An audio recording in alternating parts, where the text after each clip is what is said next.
You're watching the 420 Pace, found at 420pace.ca. Stay tuned. We'll be right back after this toke.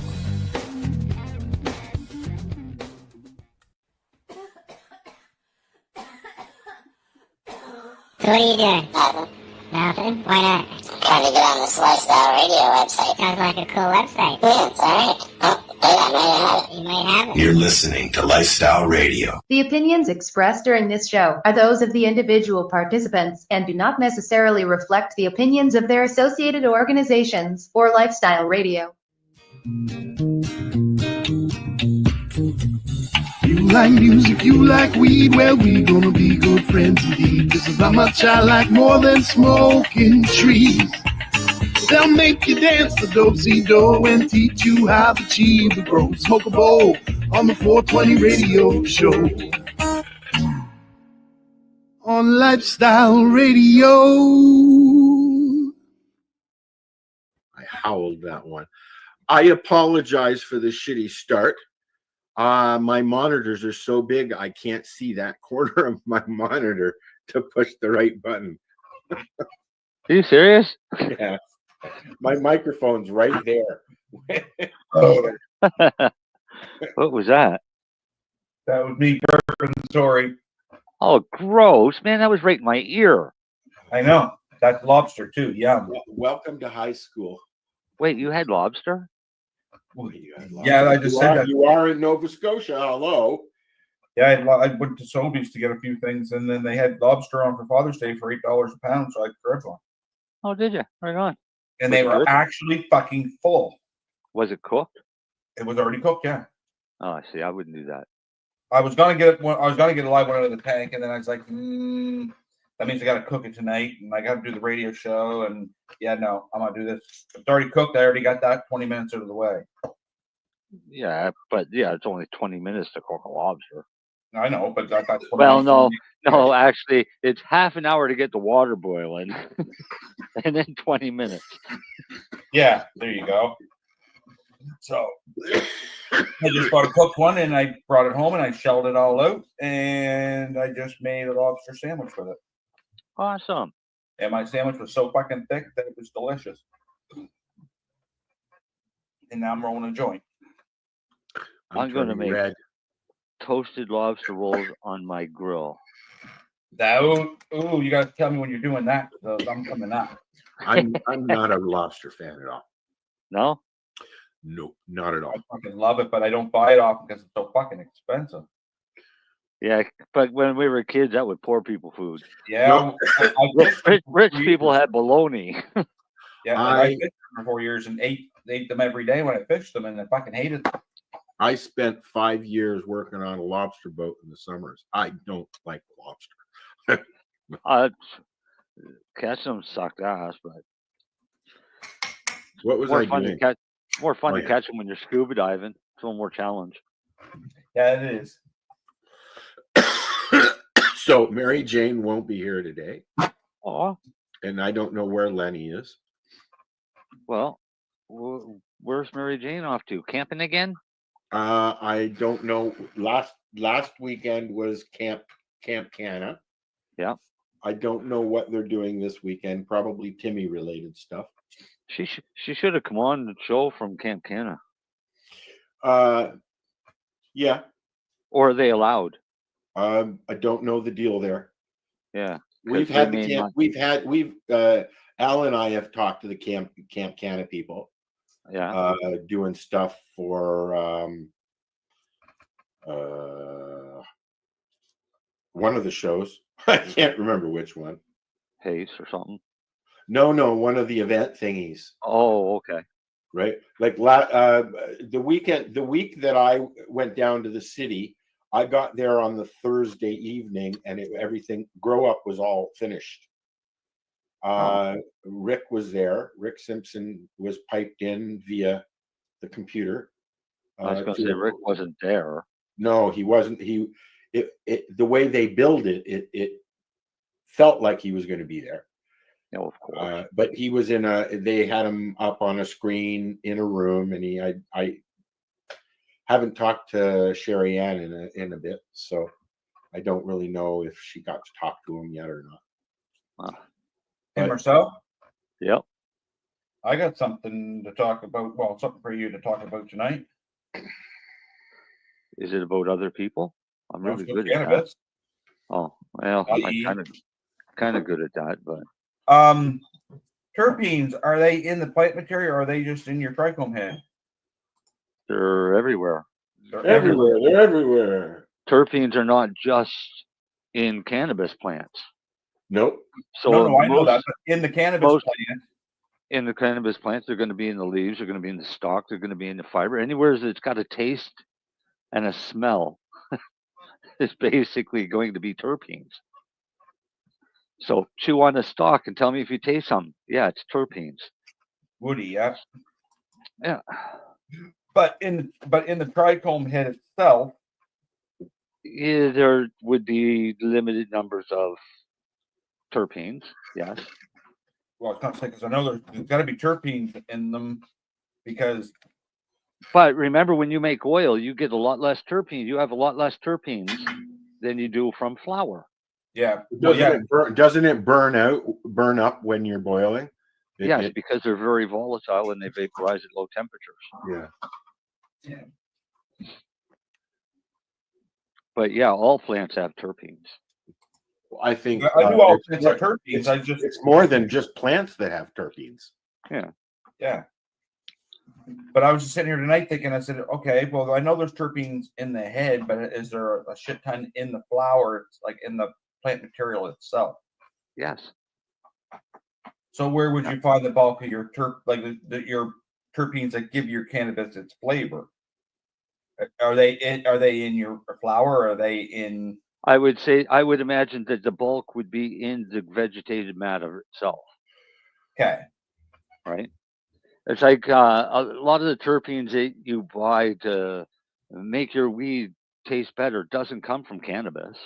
And they also add a lot of terpenes into these cartridges and of course they do, shatters and stuff like that. Right, but those terpenes don't come from cannabis. No, they don't. No, because they come from the plant that has that terpene, right? Right. You look at a good strain of cannabis on a lab test. A good strain of cannabis, total terpenes 5%. I think the only reason that people are talking about terpenes in Canada these days is because that legal growers going through the system here, the legal system, are listing the terpenes now on their packaging. Okay, which creates more. All that does is create more interest. It's not even so much interest. Well, it's a sales tactic. Well, yeah, they're using it as a sales tactic because somebody told these people that terpenes means that's where there's all the really good smell comes from. But shitty terpenes can smell bad, right?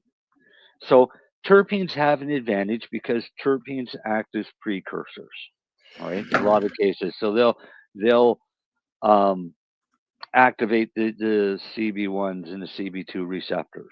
Okay. Which open them up to allow the cannabis to be absorbed and utilized, right? So that's an advantage of terpenes. I was just going to ask that, Dale. I was just going to ask, like limonene, what is the most prominent place that you get limonene? Because that's a big terpene that people like. Right. Mangoes and mangoes are very high in myrcene. And so if you eat a mango about 30 to 40 minutes before you decide to indulge in your cannabis, because it's opened up the receptors. Correct. Yeah. Right. Yeah. So it's waiting. So you kind of need something to open the receptors. Like the receptors are always sitting there, but they're not really actively absorbing cannabinoids. So that's why that's not a myth that mangoes will enhance your buzz. It's really not. I've tried it. It's not a myth. No, it's very true. It's true. Right? But so will an antihistamine. Fucking right, that will too. Right. So well, it opens up your airways, right? right, and the histamine will also increase your buzz Will it? if that's what you're looking for. What time does Yep. the drugstore close at? I'll be right back. Those drugs start closing. Yeah. Just kidding. Well, Len closed at 5, so So while we're sitting here staring at the wind, let's talk about Marcel's Staring at my setup, garden. what he's doing in his garden. I'm actually sitting here looking at it. So it's right out my Okay. window. Well, my greenhouse is right out my window. I'm sitting there looking at it too. I'm just staring at you two. Well, you, Al, anyways. Yeah. Darcy's admiring my garden. Now, is this where you had it before? Because you had a fenced-in area, or you still have that as well? Last year was the first year there. That's what?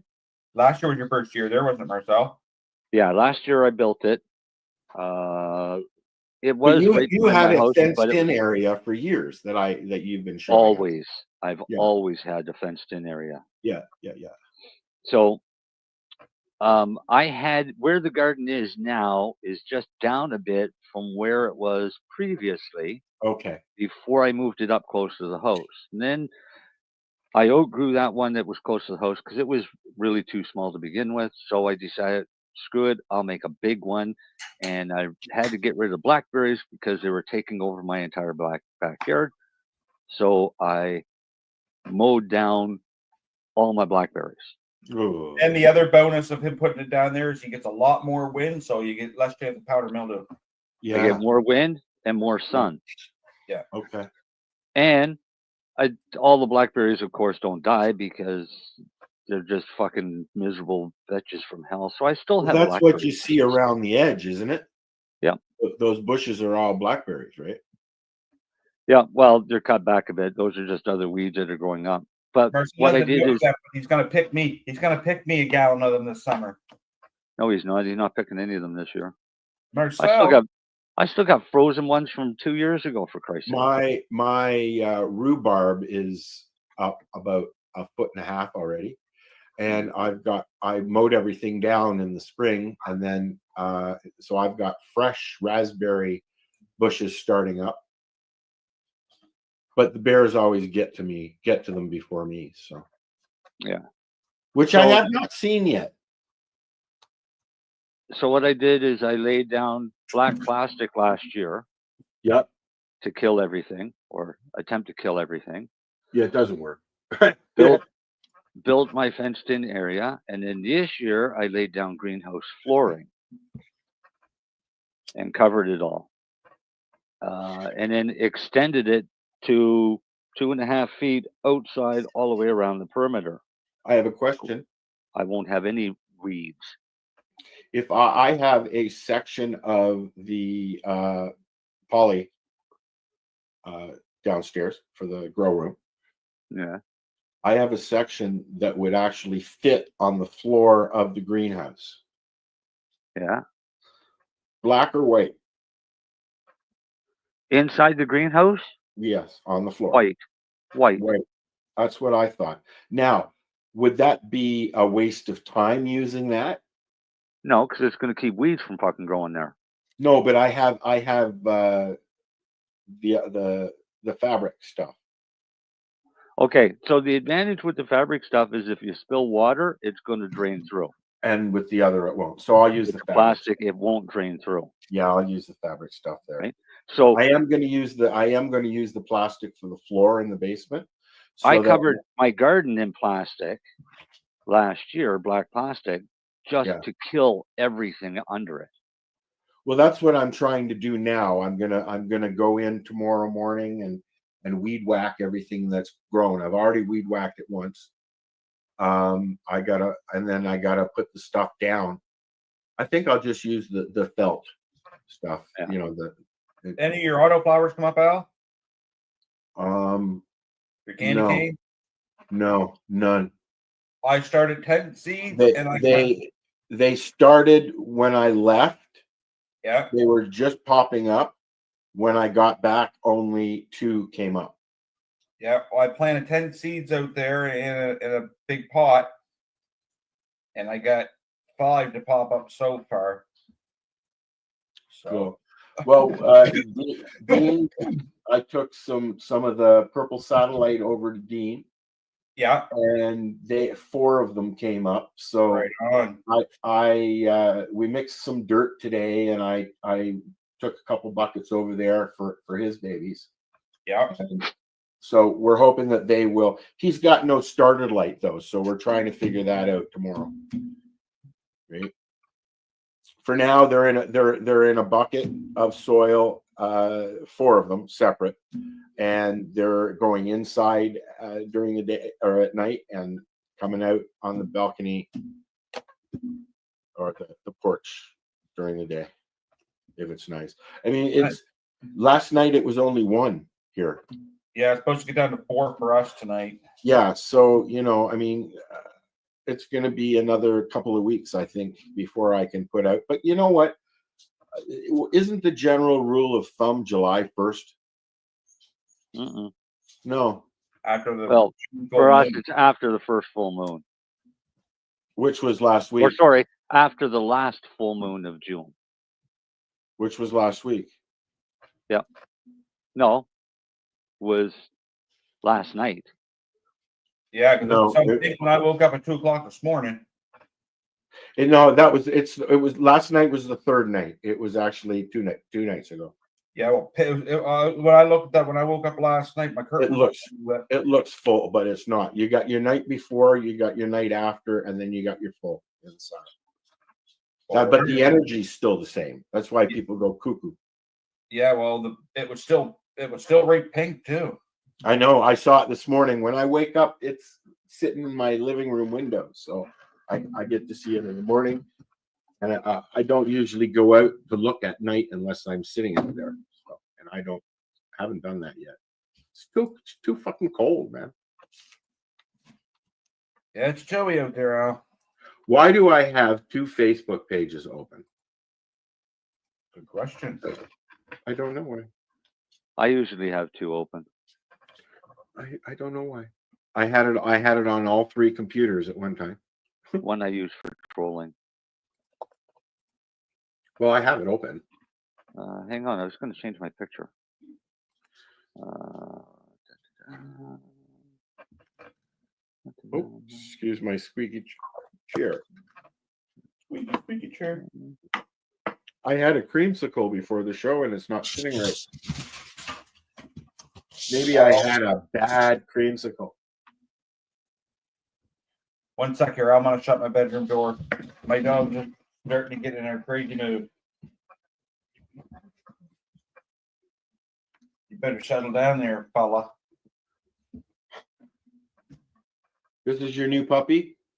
Oh yeah, she's something. That's into that. I thank Marcel every day. Was a Mastiff as well? No, she's 3/4 pit bull and 1/4 lab. Ooh, that's almost as bad as Rosa. Oh my God, all she wants to do is play all day. How old? 16 months old now. So almost a year and a half. Got about a dozen years to go. Oh, I know. Every morning, boy, I don't get Carla. Once Carla gets out of bed, she's right up in the bed. So this is your drip system, Marcel? That is my outdoor hydroponics. Now, setup. what's the balls? Clay, expanding clay. Clay pellets. Instead of they're just clay balls that sits on the top. Yep. Well, you can add them in through the soil if you want, but I never do. I put So them on what the are top the and I can layers? take them off. Pardon me? Or bottom to top. What are the layers? Bottom layer is black earth, just to lock in moisture. Then a layer of peat to buffer between the black earth and the cocoa. And then it's a really big, thick layer of cocoa with an amendment agent into it to give it a little bacteria before the plants went out. And perlite. And you because added more perlite. I added perlite because the cocoa doesn't have perlite, but they say Oh, the okay. cocoa doesn't need perlite. I added it anyway. I'm not taking that chance. Didn't use it last year, and I noticed that my plants. I find with the perlite in it holds. It sounds crazy, but I found it holds a little better. Holds way better at water retention. Right. Because it makes little pockets, I think. Yeah, well, I find you don't have to water your plants near as much. Yeah. But yeah, them clay pellets. I had 3 bags of them sitting in my garage, and I was like, I wonder if Marcel could use them. Cool. Because I put them on the top of my soil too, right? I had 4. Well, how many bags of that shit would you need for your whole thing, Marcel? 4. I used 4 bags. That's it. That was 4 bags I gave you, wasn't it, Marcel? Yep, but the bags are like fucking 50 or 100 pounds a piece. Oh yeah, they're big. They're big bags. Oh yeah, they're big bags. And when you're done, you can go get McDonald's straws and use them as peas. Well, no, when they're done, I can actually collect them all up and save them for next year. Sit across the street from Darcy's and go. Because don't worry. My last 2 yards I lived at, which I only lived at 3 places during my whole life, but the last 2 yards I lived at, those are in the ground forever now. Yeah. So that's why I don't put them in the soil. I just scoop them off the top. I'll sift out the cocoa, keep the balls. The balls are fine. And then I can just turf the cocoa. So all it is just little balls of clay. Little balls of clay. With a little bit of lava on the inside. Yeah. Because when you break them open, they're blacker than the 8 of spades. You step on them. I honestly think they're lava balls that have been coated in clay. Yeah. But because if you step on them, they'll crush into powder. Yeah, and don't let your dog eat one. No. Especially when you got a lab. She eats fucking everything. Eats everything. I thank Marcel every day. But those plants have 2 drippers per big pot for like the 100 or the 200-liter pots. Has the dual drippers, and then every plant has a sprayer over the top that sprays down on them. And if everything's turned on, it'll put out about 40 gallons an hour. Wow. Which is perfect. Yeah. Because that works out to about 2 gallons per plant. I figure when they're full grown, those things will suck, especially in purple satellites. I know how fucking big them cocksuckers get now. Yep. Especially when they get big bud on them, because they suck a lot of water and they can take a lot of food. They're a plant that can take a lot of food. They're taking a lot of food right now, whether they want it or not. Mine are being fed right now between 1 point. My bigger ones, my little clones I just planted a week ago, but my bigger ones that are all, I don't know, 18 inches to 3 feet tall, they're all getting an EC of 2. I mix mine up as an EC of 3, and I'm doing top feeding right now. Top feeding. Yep. 1 liter at a time. Yeah. Well, see, them big, you got to remember too, Al, he can feed them a little heavier because them big pots will take a lot of that feed to get charged, right? Even though we already pre-charged them, it'll still take a lot to feed them. Okay. And it'll make your roots run towards the feed. So push the roots out to the top of the pots. What I did initially is when I set it up, I filled up my reservoir with 80 gallons of nutrients, and I fed 20 gallons to the plants through the drippers. But the drippers were set out further away from the plant to try and charge the outside of the pots. And then now they get fed directly at the plant manually. And then they get water through the drip system and the spray system. Okay. Well, it looks like an interesting project. Well, it's a test to see if I can pull off a grow in this old farmland without getting stalk borers. Without getting what? Stalk borers. And breaking your back all fucking summer from lugging fucking water. Yeah, too. Oh. But stalk borers are these wonderful little worms that people find in their corn. Oh, we were talking about that last week. That crawl Right. inside the shaft. They go into hollow stalk plants. Yeah. Gotta hate it when it's in your shaft, Al. I've had that happen. Guess what, Rex? Guess what blackberries are? A hollow stalk plant. Ah, so they're coming from the blackberries. Guess what oats are? A hollow stalk plant. And they're coming from the oat. Right? And this was farmland. So very fertile soil, and they're a pain in the ass, but if this works, then I'll have a solution for the situation, and until I can find a poison that I can just poison everything around them. And then 10:30 at night phone calls make payoff that nurse makes to you. Because I remember talking to you about this in one of them phone calls. Yeah. At 10:30 at night. Yeah. Jesus, don't fucking call me at 10:30 at night. I'll fucking yell at you. I know Marcel usually. I usually don't call him after 9, but I know usually he doesn't go to bed until 11. I remember one morning. It was about 5:30 in the morning, and I pocket dialed Tim Barnhart. Oh God! I was like, "Sorry, Tim." Yeah, sorry, wake you up. I pocket dialed a few people. All right, so I'm going to let you guys choose what I'm going to have. I've already had some grape escape. We don't need any more of that. I've already had some green crap. I've got black tuna. Let's see what else we got here. We got trophy wife. And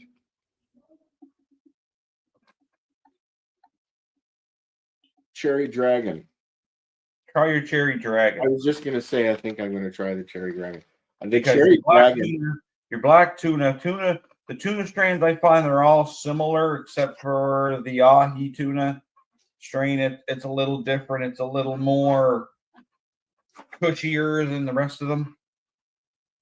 But I find most tunas are cushy. What? Well, yeah, they make me sleepy too. Yeah, that's it. I've been smoking that at night. Marcel loves them. I've been waking up with the grape escape. And I'm a haze person. Sorry. Yeah, I like my cushions at night, and in the daytime I like my hybrids.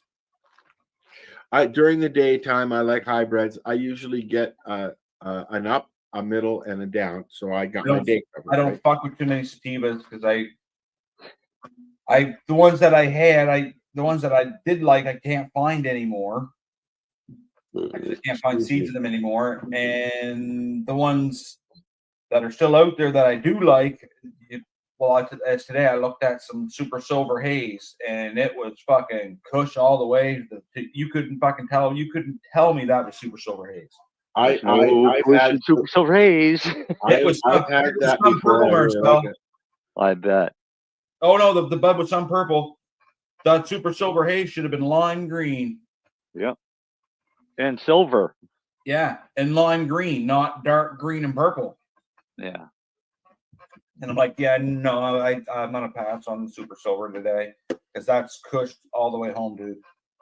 The problem is the industry's become so bastardized by pollen chuckers. Yeah. Really, that it doesn't really fucking matter anymore. I don't think there's any true indica strains out there, and I don't think there's any true sativa strains left out there, unless they're true land race that you can find growing in the fucking wild somewhere. The ones that Todd McCormick and Mel Frank and fucking your buddy have Charles Scott Marcel, those are all still true land rights because those are the only people that are taking the time to keep them alive. Well, yeah. Right? Because the ones Charles got, Charles's Durban poison is Durban poison. Is Durban. Yeah. Right? His Colombian he has is Colombian. Durban.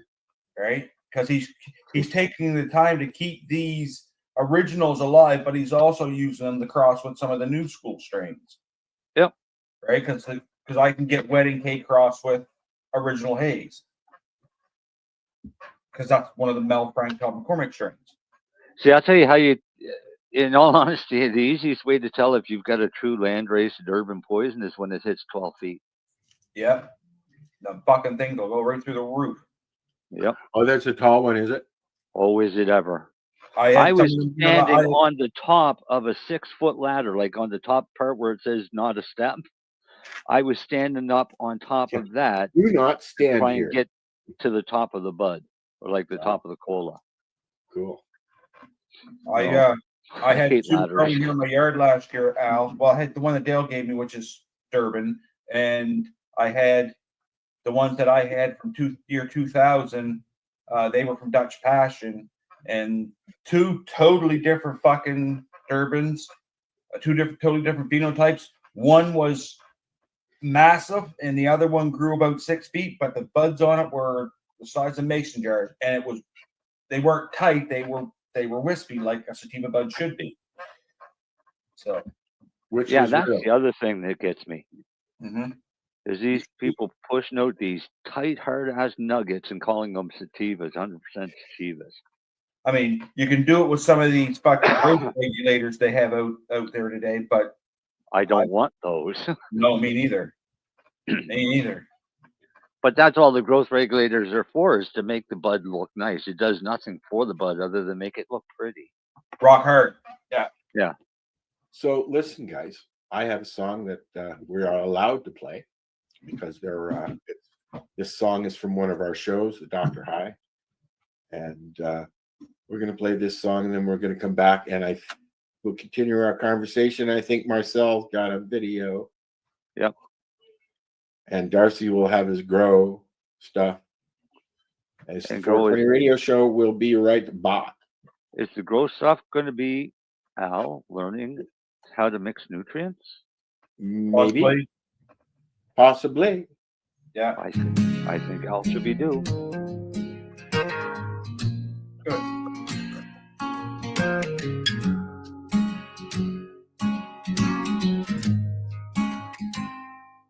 Doctor said the road was dark and long. Treatments came, but nothing felt strong.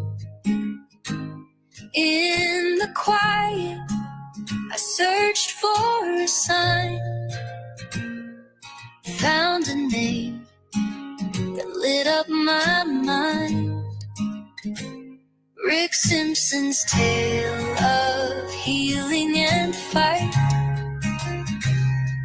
A humble man bringing shadows to light. From the earth, an oil so pure. Whispers of a natural cure. RSO saved me, lifted me high, brought back the stars to my weary sky. From the depths I rose anew, grateful for the gift of this healing. Each drop a promise, each day a song. Felt my body growing strong. Nausea faded, appetite returned.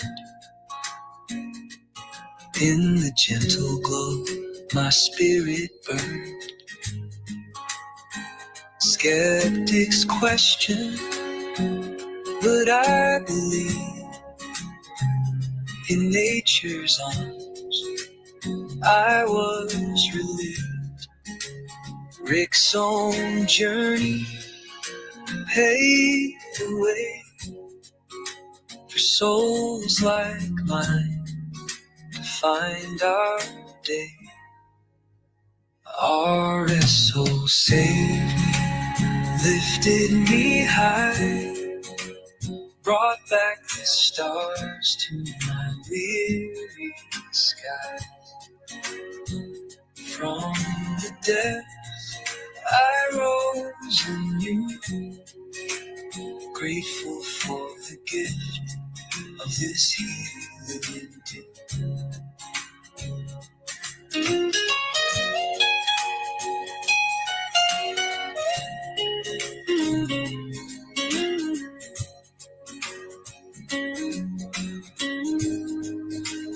Now I share this story of mine, hoping others see the sign in the leaves. A chance may be for healing, hope, and harmony. RSO saved me, lifted me high, brought back the stars to my weary sky.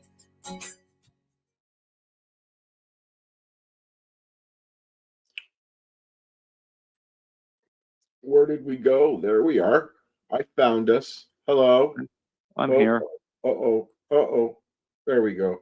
That was Dr. High. You can listen to Dr. High every Thursday at 10 p.m. on 420base.ca. Okay. Actually, a cute song. I really liked it, and I got a couple more things to play, and we'll be right back.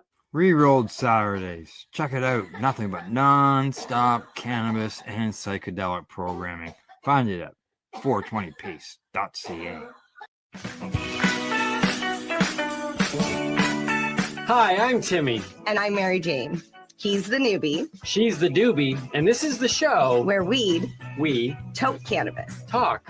From both sides. Is that even possible?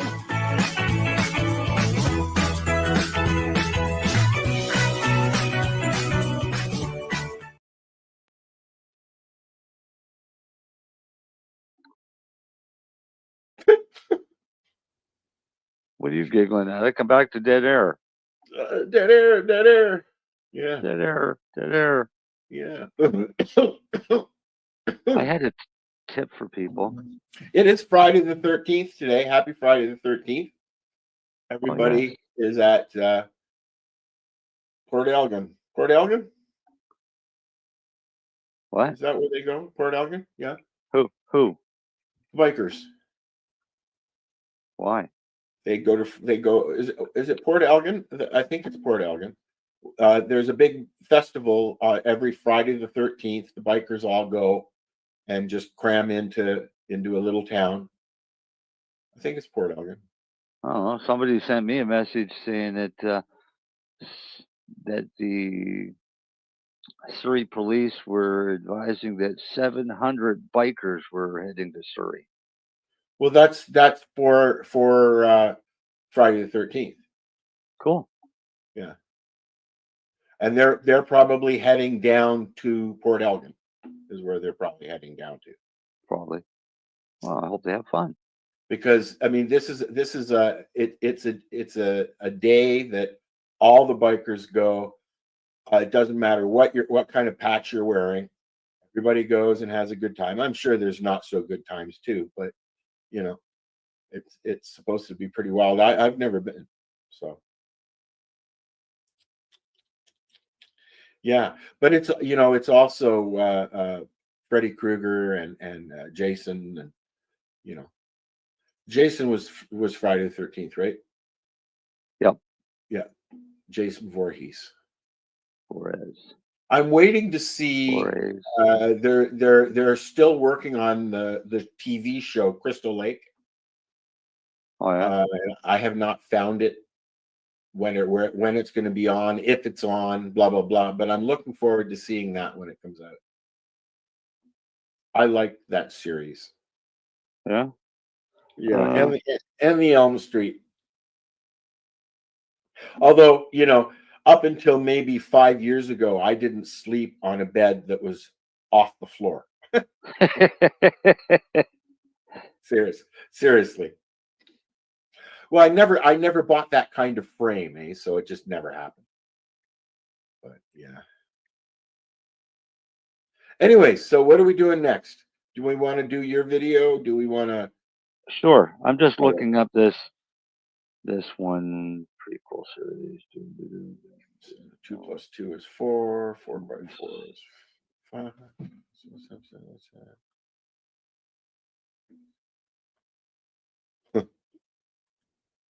Yeah, it doesn't give much information on it. On your Crystal Lake.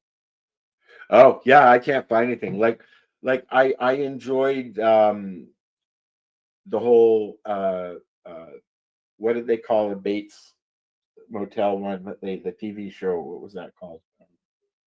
They did it out in Vancouver in a small town, and they basically humanized that whole family, including Norman, as a child. Did you ever see that? What was that called? I don't know, but you can look this show up as under a different name. What, Crystal Lake? Yep. As what? Mama's Boy. And is that what it's being in production as? It's also known as Crystal Lake. So in different countries, it's pretty much all Crystal Lake. In the U.S., it's the working title is Mama's Boy. Really? Yeah. And it's more about Mama and Jason as a youngster than anything. Yeah, it's the prequel. Yeah, to how all he the Jason became movies. the monster. Yeah. It's Just still like in, just it's like they still did in- with Norman Bates in that show that I can't remember the name. They humanize him, right? Yeah, you're not going to find it anywhere because it's still in production.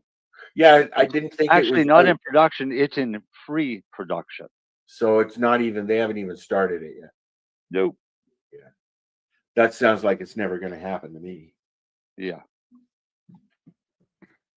So That Darcy, might be one of those things. So Al, you ready? Well, no. Oh, We were going to do a video first. oh, do your video. Okay, here's your video. Make it full. Let me get over there. Gotta find it. I'm full. Do you let me play? You wanna give us a prelude? This is another in video. Using AI to make me a video because I'm too fucking lazy.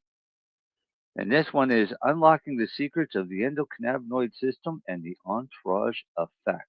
Let's see if it lies this time. The human body is a remarkably complex network. It contains many systems working together. For centuries, we have studied systems like the circulatory or nervous systems. However, one crucial system remained hidden until relatively recently. This system is the endocannabinoid system, or ECS. Its discovery has opened new doors. It helps us understand health and disease in profound ways. The journey to uncover the ECS began unexpectedly. Scientists were researching the cannabis plant. They wanted to understand how its compounds affected the body. Specifically, they studied tetrahydrocannabinol, or THC. In the 1960s, Professor Raphael McCoolum and his team first isolated and synthesized THC. This was a landmark achievement in cannabinoid research. Their work laid the foundation for understanding cannabis.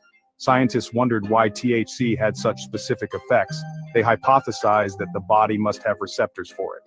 This led to the identification of cannabinoid receptors in the late 1980s. The discovery of the ECS was a revelation. It showed that our bodies have an internal signaling system. The endocannabinoid system has several key components. These components work together like a sophisticated communication network.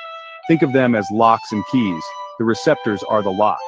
The endocannabinoids are the keys that fit these locks. When a key fits a lock, it triggers a response. This response helps to keep a particular bodily function in balance. There are also enzymes. These enzymes build and break down the endocannabinoids. This intricate system ensures precise control. Our bodies produce endocannabinoids as needed. They are not stored for later use. Two primary endocannabinoids have been extensively studied. The first is anandamide, named after the Sanskrit word for bliss. It was discovered in 1992. Anandamide plays roles in mood, memory, and appetite. The second major endocannabinoid is 2-arachidonyl glycerol, or 2-AG. It is found in higher concentrations in the brain than anandamide. 2-AG is involved in pain perception, inflammation, and immune function. The cannabinoid receptors are found on cell surfaces. There are two main types, CB1 and CB2 receptors. CB1 receptors are predominantly located in the brain and central nervous system. The cannabis plant is remarkably complex. It produces hundreds of different chemical compounds. The most well-known are cannabinoids like THC and cannabidiol, CBD. However, cannabis also contains many other substances. These include terpenes, which are aromatic compounds.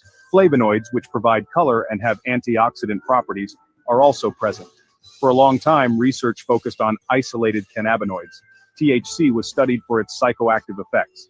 CBD was investigated for its non-psychoactive therapeutic potential. But this approach might miss a crucial aspect of cannabis. The entourage effect is a theory. It suggests that cannabis compounds work better together. They act in synergy like musicians in an orchestra. The combined effect is greater than the sum of its individual parts. This means that the therapeutic benefits of whole plant cannabis may be superior. They might be more effective than using isolated compounds alone. The various molecules in cannabis can interact with each other. They can also interact with our endocannabinoid system in complex ways. Section 4. Synergy in action, real-world examples of whole plant power. The entourage effect is not just a theoretical concept. There is growing evidence suggesting it is a real phenomenon. Its manifestations can be varied. For instance, some compounds might enhance the therapeutic actions of primary cannabinoids. Other compounds might mitigate potential adverse effects. This means that a full-spectrum cannabis product could provide greater relief.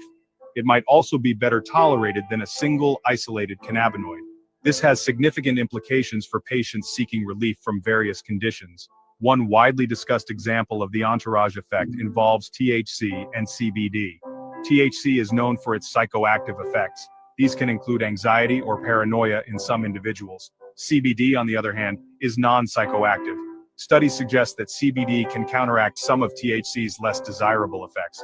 When present together in cannabis, CBD may reduce the intensity of THC's psychoactivity. It might lessen anxiety and improve the overall experience. This allows patients to potentially benefit from THC's therapeutic properties. This includes pain relief with fewer negative side effects. Terpenes also play a crucial role in the entourage effect. These aromatic compounds give different cannabis strains their unique smells and tastes. Section 5. The future is collaborative, advancing ECS and entourage research. Our understanding of the endocannabinoid system and the entourage effect is still developing. These areas represent exciting frontiers in medical science. While we have learned much, there is still a vast amount to discover. The ECS is involved in so many physiological processes. This suggests it holds immense potential for new therapeutic interventions. Similarly, the entourage effect challenges us to think beyond single molecules. It encourages a more holistic approach to plant-based medicine. Continued research is absolutely vital. The potential therapeutic applications are wide-ranging. Modulating the ECS could help treat numerous conditions. These include chronic pain, inflammation, anxiety disorders, and epilepsy. It might also help with neurodegenerative diseases like Parkinson's or Alzheimer's. The entourage effect is particularly relevant here. Tailoring cannabis-based medicines with specific cannabinoid and terpene profiles could offer more effective and personalized treatments. This could lead to therapies with better efficacy. They might also have fewer side effects than current options for many patients. However, research in this field faces several challenges. Cannabis is a complex plant. It contains hundreds of active compounds. Studying their interactions is a difficult task.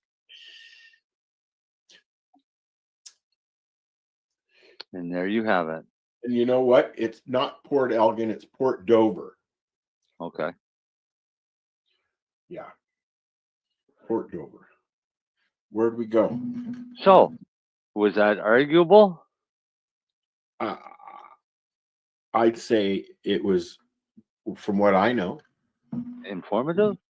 Educational? Yes. There, to me, we've seen it. Like the ones that use cannabis have seen the difference between people that use isolates and distillates and people that use whole plant. And I'll tell you, it's night and day.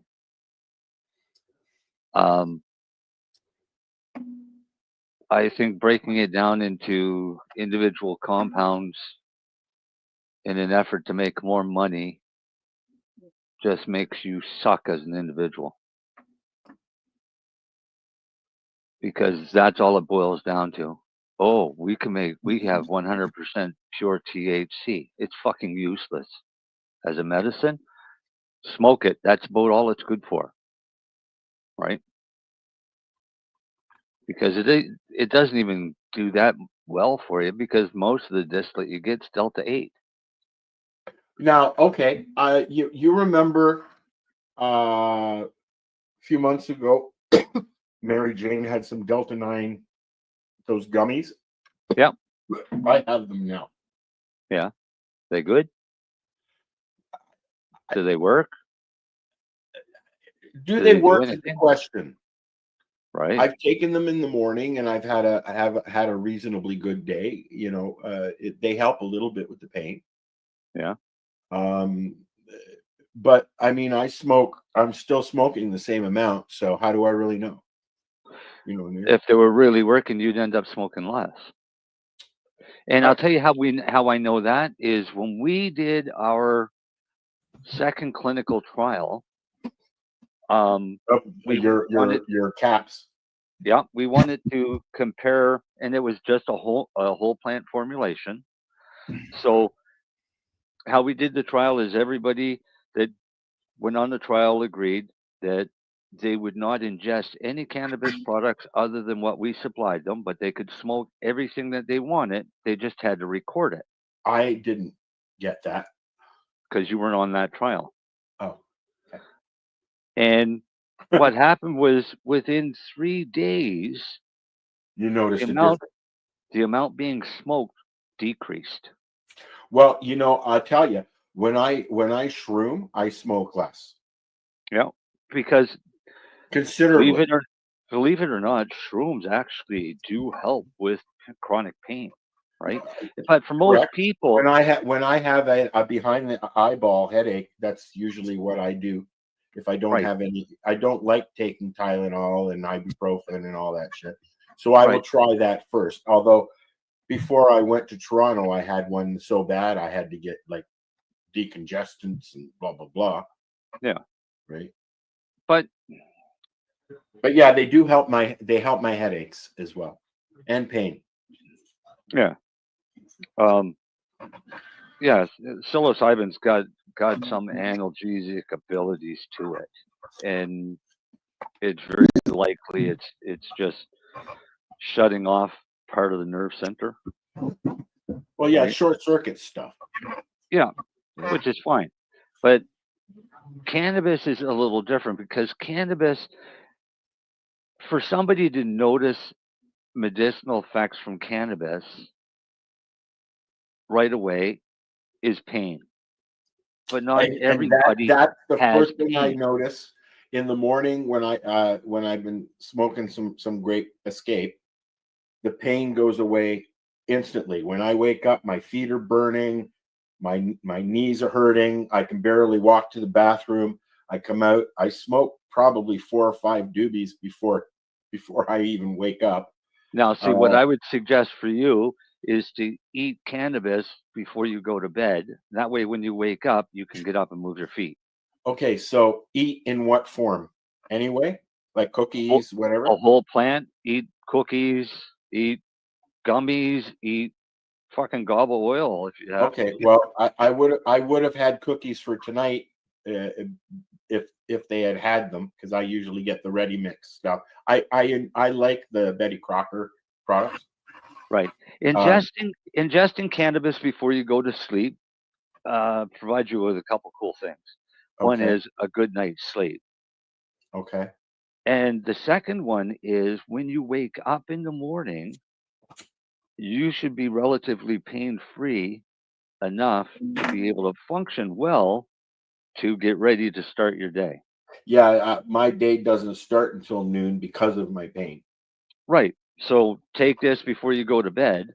Okay. Try and fall asleep before it even fucking kicks in. That's usually what I do, Al. So what I do is Would the Delta 9 things help? Pardon me? Would the Delta 9 caps help? Having one before bed? Not going to hurt you. But it's not going to do the same thing as an RSO or something like that? well, it's not a whole plant. Remember that, right? Not at all. Okay, that's just Delta 9, isn't it? Yep. See, what I do is I eat 2 of Marcel's gummies I have here now, which are 50 milligram gummies. So I'm eating 100 milligrams of whole plant oil, and I find I was having a hard time sleeping. So now I take 12 milligram CBN capsule, because a friend gave me some CBN capsules to try. The legal market ones, but it's from a medical company. That's all they deal with. It's just medical patients. You can't find their products in the liquor store. You got to deal directly with distillate the product. What's that, Marcel? It's a distillate, but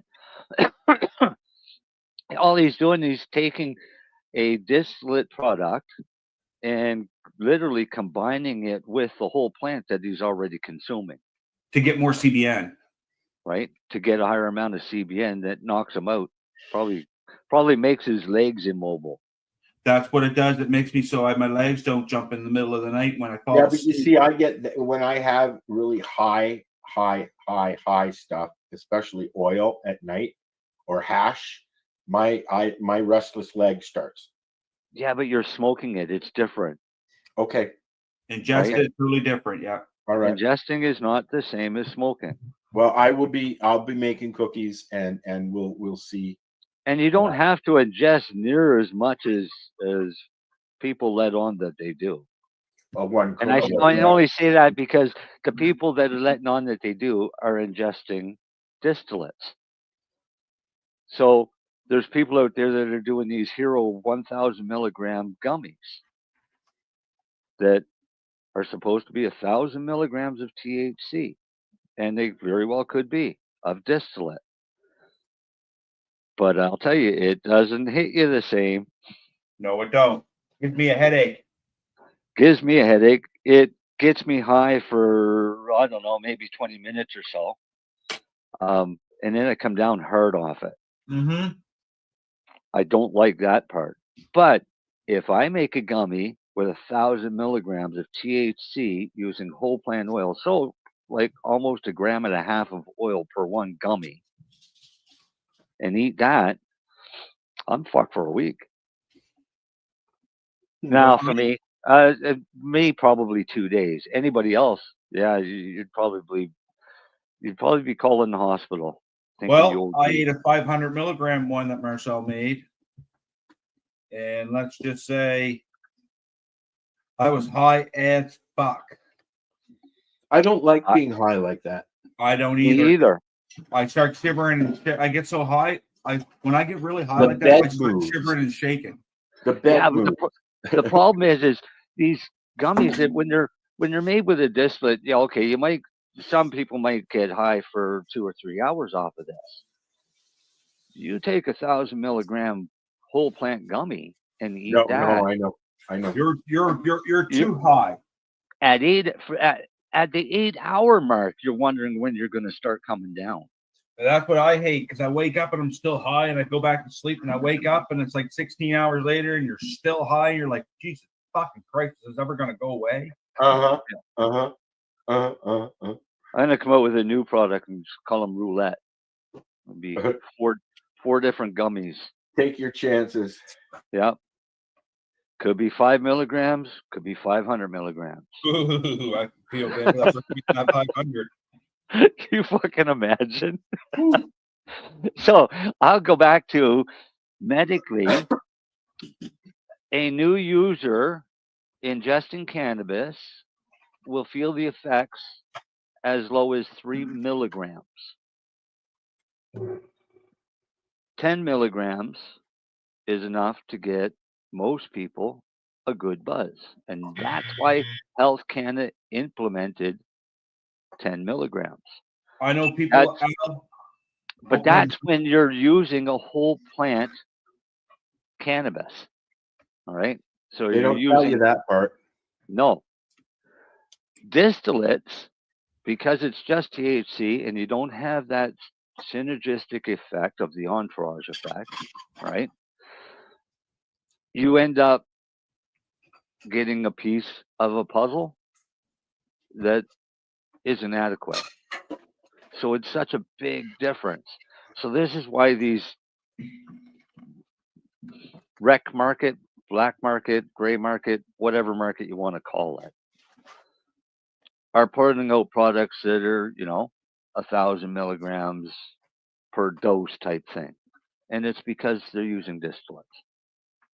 Remember, there's no taste or very little taste to most distillates. So they can put massive amount in. Because it's coming usually offshore, it's cheap as hell. A lot of the distillate pens have a lot of terpenes added to them. Well, that's fine. Terpenes are expensive though, man. You get that flavor. That's probably what you're being charged for. Yeah.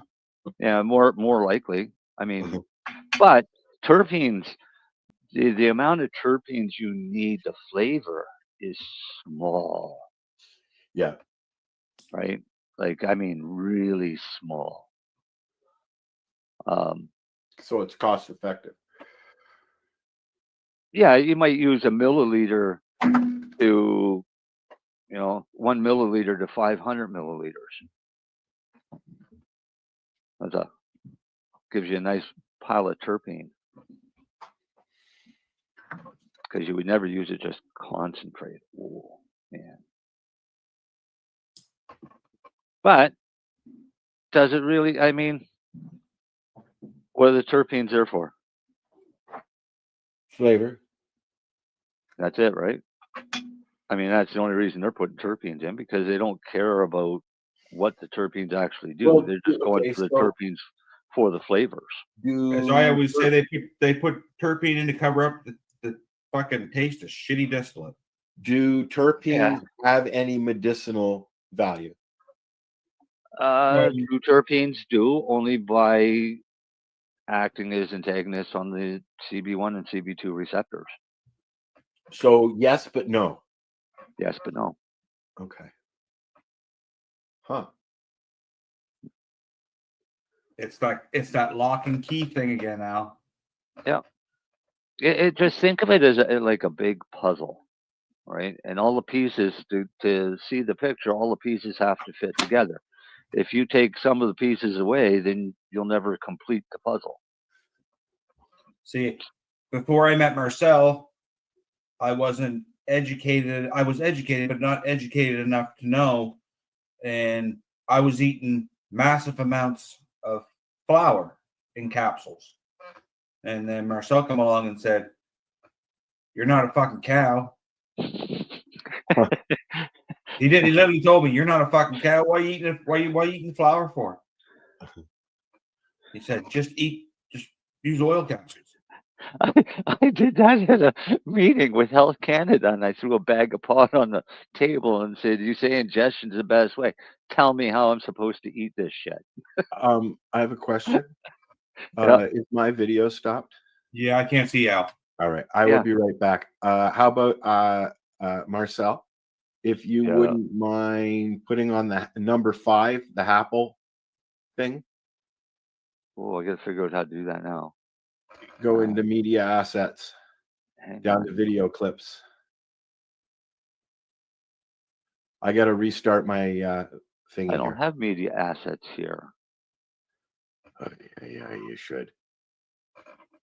No, I've got this, guys, is a BT bottle with a little straw on the end of it. Okay, Back in the day, we used to have glass bottles, soda pop in glass bottles, okay? Soft drinks. And this was built for the old school hash. This is the hash that your uncles and your grandparents would get. And this is the stuff that we would all treasure whenever we could get it because we thought it was the best stuff because it's the constant. It was our form of concentrate. Correct. Right? When we were young, right? Yes. This is, To answer your question now. Oh, here we go. Forward. Oh, now you're going to cut this out if it doesn't work, right? Yeah.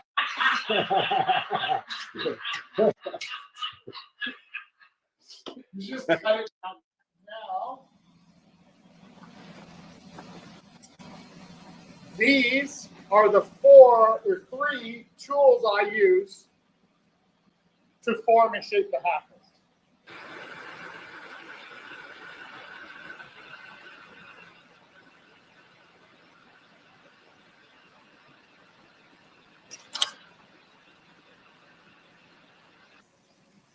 So now once the prep work is done over on the lathe, it now has to come over to me to put the mouthpiece on and finish off the top part.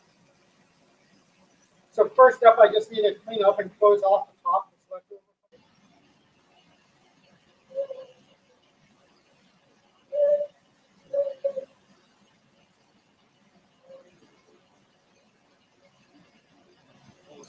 First thing I'll do is I will heat up the corner and I'll push in the Maria, which is the circular lump that acts as a stopper. Right? Whereas I'm kind of like, I'm 49 years old, but I don't have time to be an artist. You know, but each one is individual, though. There's only one of each. So it does make it art. Oh, stop it. Okay.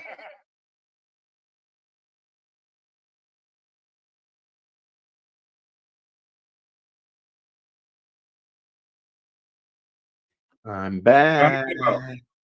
Welcome back. I'm doing some quick math here. Uh-oh. Well, no, I made a new batch of ice cream. Though. How much is it? Well, while you're doing that, Al, you can start my intro, and then I can talk about my grow segment. Oh, dokily. This is how it grew to be.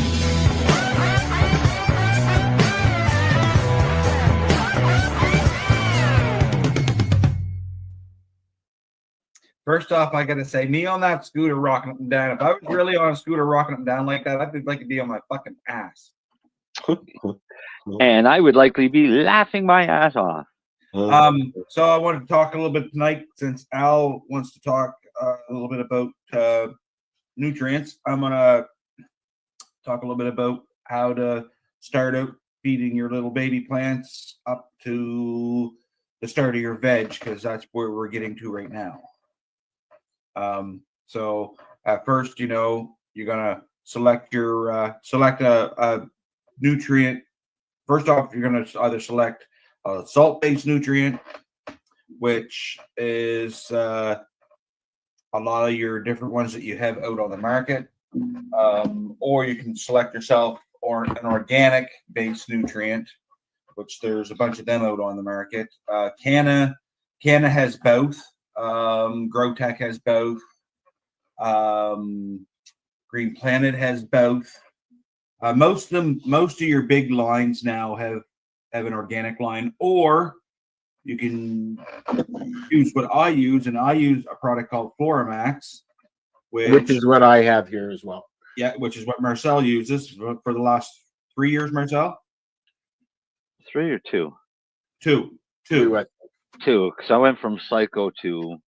Because you tried, we had somebody else on the show, and you tried them, and then we had. Because he tried the Mantis, which is Mantis. That's what it was. Yeah, which is another good product. It really is. I like Mantis. I thought at one point that you said you liked Mantis better at one point or so. I think. No, what I like with Mantis is great. To me, Mantis was great for the veg. But when it come to flowering, I had to use the Mantis as well as do some amendments for the flowering. And that's when he started using the Floramax amendments. Which is because what I've been using. This will be my, we're going to say, first successful year. yeah. See, what I did on that grow is half the grow was Floramax and half the grow was Mantis Yeah, during veg. I remember that. The plants were almost identical Were when they? they went into flower. Hmm.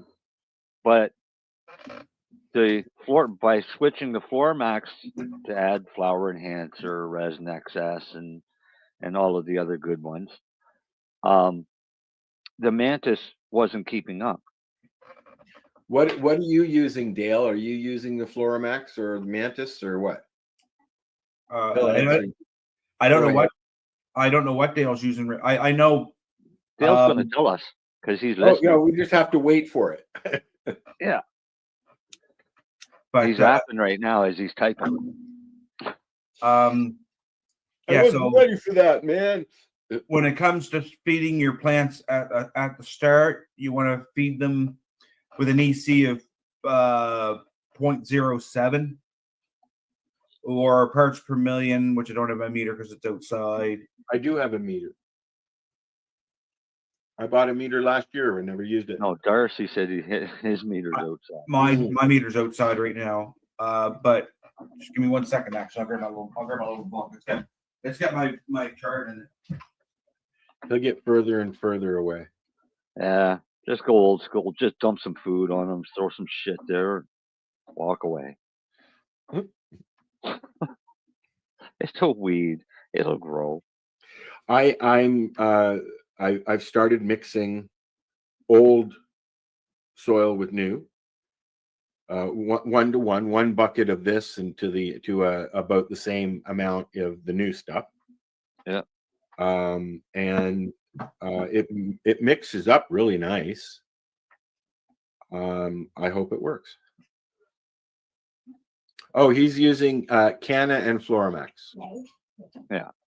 I had somebody once say that cannabis is the easiest plant to grow in the world. You can just grab a bucket of mud from your ditch. Yeah, you come up here to where I live in Terrace Bay it'll and grow. tell me it's fucking easy.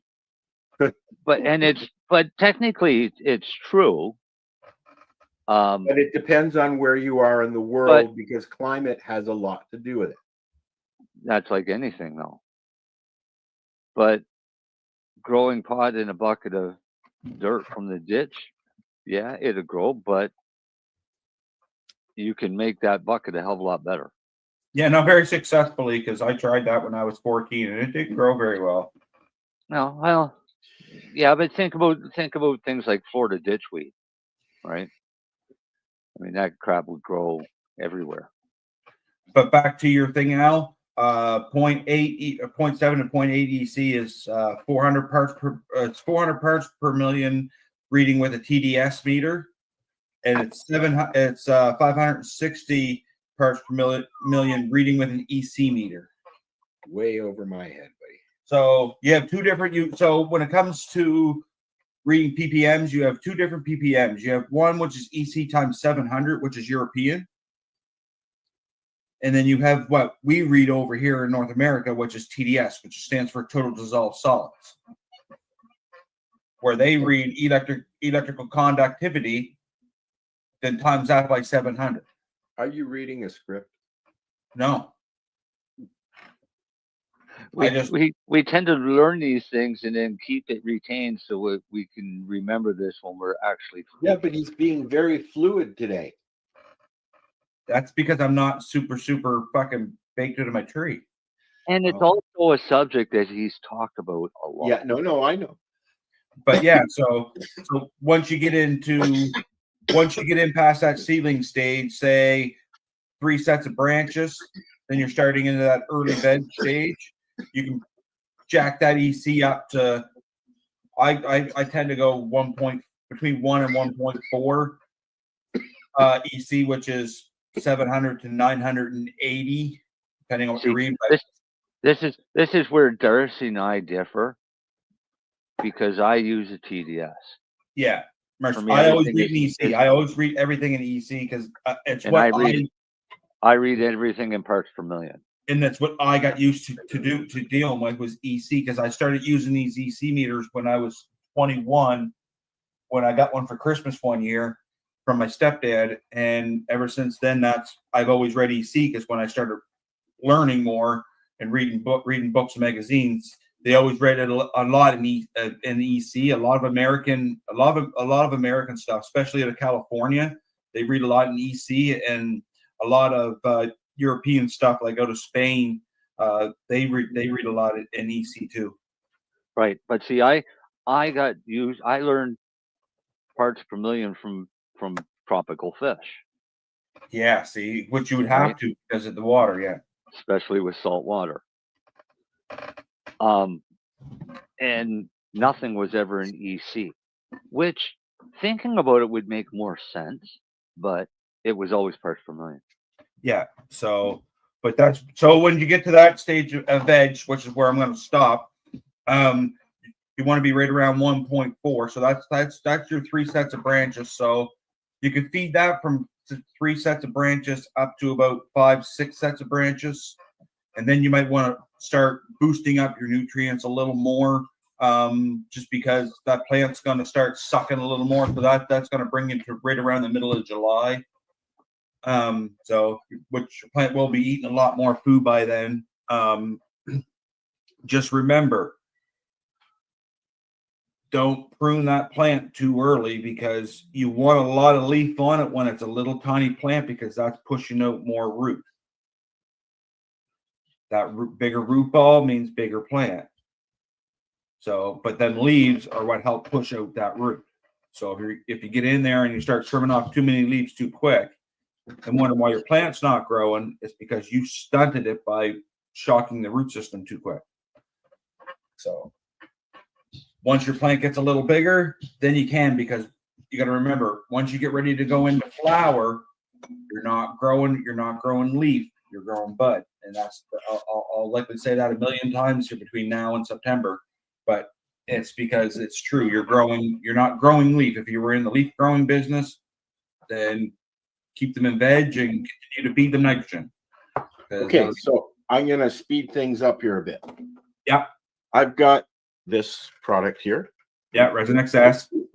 Okay, so I've lost everything from last year. So what I need to know is how much of each one. So Resin X. None yet. None. That's for flowering. Okay. I can make it so simple for you, Al. A, B, and root. No, just hear me out. Just let me do this. Go ahead. Let me do this way. The flower enhancer. Nope. Flowering. Nope. Okay, just there's a reason I'm doing this, Marcel. I'm writing it down as well. Organobug. No. No. Wait, how big are the plants? 10 inches? No. No, not yet. No. Root excess. Yes. Yes. How much? 3 parts per liter, or 3 milliliters per liter. 3 mils per liter. Yeah. Okay, so I'm using a 5-gallon to mix everything in, and what I was doing last year was 20 of each. Well, so if you're using a 5-gallon bucket, then you're going with 45 mils. Well, no, I'm just putting it in there to mix it, and then I dump that into the big reservoir. Right? What? How big is the big reservoir? I think it's 15. And do you fill it? Yes. So why don't you mix in the reservoir? Well, that's what I'm going to do, but I still need the measurements. So you're mixing for 15 gallons. But however many gallons. Hold on. Let me just back up. Okay. Last year, yeah, with my reservoir, we were doing 20 of each and 5 of the root excess for regular food, not for flowering. That's what I was doing. Right? Yes. Okay. So am I using 20 again of the Organobud? Oh, you're not using Organobud yet. Not yet. I'm using okay. So how much root excess? 20? No. If you're mixing, how many liters of water are you going to mix up at one time, Al? I'm going to mix up a 5-gallon jug. A So five, that's a 20 fi- liters. sorry, a 5 liter bucket. 5 liter bucket is only just over a gallon and a half. So then they're 15. I don't know. What are the regular sizes of a bucket? Most buckets like come a big- between 19 and 22 liters. The big paint bucket, like a big white paint bucket. Yeah, Yeah, 5 gallons. 5 20 gallons. liters. Yeah. 20 liters. Okay, so that's 20 what I'm mixing in, and then I take that and dump it into the reservoir. So big's whatever's the in that reservoir? bucket goes in there, and then I add water when I need it, and then I do another one when that's empty. Like I'll top it up, right? Okay. Yeah. How big's your reservoir? 15 gallon? I believe so, yes. Okay. So then you're going to want to mix in that bucket enough for 15 gallons. Well, I'll do 10 and 5. What do you mean 10 and 5? How much is the bucket? 5 The gallons. bucket's 5, so you're going to have to fill it 3 times to fill up your reservoir. Okay, 3 times. But you can Right. save yourself a lot of work if you mix your first bucket with all your nutrients in it, and then your next 2 buckets are just straight water. Well, that's Well, kind actually- of what I was doing. Why not just do this? You know your reservoir is going to be 15 gallons. Okay. Start your garden hose in your reservoir. Yes. Just here, let me grab my calculator and I'll give you the right numbers for this for 15 gallons. By rights, that I hope it's 15 gallons. Well, if it's Well, 15, This is an auto 60 pot. liters. It's an 60 auto pot, Marcel. It's an auto pot, and it's the one. I don't know how big the reservoir is. is it the black square one now? Yeah, it's Black like square with top. That's 15. That's 10, 12. They got 12 gallons out. I can check here on my website. I'm looking. I'm gonna look while you guys are looking at that. But Marcel, by rights, if he's mixing 60 liters, that should be 100 15 gallons. 60 mils. They are 15. The reservoir is this is a 4-pot system. Yeah. With a 15-liter pots, and the reservoir is. Go on, keep doing what you're doing. No, I'm waiting to hear the number from you. The So I can put in my reservoir calculator. is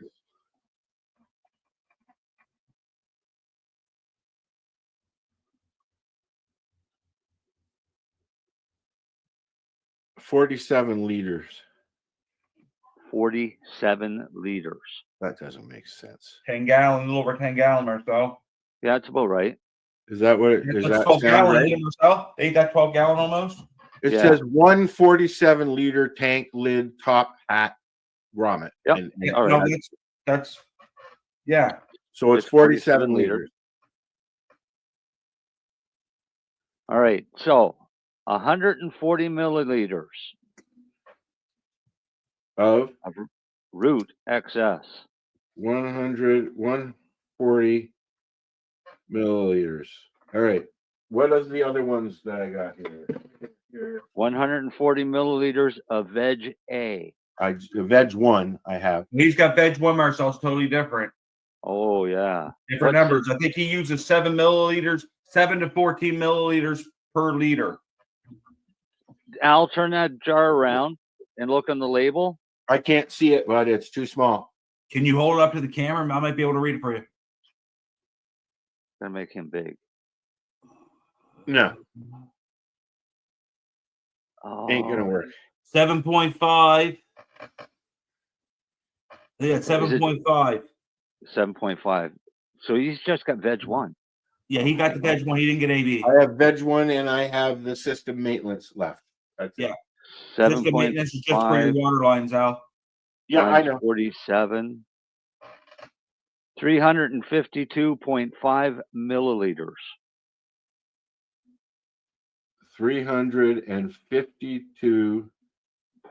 352.5 milliliters. So you don't have enough in that jug. Is it full, Al? Or half? You know what? It's about halfway full. So You got enough for 2 feedings in there then. Yeah. Is it what? You got enough Probably for 2 enough in there for feedings. 2. Yeah. Okay. And then you've got system maintenance. Yes, sir. You're gonna want to run that through your lines. Yep. Hold that jar up for Darcy, because actually, hang on, because I've got a jar of system maintenance and I can read it from here. I'll say. I've got one in my tent. Now, Al, the question here is I got to figure out, is it cheaper for you to buy your nutrients in Toronto and get shipped to you, or is it cheaper for me just to ship you free stuff? What do you think? Free stuff's always. It is, but if it costs me $80 to get it to you, you can buy liters of that for $20, and I can get it shipped to you cheaper. Well, let's think about that. 47 milliliters of system maintenance. System maintenance. 47 milliliters. 47 milliliters. Make a note somewhere that your tank is a 47-liter tank for next year. Well, yeah, I'm gonna rewrite. I meant to rewrite everything out in my journal book, but I didn't. Now you've got an EC meter. I do, but I have not figured out how to use it. Well, you stick the prong in and turn it on, and it's going to read on the screen, and it's going to give you an EC reading. What's 1500, Darcy? 1500, Marcel, is an EC of 3. This is what I have. What do you got, Al? All I got is the side of your head. Okay, that's going to read TDS. Oh, so you want around 1500. And do I have to use the package that they've given me? The what? Oh, those are the calibrate and buff and storage solution. You always make sure that little storage solution is in with that little eye, and do not let it dry out. If you got no storage solution, store it in water. I don't have anything. I haven't done anything with it since I got it, but no, once package, because it's brand new. Once you open it up and start using it, do not let it dry out. It'll fuck that little eye. Here's the easiest thing to do. Always have a glass of water. Yeah. This thing? Yes. Sit it in a glass of water at all times if you run out of storage solution. It always has to stay wet. And check it every week because it'll dry out quick. Oh, so you mean once I start using it? Yes. Yep. Once you start using it, all right. You've got to keep it wet. Basically, it's a very important tool that you have to keep a lot of maintenance up on. Yeah. Because if you don't, they don't read right. Just ask Dale. He knows about it because his pH went all wonky with his pH pen. Yeah. So with that, Al, because it's a TDS, it's going to read in parts per million. And you want to maintain your tank at around 1500 parts per million. So when you mix all of that up, you put the meter in, it should read at those measurements around 1500. Well, when I do that, I will do that here with you guys. Yeah, but a week later, you're going to check it again. And if the parts per million starts going up, what do? I don't know. Just add water. Add water. Bring it back down because the heat will rise your EC in that tank. Right. Okay. And yeah, I mean, it's already gotten up to 30 degrees in there. Right. And the evaporation of the water. Yeah. Correct. Right. So, I mean, yeah, the tank's got to cover. That'll help slow down, but it doesn't stop it completely. So it's got to be checked at least once a week. I just take the cap off of that thing and stick it in the water. Yep. Yeah.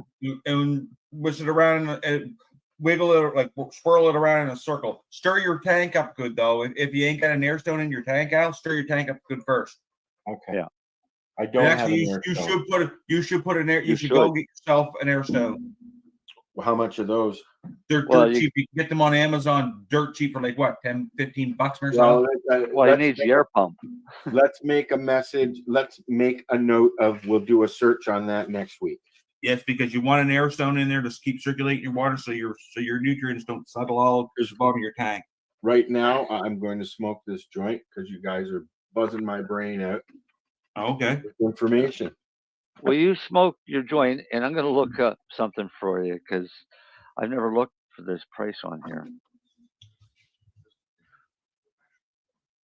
Yeah, so because I got plants right now in like all different stages. So I took 10 of them seeds out in a great big pot. Sorry, my brain is still on food. When at what point do I add the other things? Once you plant your organobud, you can add about 2 to 3 weeks before your plants start to flower. So for now, this mixture is for veg, and that's it. Yes. Yep.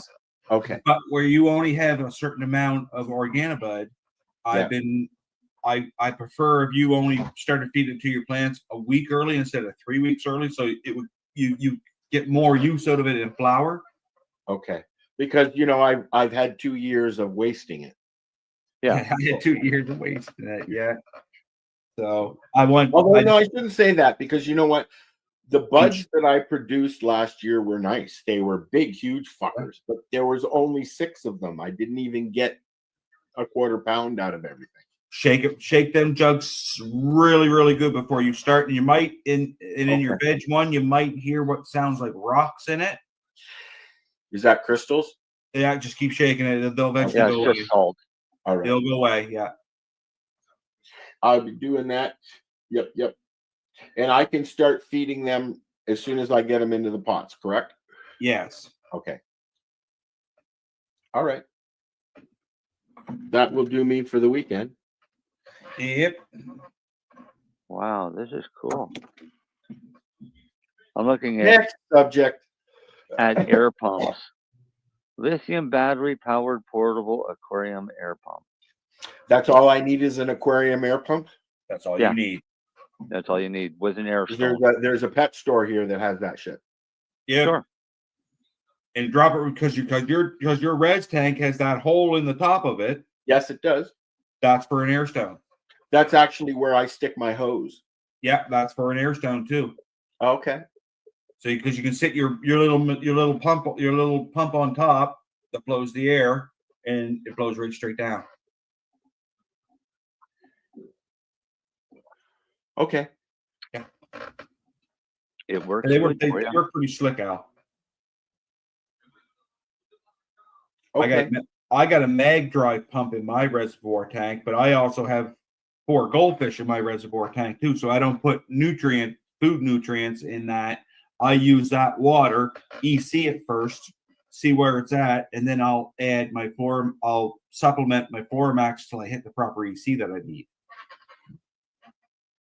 That's what I'm trying this year because Dale shared me a thing there, and I was like, well, my goldfish are way too big for my tank because I only got a 20-gallon tank, and the goldfish already weigh 1.5 pounds each.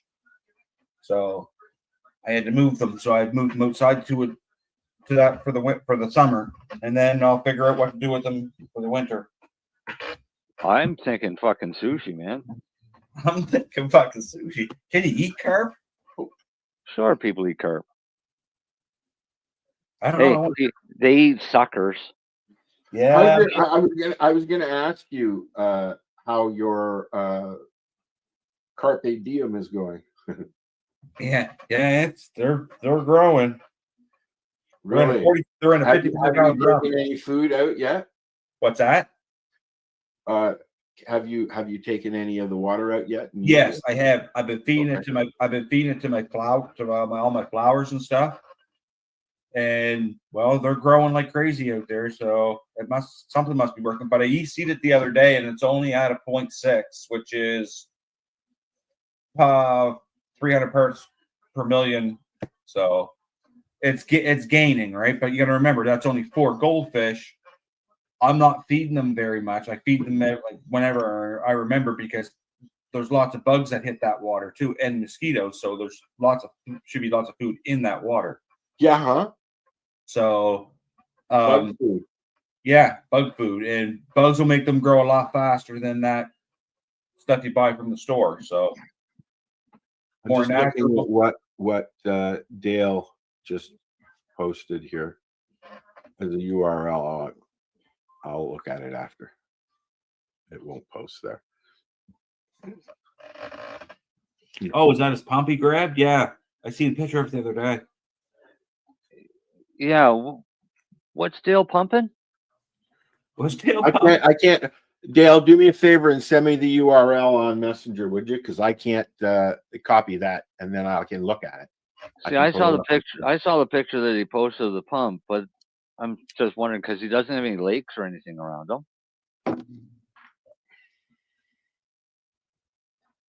I don't know. What's he pumping? Water, Marcel. From where? His reservoir tank. How big's his reservoir tank? I honestly don't know yet.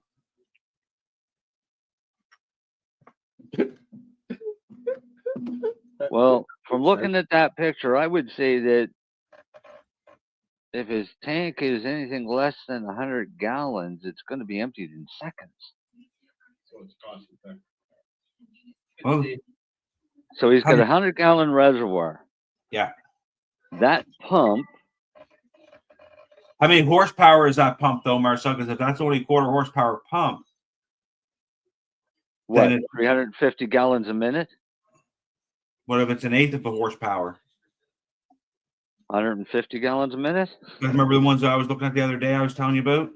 1 horsepower? Holy shit, that'll move her, boy. Set it on a timer to run for 2 seconds. 100 gallon, he said. Every 3 hours.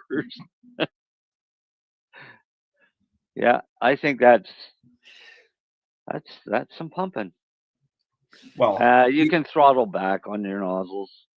He can, but I do agree with his point though. What? No breaking his back lugging water. I'm not lugging water. No, well, I can't say that. I'm lugging food right now, but it's pretty friggin' easy. Yeah, I'm lugging water right now, and God love my wife. She asks every time when I go out, she asks me, "Do you want me to help you feed?" And most times she comes out and helps me. But I'm gonna set up another reservoir tank over on the hill, and I'm gonna run some lines and see how it works gravity fed. Yeah, because I don't really want to hook up a pump and run all that. I just don't want to go through all the work to do that right now. So I'm gonna try a gravity fed one first and see how it drips out. Put it on even if it's something in the middle of the heat of the summer, so I don't have to water twice a day, right? So I can water once in the morning, and then what's dripping out throughout the day keeps your pots wet enough till the next morning, right? Right. Dale's still lugging water. He's still hand watering. Is he still hand watering? Yeah, he's just transferring them from one reservoir to another. Which, yeah, I'd want a fast pump for that. Yeah, I would too. My mag drive pump. I used to have a really nice pump that ran off of a drill. I've seen them, Marcel. What a beautiful pump it was. I used to have it for my water bed. It would sell them on my water bed in seconds. They sell them on Temu, yeah, for your drill. Water transfer pumps for your drill. I don't know if I'd want a Temu one. If I was going to, there's some things you just don't buy on Temu. Yeah, like cameras and sex toys. What's wrong with sex toys? I just ordered a bunch. Not from Temu, you don't want them, buddy. Why? Aren't they tested? You don't know what you're getting. I just want to make sure they've been tested. Yeah, they've been tested all right. Hey, that's like the Amazon store. Some of the stuff. My kid was going to buy a pair of clippers, and he opened them up because some of the stuff's returns, and there was still hair in them. And he's like, "No, I don't think I'll put them back." Yeah, pass on that one. Yeah, pass on that one. Yeah, but he did get me a good wheelchair cushion, and actually, I'm going to try that tomorrow because the one I'm sitting on right now is going to be washed. So nice. So Al, did you get all your cannabis questions answered tonight? I always have no. I always have questions. You know that. Did you I lay at are night. you able to I save lay some at questions night. for next week? I'm already on those. Okay. I was chatting with Hash Rookie earlier too, Al, and he said he'd love to come on and chat here in a couple weeks. Hash rookie. Invite him. Just set a date and tell me when it is. Yeah, because he was already on once talking with us, and he said he'd love to come back on and talk again. Let's do it. Set it up. Yeah, I am. And then because he goes to a place out west to a thing every evening. I'd like to start having more. Sitting here guests on fucking again. thinking, who in the fuck are you talking about? Now you know who I'm talking about, don't you? Yeah, I know who you're talking about now. But anyways, yeah. So I don't know him as Hash. And you should all also poke Ken and get him on again. Yes, to be honest with you, I haven't spoke with Ken in over a year. To be honest, he's been super busy. I know that Will got my buddy of mine. Will, I was chatting with him the other day, and he said he got to speak with him for a quick second. Well, I'm glad he's busy. Yeah, well, they're selling lots of nutrients over there in Australia. Australia's starting to. I know. I'm really enjoying watching. I'm in a couple of groups, so I'm enjoying watching the positive outcome as opposed to the last 10 years of negativity. They're and New Zealand. Yes, and they're finally coming around. Like they are like where we were 10 years ago. Yeah, and he does a lot of business with Tasmania too. Wow. Yeah, because I always hear him over whenever I was chatting with him before. He was always over in Tasmania, but yeah. So good for him though, because the product works. There's no denying that. Well, you know what? I'm looking forward to actually giving it a good whack this year. So well, you won't be disappointed. I hope not, because it's about fucking time. Yeah, well, this is it. I mean, my first couple of grow seasons out were shitty, and then I started getting better at it. And last year, when Dale gave me the purple satellites, I kept one for myself, and because he gave me 5, and I kept one for myself. Then I gave my mom 1. And I gave 2 to Marcel. And because Marcel had 2 of them last year, didn't you, Marcel? What's that?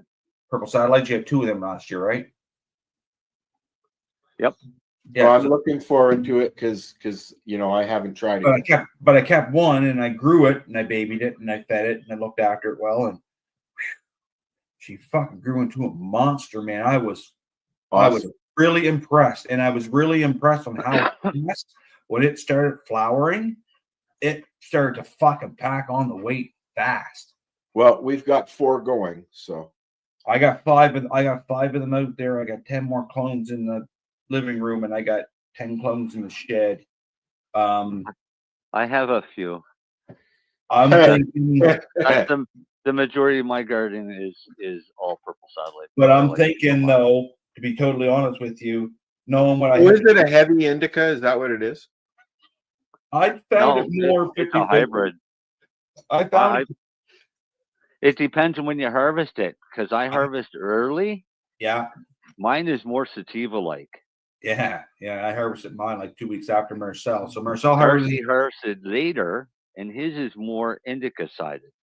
I harvested mine the 10th to the 15th of September last year, and I started cutting down the plants on the 10th, and I finished on the 15th, and I kept all that separated, and the stuff that was done right around from the 13th to the 15th was perfect. The wife, that's where she really liked it. That's where I really liked it. Sorry.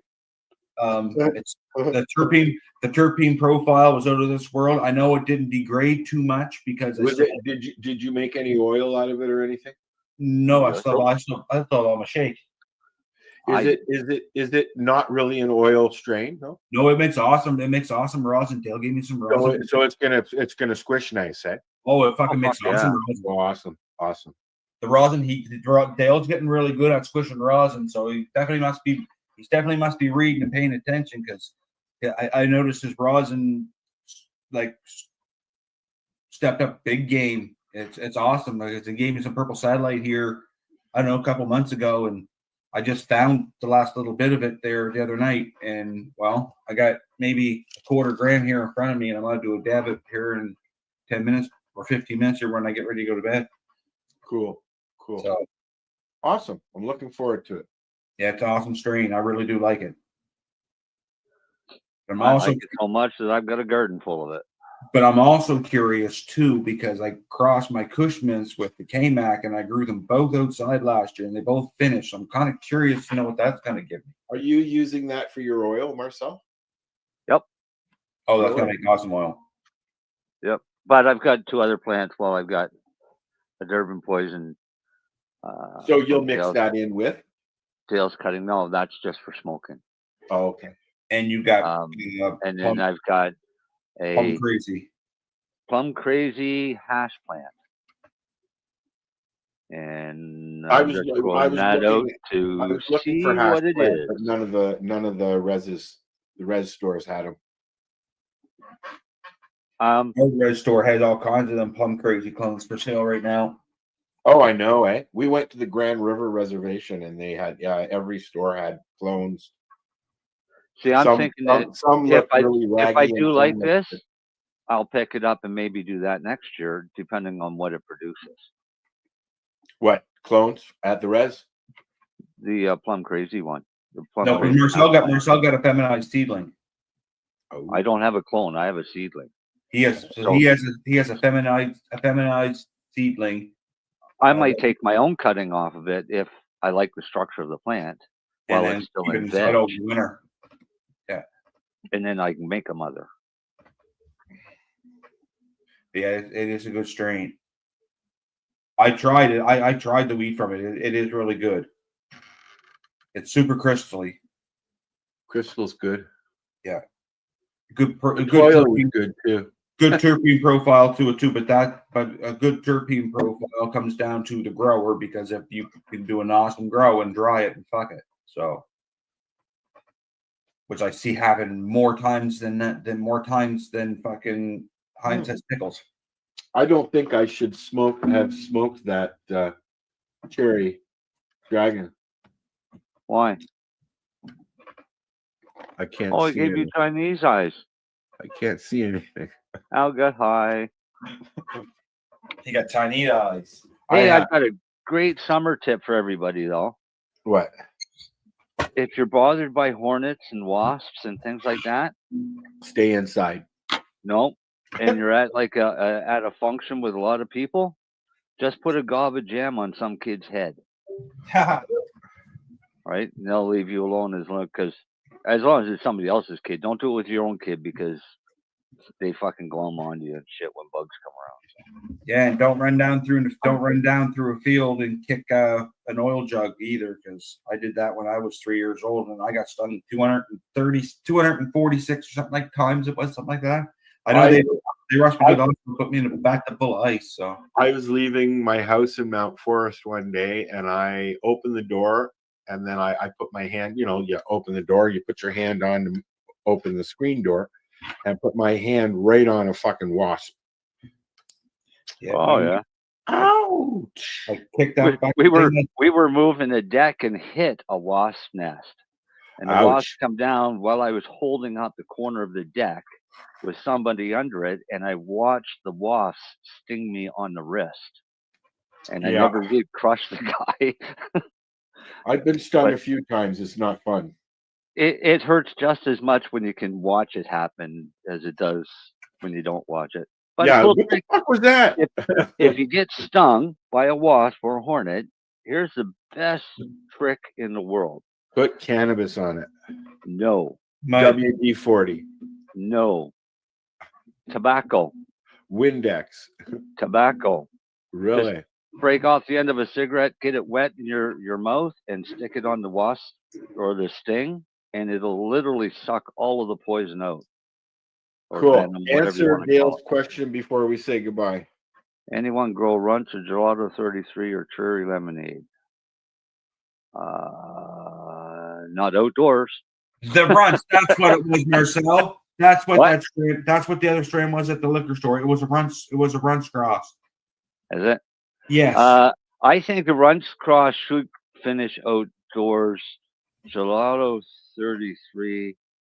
It will too, Dale. I've heard people grew it last year, but now whether or not it was real Gelato 33, I don't know. Cherry limeade? I don't know. I've never heard of cherry lime. Question. Well, If you were to test the genetics of a seed, would you be able to tell if that seed was an original? You mean Or like a doing land it- race? Yeah. Yeah, They are decoding genetics now, so yeah, very likely they could. Like if I had a runt But and I I don't wanted think- to know it was a runt, could I take it somewhere and they could tell me exactly the lineage of that seed? Yeah, What but it it'll never grow. Like No. you wouldn't get the seed back. No, I know. But if you had, and you would never know if it was a bunch of the same seeds or not, really. Hey, you out. Yeah. That'd be a hard one to discover, I guess. Hybrid strain. Hey. Rosa. What is it crossed with? Man, there's not much info on it. Just hybrid. Now I've got the yawns. I think a nap is coming.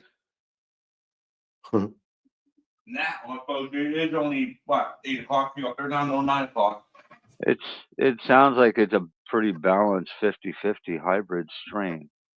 What, the satellite? No, the cherry limeade. Oh, okay. But there's very little information on it.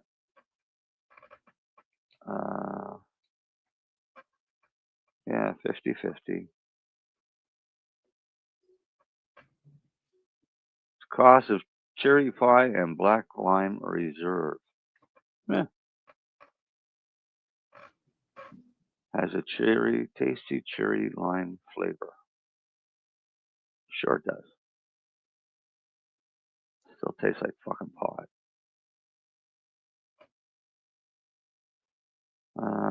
Black lime reserve has got 70% indica. Purple Kush, Northern Lights, Chem Dog. Cherry pie's got indica. You got 8 minutes, Marcel. Granddaddy Purple and Durban Poison. Yeah. Hybrid strain. There's not much growing information on it for information on whether or not it'll finish outdoors. To be continued. Say goodnight, guys. Hey Al, guess what? What? Good night, guys. Oh, I did my math. I was calculating my ice cream strength. Oh. Since I put 2 in my coffee, and then I figured out that they were 47 milligrams per tub of ice cream. My God, I'm wrinkly. Okay, say goodnight. That's because you're old. Yeah, I'm getting Good there. night. Peace Bye-bye, out. Marcel. Peace out.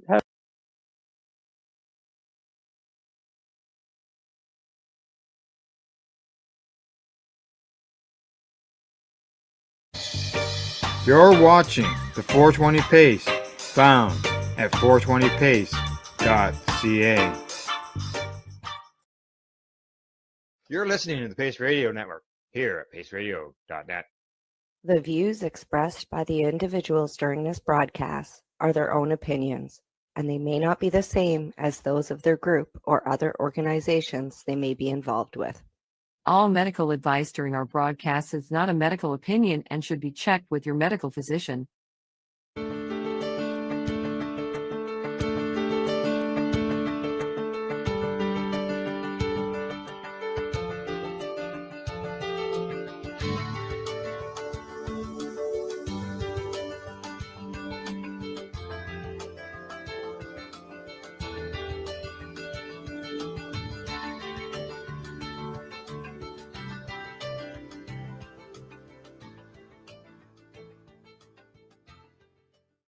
Hi, welcome everybody. Welcome to the Veterans Action Council.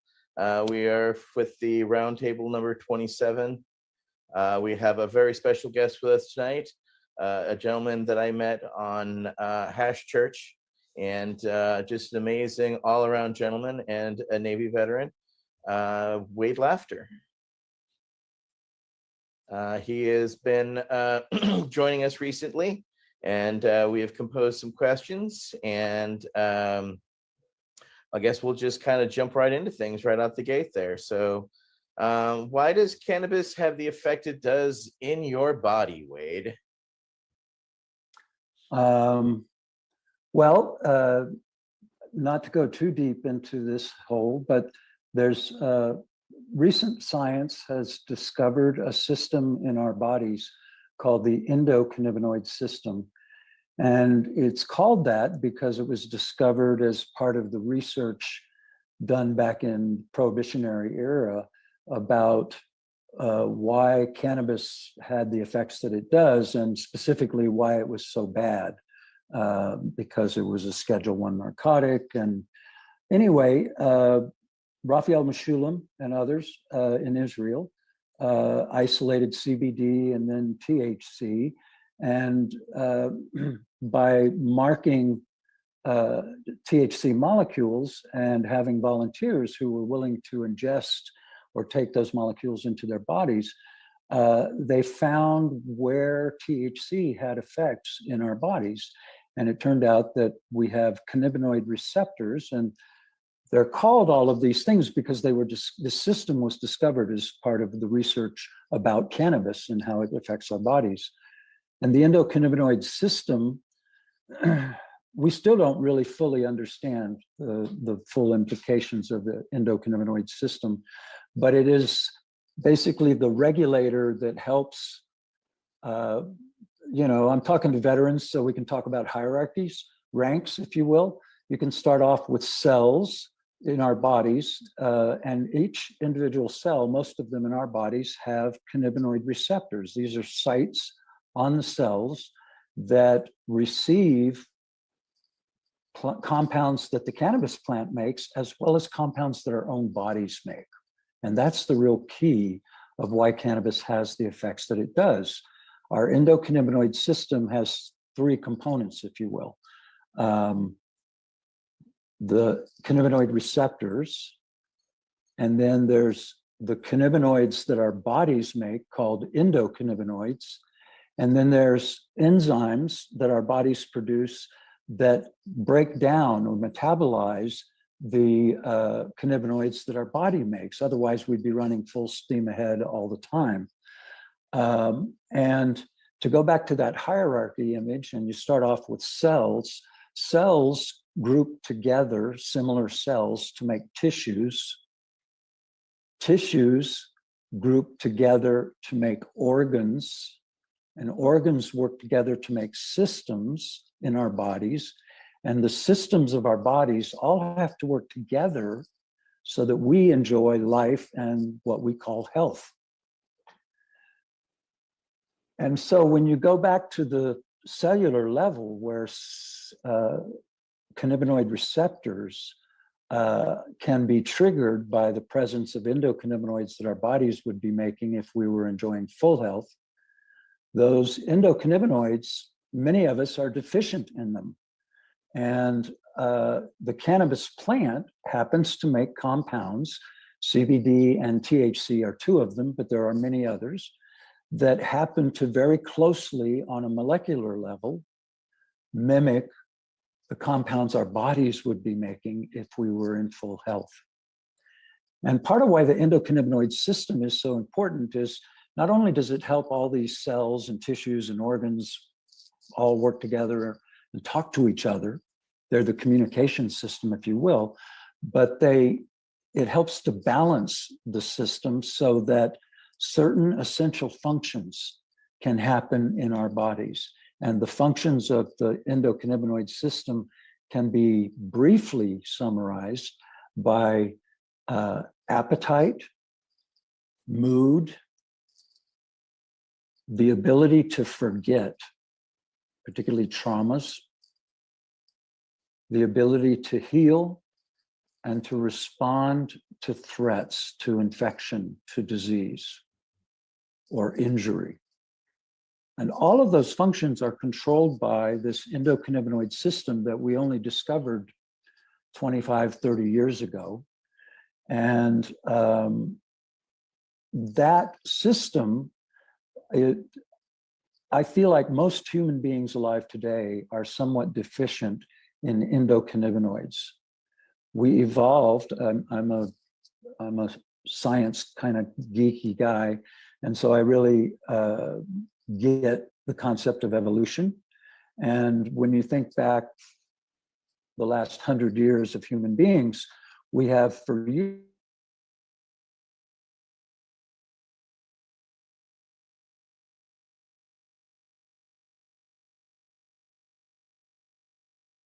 we made rope, we made sails, the Declaration of Independence, the original copies were written on hemp paper. It was a militarily necessary commodity. There were wars fought over availability of hemp. And I think that over time, like the feed animals that we ate consumed cannabis. I know of farmers who work cows that use hemp to help cows that are struggling in their health. Much cheaper than antibiotics and whatnot, and meantime, good for your cows, and they're more efficient at producing milk, et cetera, et cetera. Well, meantime, we evolved eating whole foods. We didn't, most of everything you go to the store today and find in the grocery store, that's not what we evolved eating.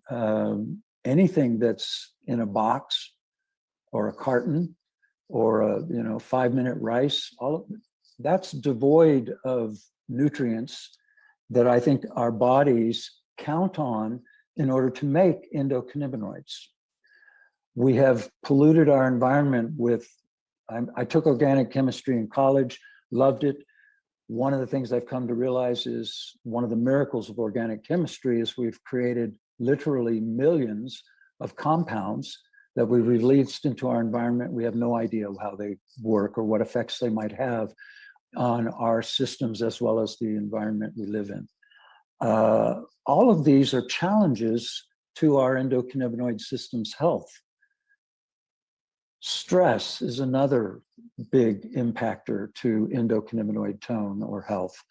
And so I think part of what's happening in our culture today, across our entire culture, is the increase in certain illnesses or disorders that tend not to respond well to the medicines that we have, but do surprisingly respond fairly well to cannabis.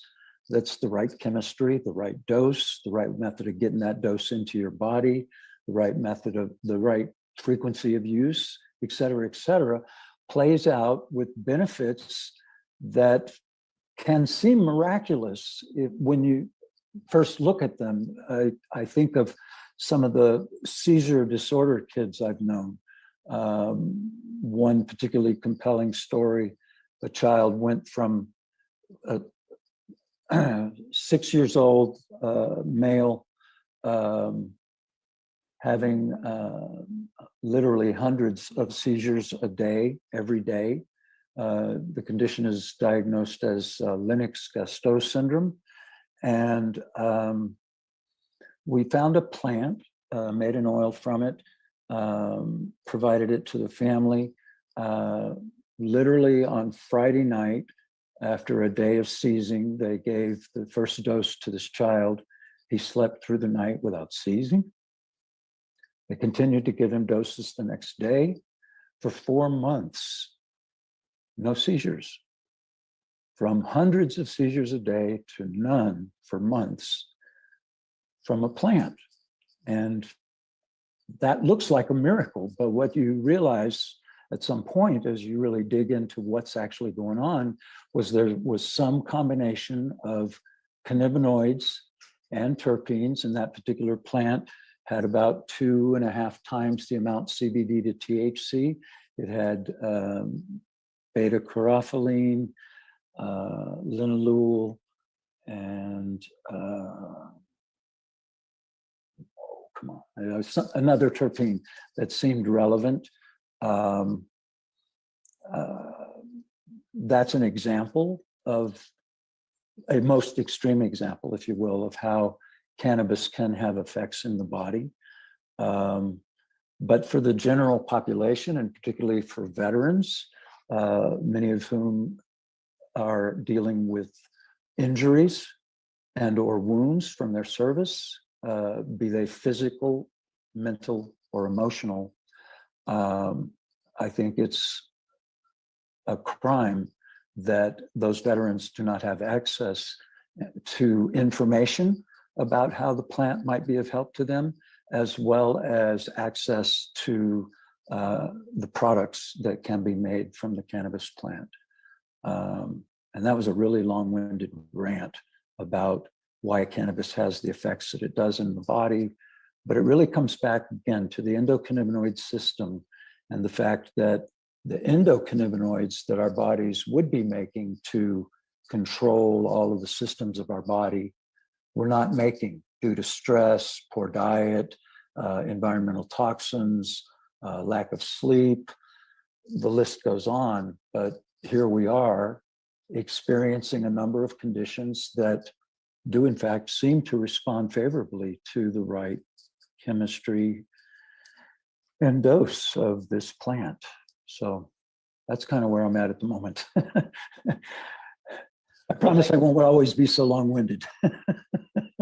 No, I mean, there's nothing wrong with that. I mean, there's a lot to that. And as you've shown, there's a depth to it. It's not just a surface conversation, because, you know, when I was first getting into cannabis activism, it was, you know, cannabis can save the world, yum can save the world, you know, nothing bad can be, you know, be known about cannabis, but we didn't have science behind us. We didn't have the understanding of the endocannabinoid system, or that it had its correlation between cannabis and THC and CBD. So, and they're, you know, becoming actually, you know, locks for keys that we used to produce, as you say, but now we've found artificial means by, you know, however our ingestion method that is actually helping us achieve homeostasis.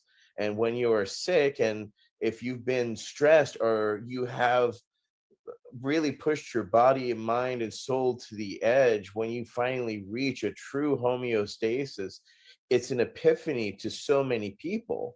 And it's a shame that we've had to have met so many people due to their illnesses, as opposed to the populace as itself, because they are, you know, the populace as its general point is cannabinoid deficient across the board, which means the majority of our population is literally walking sick, and they don't know it, know why, understand why. But for some reason, when they use cannabis or they use different combinations, CBD, THC, it has an effect on insert illness here, their stress levels here, et cetera, et cetera. So it's a layered discussion and goes so deep to everything that we ingest, what a patient is using, what is their medication, what is their history of medication, you know, all these things, how much rest are they getting, exercise.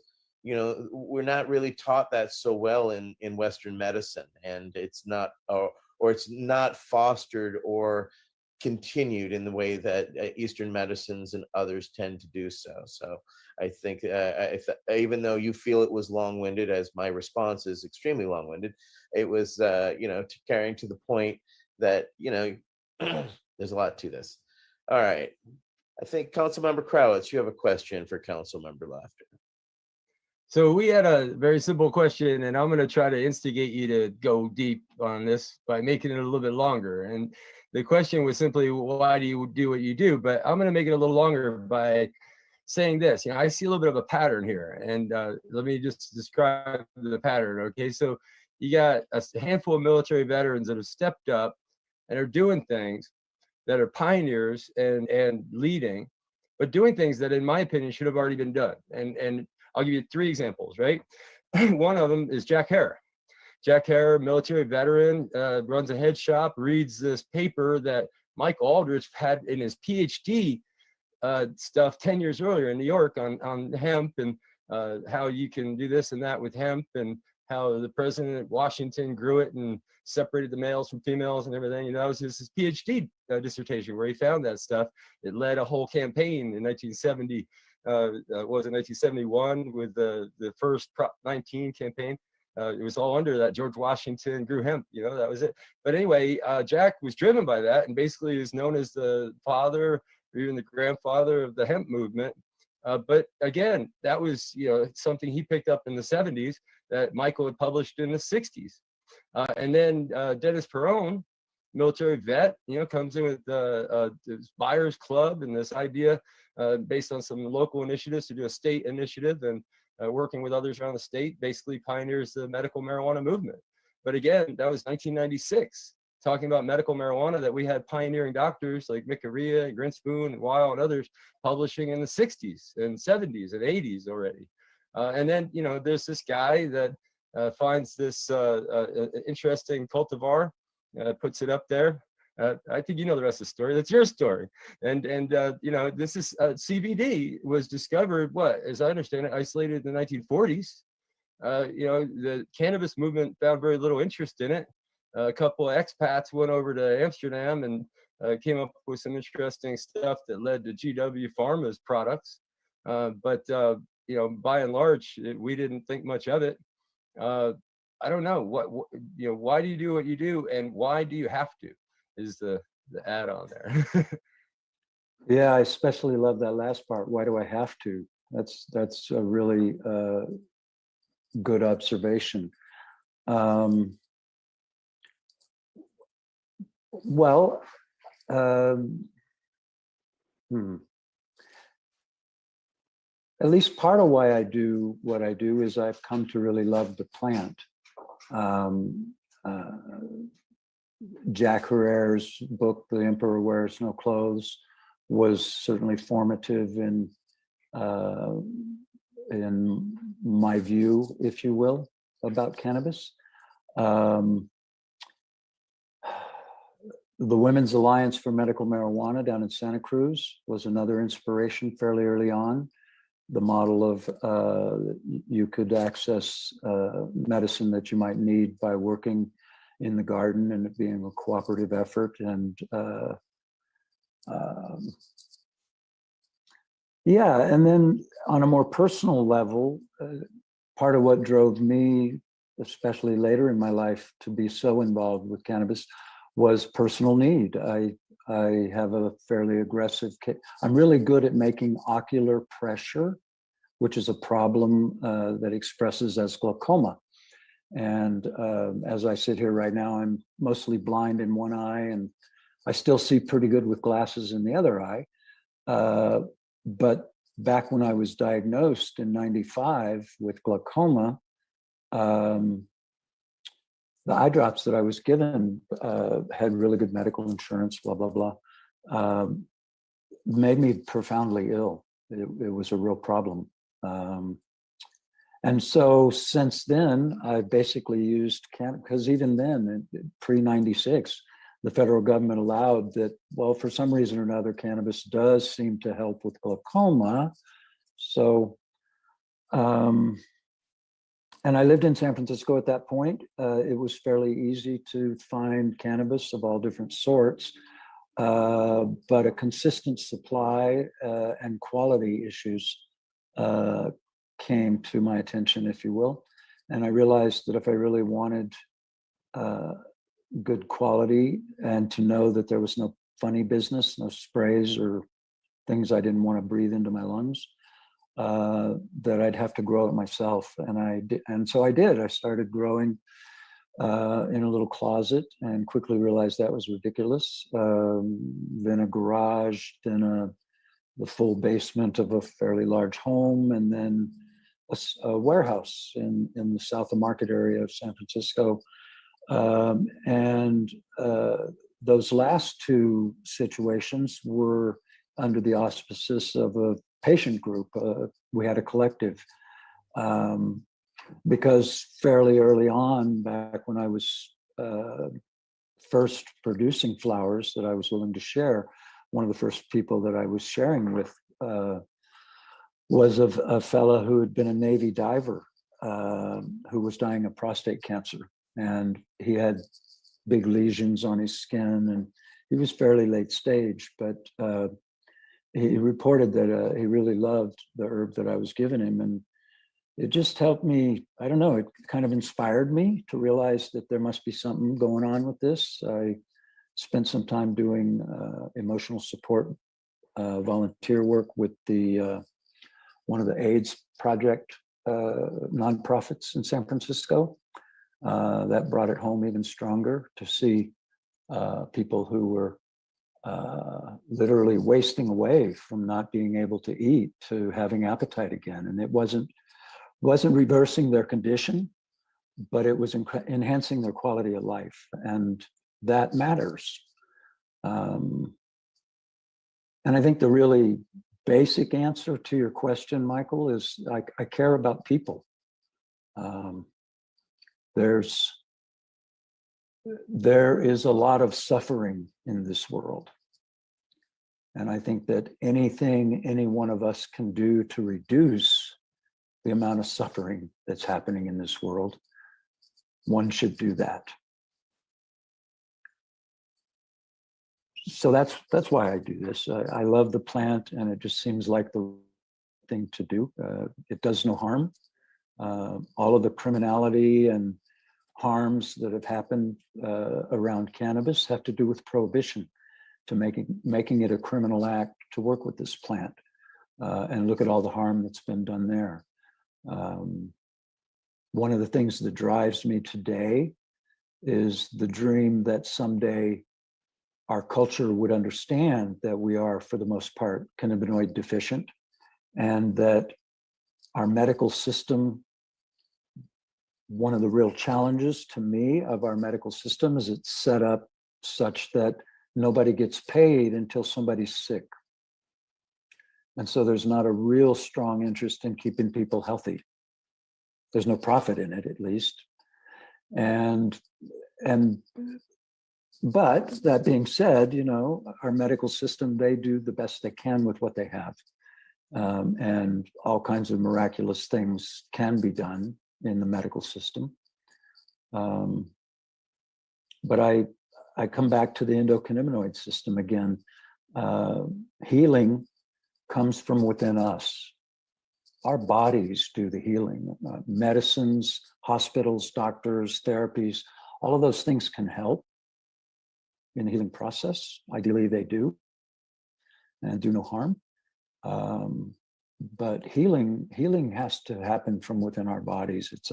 It's motivated by, on the practical level, if you will, the endocannabinoid system. But I can go all woo-woo on you and start talking about spirit.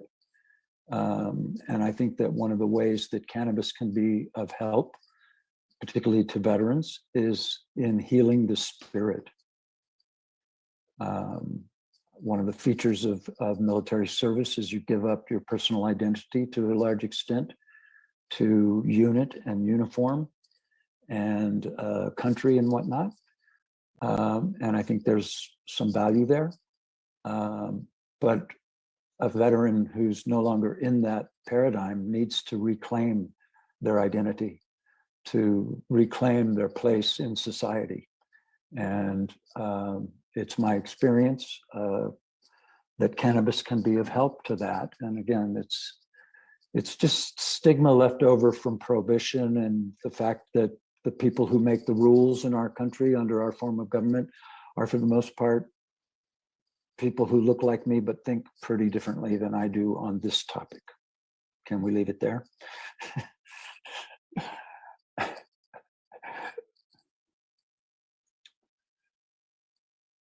All right. Next question will go to Alex, council member. Thank you, Etienne, and thank you, Wade.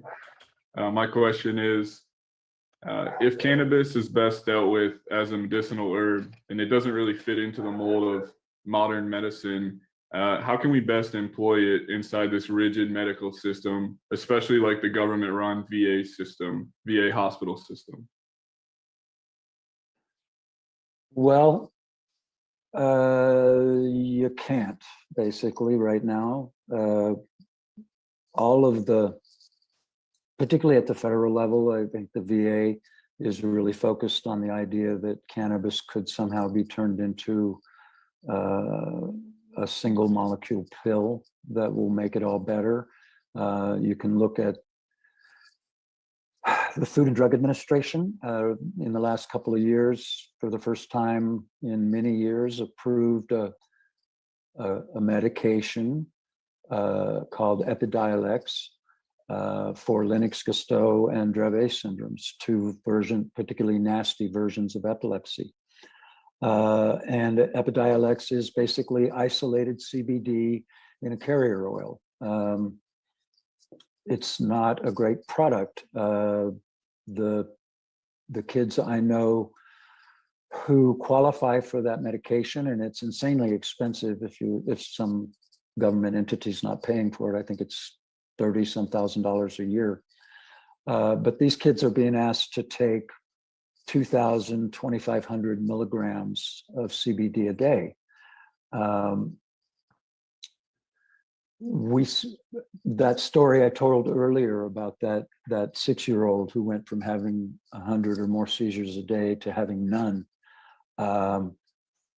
His dose today is at about, last I heard, it was around 250 milligrams of CBD over the course of a day, and he's getting about 150 milligrams of THC and some CBG in his formulations, and they're having good enough success that he's actually going to school.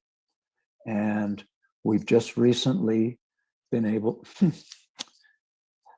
his father has secured permission from the school district. If we can formulate his product into individual doses, the school nurse will give it to him at school.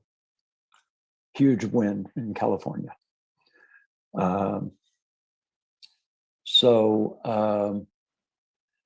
challenge with the VA and, quite honestly, most medical research, all randomized double-blind clinical studies have to be done with isolates. Whole plant medicine, you can't standardize it. It's not easily repeatable. George was talking about having found a cultivar that worked for him in our conversation the other day, and that he was able to get a little bit and then it was gone and it wasn't any more available. And this is an ongoing problem for folks who actually need cannabis. We have to change the rules. We have to change the system. I know that, I believe here in California, I don't know if the governor has signed it, but there's supposed to be some legislation moving to allow hospitals to dispense, or to allow patients in a hospital to receive cannabis preparations. I'm not up to speed on the details of it. But that's what we have to do. We have to change what's possible. We have to assert patient rights to try their own medicines. And part of that is educating the medical establishment. Early when we first jumped on the call here this afternoon, I was telling a story about a conversation I was having with a friend who's a doctor and researcher at a major medical institution. And she's reporting that there's great enthusiasm across many departments at that teaching center about cannabis and its potential effects in their fields of study. So it is changing.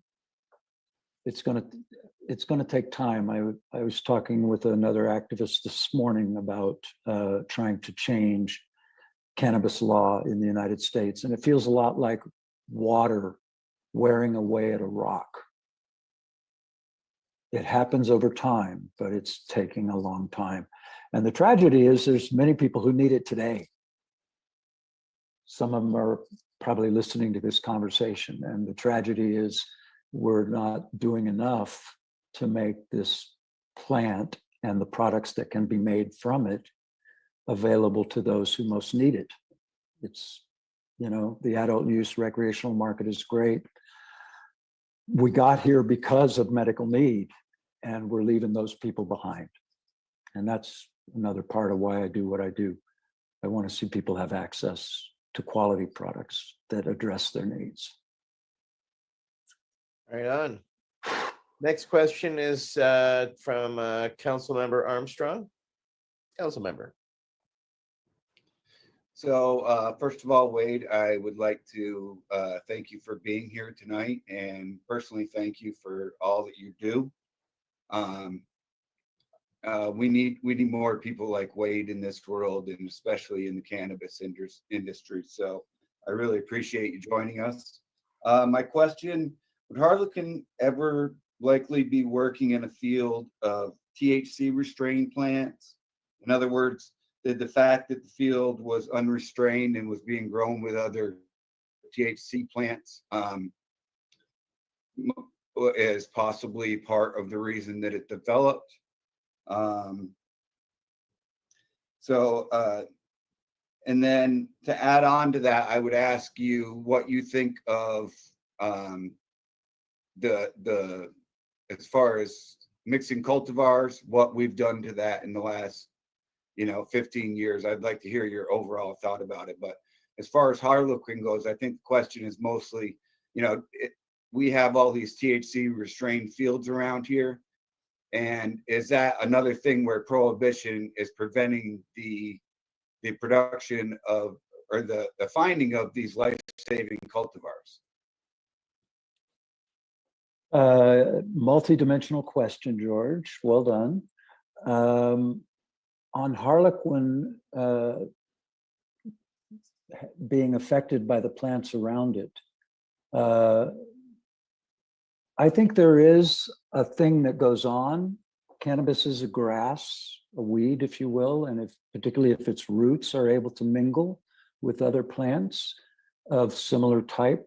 I have, in my experience, seen traits move across different cultivars.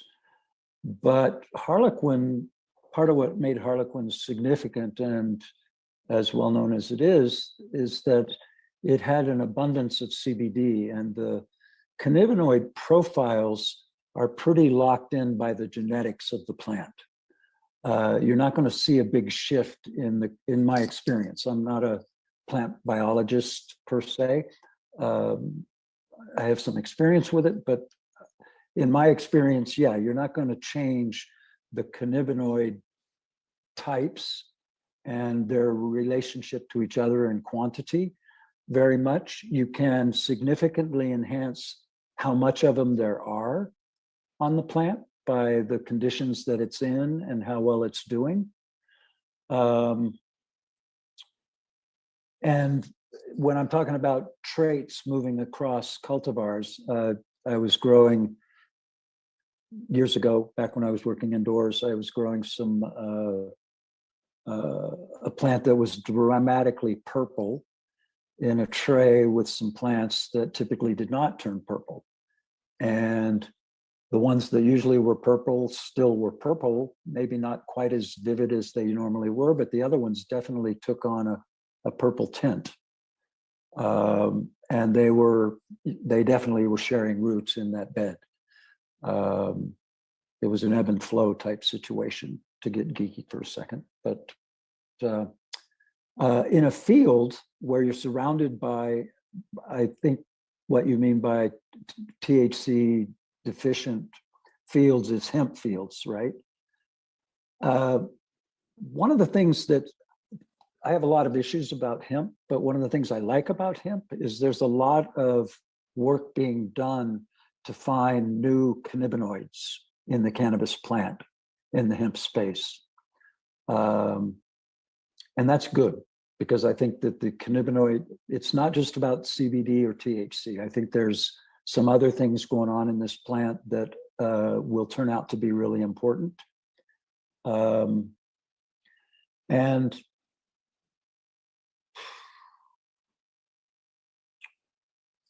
I don't know that I answered your whole question, George. I feel like I've left something out. Go for it. Yeah, I think what you left out is just the part that I added on at the end. You explained very well about Harlequin and its relationship with the plants around it. But what do you think about, where America and California basically has taken these plants and crossing the genetics and as we all know, you get a good cross, it produces a lot of medicine, and in our medicinal world, that's what you end. So you end up getting a bunch of crosses of this one plant that happens to cross well with other genetics. And so I just big picture, what do you think about the genetics that we're doing?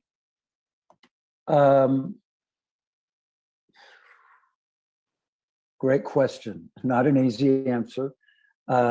I'd almost have to say I'd like to talk about type 1, type 2, and type 3 cannabis. The type 1 cannabis is primarily THC, and there's an amazing diversity of those plants out there in the world, and more of them being created every day.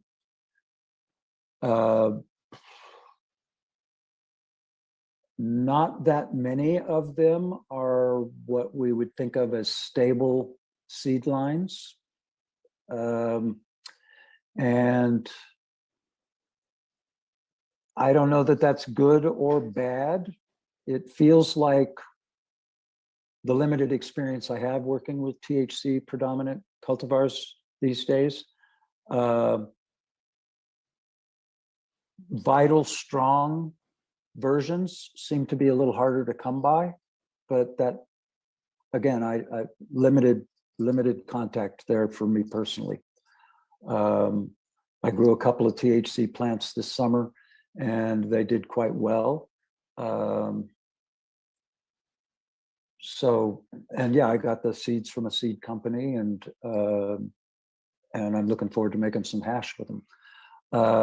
On the type 2 cannabis, which is Harlequin, among others, there's many others. I think there is some good breeding happening there. I've seen a number of different products coming out on the market that are anywhere from 4 times the amount CBD to THC to 4 times the amount THC to CBD. That whole range in there is to me, even up to 10 to 1. There's real interesting possibilities in there, and not just because of CBD and THC being together, but many of those cultivars are producing minor cannabinoids in some abundance. And again, I think this is something of interest to those in need. And for a lot of conditions, I really have for years tended to steer people towards type 2 or type 3 cannabis. Type 3 cannabis, many hemp cultivars fit into type 3. They're predominantly high CBD, not much THC. But again, in the hemp space, one of the things that's really nice that's been happening in the last few years is a lot of novel cannabinoids. And for example, I heard recently that there's a plant that's come forward that produces just CBG, no THC, no CBD, and yet its whole plant. I'm looking forward to seeing what other cannabinoids might be in it.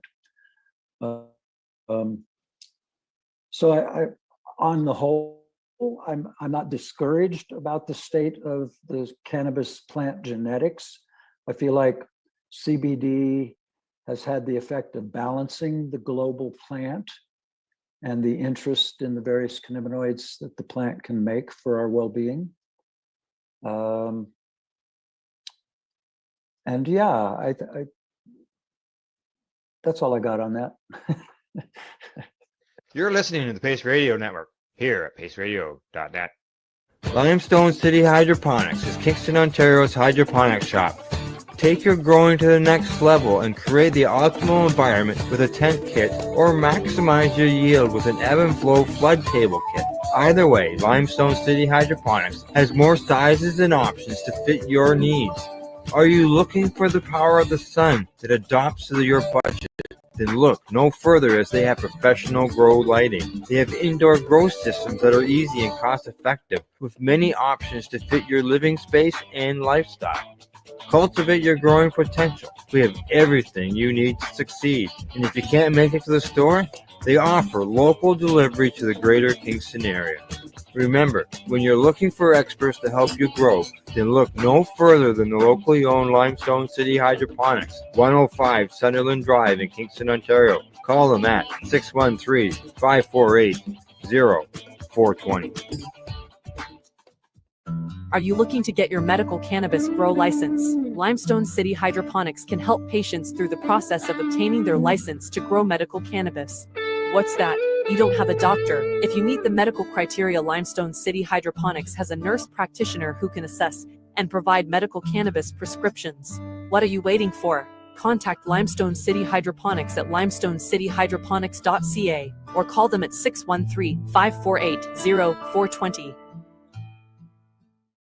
What do you find at paceradio.net? People advocating cannabis education. Enjoy the buzz of legalization with Campbellford Lifestyle Shop. From lights to plant nutrients, books, consumption accessories, and more, we've got all your basics to grow or consume cannabis. Visit our info center or take a look at our piercing services and body jewelry, now available in-store through Campbellford Lifestyle Shop, 17 Bridge Street West, Campbellford. Cannabis edibles are an effective way to manage pain and other ailments, especially when you deal with your trusted partner, Legacy 420, in Tyendinaga Mohawk territory. You see, we lab test every product on site to ensure proper dosage every time, which is critical when consuming cannabis edibles. All Legacy 420 edibles are made by our classically trained baker and chocolatier, and we also have super tasty vegan options. Our baker has been in the industry for 25 years. She's also a chocolatier. Everything from savory to sweet, your chocolate bars, brownies, butter tarts, you name it, we make it.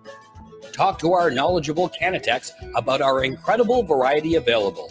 Give your trusted partners a call. Legacy 420 out on your road.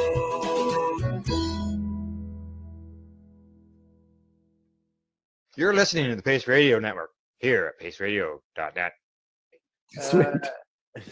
Councilmember Krawitz. Yeah, man. That's the idea of creating a global balance with the CBD is brilliant. That's a very interesting point. The focus on THC and where that's led. Yeah, I can see your point there. It's very interesting. Food for thought. I'm gonna have to go with that. But I wanted to run it a little bit further down the rabbit hole on a side point of that last question, which is it's something, again, back to Jack Herr. We had talked about the THC levels of hemp, and he was railing about the low THC hemp that they were doing in Europe. I guess it's a point. I don't know, whatever it is. It's less than 1%. I think they got to do 0.2. Yeah, it's way under 1% hemp. And 0.03. What he was saying was just environmentally, and in terms of how many pesticides he needs and things like that. He was saying something along the 2.5% THC was more appropriate. When I've looked at it, it seems like just if I were to just draw an arbitrary line based on something that made sense to me, it would be 5%, because under 5% really isn't of much interest to people that want to smoke it, but yet it doesn't really restrain farmers that are growing hemp. It seems to be a range that they can work in. And my concern is that what we have here in US federal law is 0.3%, I think it was, THC. So that restricts the cultivars very, very strongly that they can play with out there in the field. Somebody recently brought up the fiber. I don't know, how accurate this is, but it's something that they had researched led them to believe that you couldn't really do a very good fiber crop with such a low THC number, which wouldn't surprise me given these facts. So yeah, just I don't know, just so I could put that out there for you to comment on. I mean, it goes to that, could you have ever even discover a harlequin under those circumstances? Would have ever even been discovered? Yeah. Yeah, I don't think that it would have. It's I'm going to circle back to something you started off with, Michael, about hemp. To me, one of the real tragedies of what happened with the Farm Bill was deciding that industrial hemp would be defined by how much of a certain specific cannabinoid might be present in the plant. It would have made much more sense to define industrial hemp as any plant producing less than 5% total cannabinoids, whatever. And now you're growing cannabis hemp for fiber, for hempcrete, you're not mining cannabinoids. And that's really what we've created by this artificial, non-biological, non-botanical definition of hemp, making it based on one specific cannabinoid. It's part of why the Delta 8 thing is such a headache nightmare going on right now. But that would involve, undoing or changing federal law, which, as you guys know better than I do, is quite a challenge. But it's a shame. And meantime, if I was a THC farmer working indoors in a warehouse and got those original seeds, hoping for a cultivar that would be a beautiful hash maker, because I like hash. I like to smoke hash. It's really my preferred method of ingestion. And so, I was seeking THC experience, and my patient group, for the most part of how the Harlequin is a jokester, it's from an opera many, many years ago.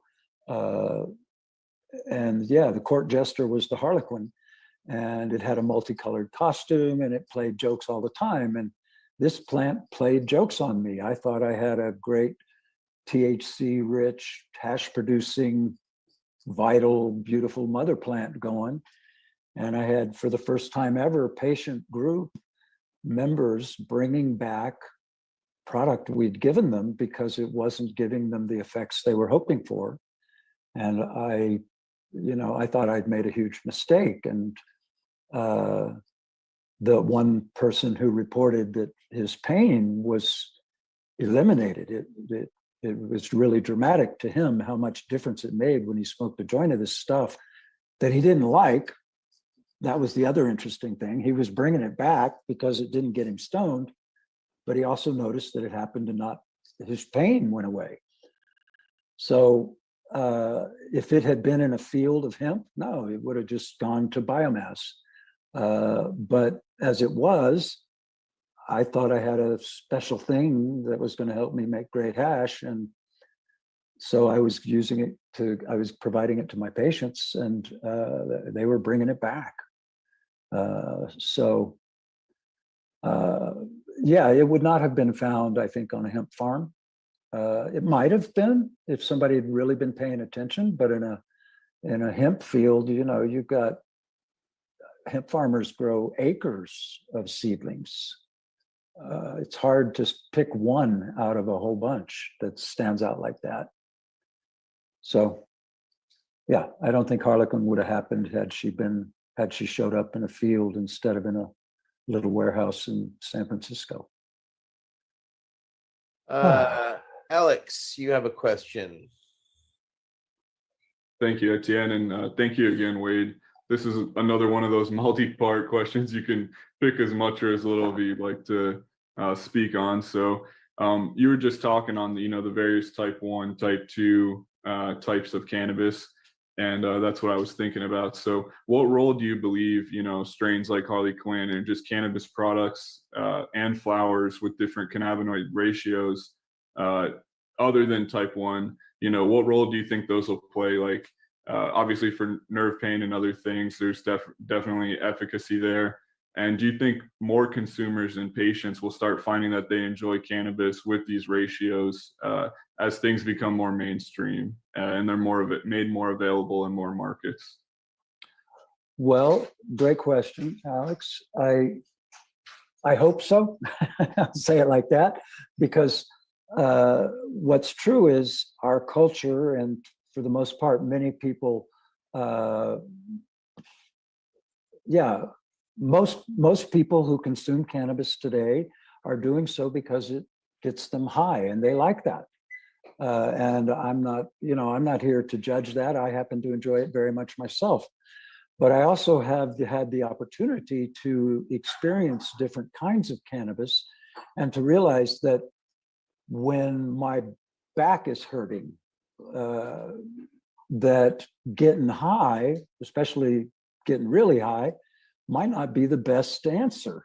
That maybe what I want is something that's gonna, instead of getting me really high, it's gonna help me feel better.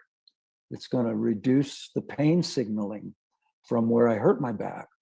It's going to relieve some of the pain or anxiety, the anxiety really that's going on in my head about, oh hell, my back hurts again. I'm sure some of you know exactly what I'm talking about. Might not be back pain, but many of us live with pain. And yeah, type 2 and type 3 cannabis at the right dose. And again, the wide array of chemistry that the cannabis plant can produce, I think most consumers just don't realize that yet. I think most consumers today, when they go into a dispensary or a legal store, I don't like this analogy, but it kind of works. They're looking for high THC. So that's a bit like going into a liquor store and asking for the highest proof alcohol you got. Give me your 190 proof grain alcohol. Well, most people don't want that, but that's what 33% THC flowers are like. I mean, it's a poor analogy because alcohol and cannabis are not the same thing. But for the most part, the consumer still has that viewpoint where they're really looking for the grain alcohol. They want the biggest bang for the buck, and they're missing a lot of the potential joy and quality of life that's possible with finding the product that's going to be right for them. And I think that's really a thing of educating the public. And once they try it, if they are free of the expectation, like go back to Harlequin's story. My patient group was used to what they got from Wade was going to get them high. That wasn't happening. I did not, and I didn't know I needed to make those changes in their expectations. Now I do. And I think that some aspect of the industry, we have to educate the consumer on what's possible. And ideally, someday, enough people would understand that our culture might be more healthy, that we wouldn't have so many of the health problems that we have. We might not have so many veterans who feel a need to take their own lives because their lives don't seem to be working for them right now. And it's tragedy. And I like a saying that I've heard before: be the change you want to see. Make it happen. That's one of the things veterans are good at, getting shit done. And we need to make this happen. Bless you, sir. Absolutely. Councilmember Armstrong, you have a follow-up question. I'm not sure it would count as a follow-up question, but I wanted to ask Wade about, so you're talking about different cannabinoids that are going to help people differently. What I found in my journey was, eating cannabis was much better for pain. When I had pain, like you said, if I was smoking cannabis to get results, not only was I getting bad results, sometimes it made you feel like the pain was actually heightened. So I was wondering, if you could go over how that changes. So for example, like most of the medicine you're providing for these patients, I'm assuming is oil, is RSO, and they're eating it. So a lot of us smoke our medicine for our mental health conditions and for our pain.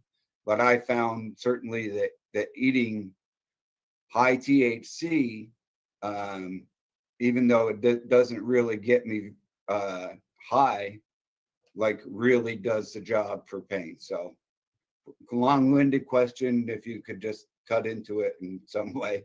No, that's a great observation, George, and that's my experience as well. And part of that, again, I'll point back to our bodies and how cannabis works in our bodies. When you smoke or vaporize cannabis, the cannabinoids are entering your lungs, and from the lungs, they go straight into the bloodstream, go straight to the brain, because the body is designed to get that oxygen that you just brought in to the brain, because that's the center of all the activity. And that's appropriate. And it's part of, there's benefits to inhaling your cannabis in that it comes on quickly. It's fairly easy to control your dose. For certain conditions and certain situations, it actually seems to help a lot. But to your point about pain, that is my experience as well. If I'm not careful about what I'm smoking and I'm in pain, I can actually make the pain worse. It feels worse because I'm more aware of it. I feel more sensitive, if you will. When you eat or ingest, and I frequently hit on a high potency oil that's titrated into, I think this is an olive oil. It has a little more CBD than THC, but I consume half a dropper full of that a couple times a day because it helps me feel good. It tones down the pain signaling that I rode motorcycle when I was younger. I'm a farmer. I work pretty hard. I like getting stuff done. And yeah, sometimes I pay the price in terms of my body just doesn't feel that. I feel a little bit like the Tin Man from The Wizard of Oz. And a little bit of oil goes a long way for me. I can move easier. But edibles and sublingual tinctures, because you're ingesting them, they go through a different metabolic pathway from the gut. They go into the bloodstream and then immediately to the liver. And the liver changes delta-9 THC into 11-hydroxycannabinol or something to that effect. 11-hydroxy. 11-hydroxy metabolite. Thank you, sir. Yeah, 11-hydroxy has much more profound physical effects than it does mental or emotional effects. At really high doses, it can be pretty debilitating. Most everybody who's been in cannabis very long has a story of somebody they know or maybe themselves. They ate a cookie or a brownie and it was a really good brownie, so they decided to have a couple more with some ice cream. And they had a really horrific night. It happens, and that's an overdose. But at small doses, the right dose for your needs, it's really the way to go. Ingesting cannabis at small doses, finding the sweet spot, the dose, the method of getting it into your body that works for you, you can see pretty dramatic benefit on pain. We've seen a lot of folks reduce their need for opioids and or eliminate them. There's science being done in clinical studies that suggests this is a pretty strong correlation about cannabis use, giving people the opportunity to voluntarily decrease their opioid use.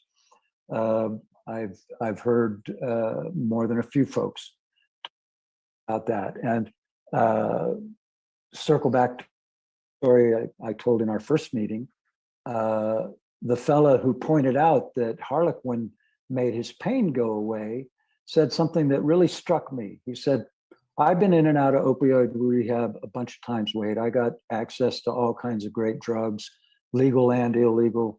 I can get as fucked up as I want. None of them make the pain go away. They make it so I don't care that I'm in pain, but they don't make the pain go away. When I smoke a joint of this, the pain goes away. What are you doing to it? And so that's really sort of the lodestone, if you will, of what drives me, that recognition that finding the plant, finding the chemistry, the product, the way of getting it into your body, the dose, the frequency of use that works for you can in fact provide pretty amazing benefits for very little in the way of adverse side effects. I mean, especially when you start looking at some of the pharmaceuticals that get recommended as an alternative for our condition. Oy. Yeah, it's going to be like that sometimes. You have a lot of knowledge and a lot of experience, and we thought about these questions a little bit. We're trying to pull this out of you. Council member Kendra has joined us, and she has a question. Hi, sorry, I was listening the whole time. I just wasn't visible. What do you think about high CBD hash? It's not common from what I've been told. The CBD strains don't wash through. They don't wash well. Yes, that's something I recently learned from one of the guests y'all had on your roundtable a little while back. Marcus Richardson talked about how the trichomes, the beautiful mushroom-looking picture that's over Etienne's shoulder there is a trichome, and it's a specific type of trichome that's predominantly where THC is found. And those kind of trichomes break off or wash off of cannabis plant material fairly readily under what I think of as mechanical separation. You can dry sift it, you can water wash it with ice. But CBD is predominantly found in trichomes that are more shaped like a plaque that's kind of stuck to the plant surfaces as versus a mushroom that grows out of a plaque. And so, I never saw real good results in terms of yield from the various CBD plants I might have tried to make hash from. But they do wash real well in high proof cold ethanol. They dissolve pretty readily under those conditions. And then you can extract the alcohol off and you end up with RSO, as it's referred to. I prefer the term full extract cannabis oil or FECO, but much respect to Rick Simpson for putting forth that concept. Because it's a lot what we do. We work with highly potent oils. Ideally, they've been tested. We titrate them down to suit them. Do that at home. Plant material to make it worth. That's another reason that I'm a big fan of folks having the opportunity to grow their own. And if your local jurisdiction doesn't allow it, there's your opportunity for political activism. Get in there and change the rules.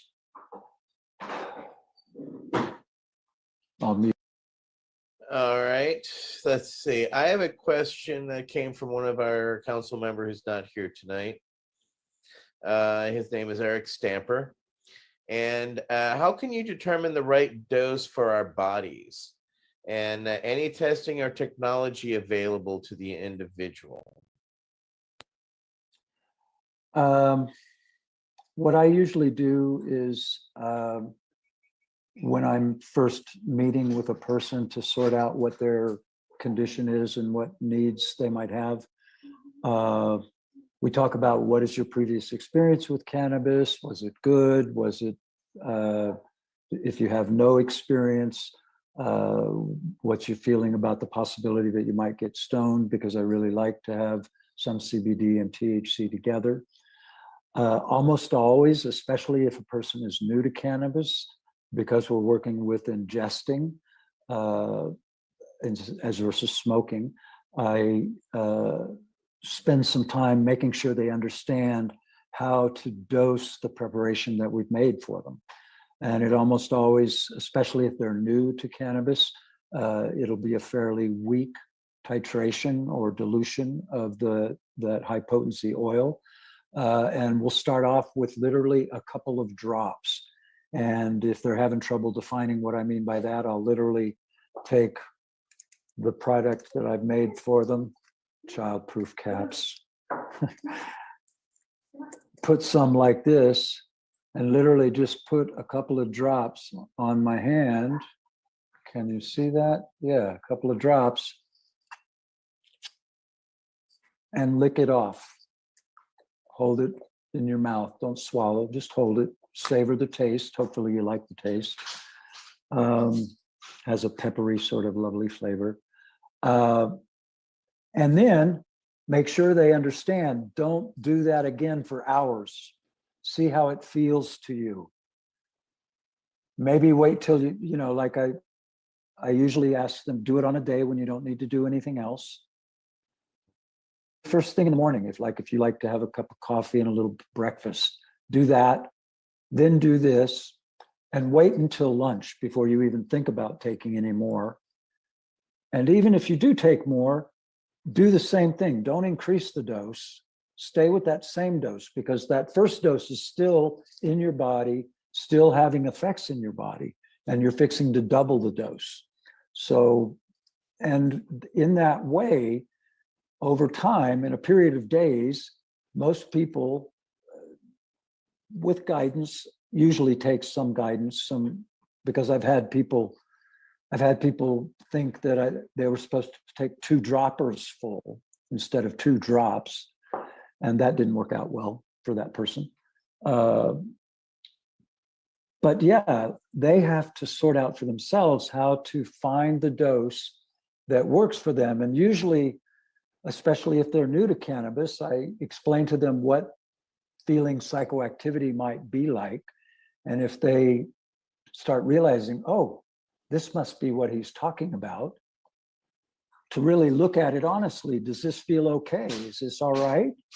If that's the case, then maybe you've found your sweet spot, the dose that works for you. Ideally, they might have noticed some of the more subtle effects. Maybe their pain has receded because they've been doing it for a day now. They've had 3 or 4 doses. And maybe their pain is a little less. Maybe their appetite's increased. Maybe their mood is a little better. These are all subtle things that are benefits that are possible, but are not as easily observed as psychoactivity. So one of the things that I shoot for is guiding them to the point where they can find the dose that gives them the benefit they're seeking without psychoactivity that becomes uncomfortable or keeps them from feeling like they can go to the grocery store or work with their children or do their job. Does that make sense? That sum it up in a way that makes sense? Absolutely. It's things I've always taught people is, get a diary, notate everything, how you feel beforehand, when did you feel onset, mark time, so that there's little things so that when you come out of the experience that you can go back to, so that I can absolutely agree with you on your dosage. Start off light, start off easy. We've all seen the horrors of people going way too far, way too fast. Even a gentleman ate one of those little decadoses on an airplane and stripped off all his clothes and ran up and down the aisles. So that's real world, not kidding you. It's funny to laugh at. However, that's bad dosage, people not knowing themselves, and also environment is key. You don't do these things and go to amusement parks. You can, but you had better be very experienced. It's not for the novice. This is healing, this is medicine. So do it at home, do it in safety, but document it, because that documentation you can take to your therapist, your doctor, and you can start building therapy around your usage as you find it. But what do you find with certain genetics that there is a certain aspect of titration or acclimatization after a certain amount of time, that possible rotation of different types of cannabis may be effective in certain therapies, Wade? Let me start off by saying, I'll get to your question in a second, but your point about journaling, keeping a written record of what's going on and your experience is a really, really, really good suggestion. Because, well, it is. I'll leave it at that. It's an excellent suggestion, and it's something that more folks could benefit from doing. It's something that we encourage folks to do, especially when you've got profound issues. And to your question, give it to me again, please. Sorry. I think I forgot my question too. Sorry, I was just medicating there. People getting acclimated. Yes, right? acclimatization after a certain Right. amount of time of usage, acclimatization can matter, which is why we teach people how to rotate certain genetics into their fields and operations, because after a certain amount of, as you know, the basic psychology of cannabis, you know, a neophyte user who is just starting into cannabis, if you look at it at a 30-day span, that first 7 to 10 days, psychologically, they're going to get as high as they're going to get if they're going to have some sort of reaction. Then afterwards, it starts tapering back to their regular cognitive level. However, I've known when I have grown one specific genetic in a garden, and that's all I had, I noticed after a month or a month and a half or so, for some reason, it doesn't have the overall profound effect. So teaching people to search for multiple cultivars that they respond to positively is something that I recommend to people. Do you agree with that assessment, or what are your thoughts on the matter and your experiences, especially with those that have severe illnesses? Do they not acclimate, or do they arrive at an acclimatization as well? Great question. And not a simple answer. Yes, people get acclimated to a specific version of cannabis. Some of that has to do with how often you're using it, how much does your body need it, what are the effects that you're seeking from using it. But I think anyone who's had access to large quantity of the same plant material for a period of time has had the experience you described it, John. It is a thing that happens. I'll say this, in the realm of seizures, what we shoot for is when we find a cultivar that works well for a person, we try and find cultivars that have similar chemistry, similar terpenes, similar cannabinoids. They're going to be different because they are different. But if you can find something that has at least some similarities, we often see some benefit that carries over. May not be as effective as the one, but it can give a bridge to allow the body to reset. The other thing that I like to point to, it's not real popular, but it makes a big difference, is if you find that you're getting acclimated to what you have and you don't have access to anything else, taking a break, stopping for even a day can make a big difference in how your body experiences it. And I've heard in talking with physiologists that if you really want to reset your endocannabinoid system, allow 2 to 3 weeks of fasting from cannabis use, and then you'll get a whole new experience when you start up again. But in my experience, taking even a day off can make a big difference if you have no other options than what you've got. The other thing you could do is, for example, if you've been smoking one thing for a period of time, maybe take a batch of it and make an edible with it. Get a different method of ingestion and getting it into your body. You might find it a renewed potency experience. That's kind of all I got on that. But yeah, it's a thing. It does happen. But you can get really dramatic benefit if you can discontinue use even for a day. That's amazing. Thank you so much, Wade. I would like to thank our council members, Michael Krawitz, George Armstrong, Kendra Billersawi, Alex Popoff, and Wade. Needless to say, we forward to having you around and more often. And because, like you, people hear you and see you and they don't realize that you're a veteran.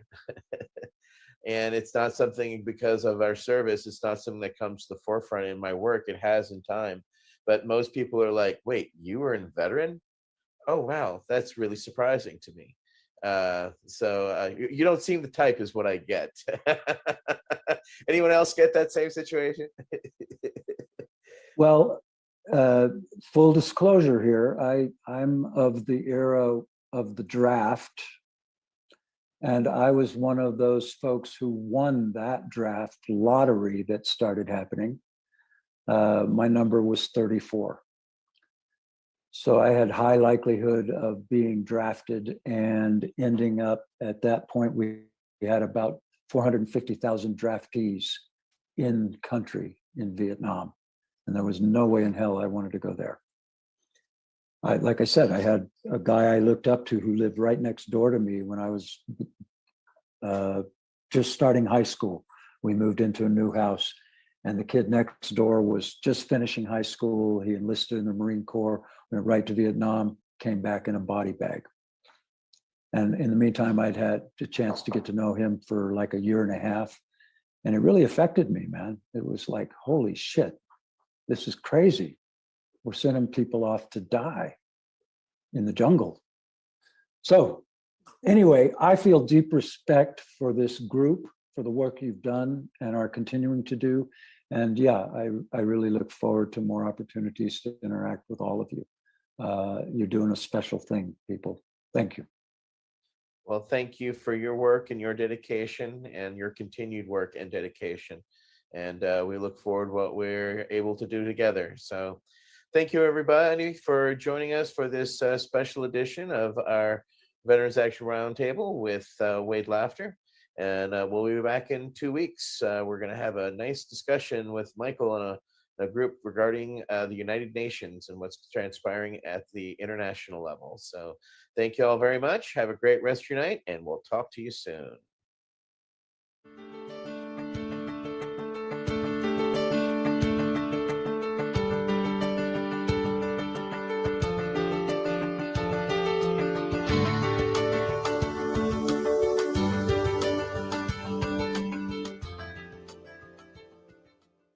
The Veterans Action Council is a Pace Radio Network content provider. You're listening to the Pace Radio Network here at paceradio.net. The opinions of the individuals during this broadcast are their own and may not be the opinions of their group or other organizations they may be involved with. All medical advice during our broadcast is not a medical opinion and should be checked with your medical physician. When you have a pain that's reached its peak, Legacy for 20 is so unique. If organic cannabis is what you seek, here's your trusted partner 7 days a week. Suppository salves, bakes and drops, topicals, edibles, infused pop. Just when life seems like it ain't easy at Legacy 420, enjoy a pop freezy. Lab tested products make them the GOAT. Legacy 420 out on your road. Legacy 420 in Tyndonega Mohawk territory. Indigenous organic cannabis at its finest.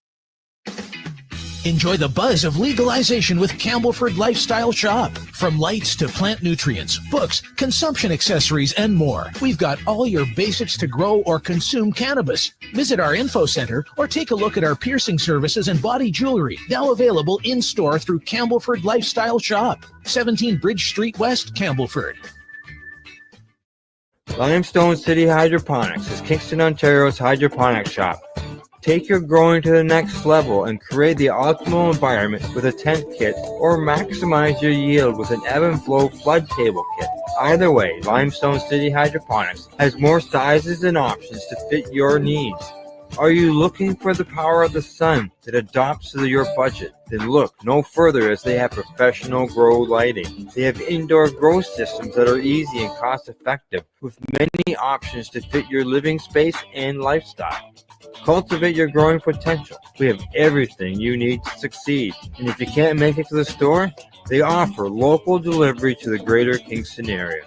Remember, when you're looking for experts to help you grow, then look no further than the locally owned Limestone City Hydroponics, 105 Sunderland Drive in Kingston, Ontario. Call them at 613-548-0420.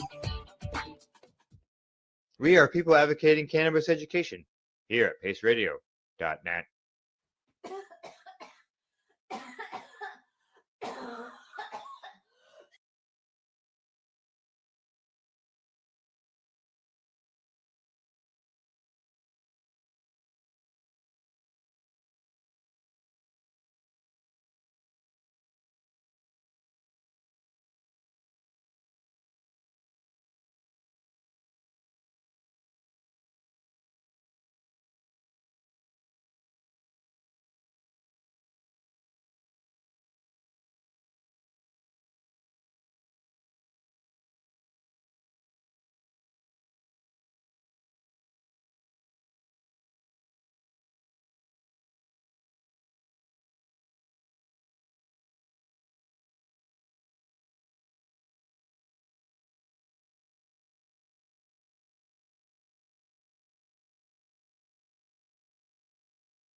You're listening to the Pace Radio Network here at paceradio.net.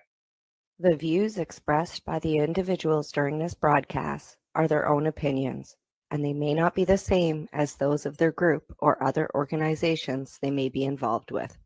All medical advice during our broadcast is not a medical opinion and should be checked with your medical physician.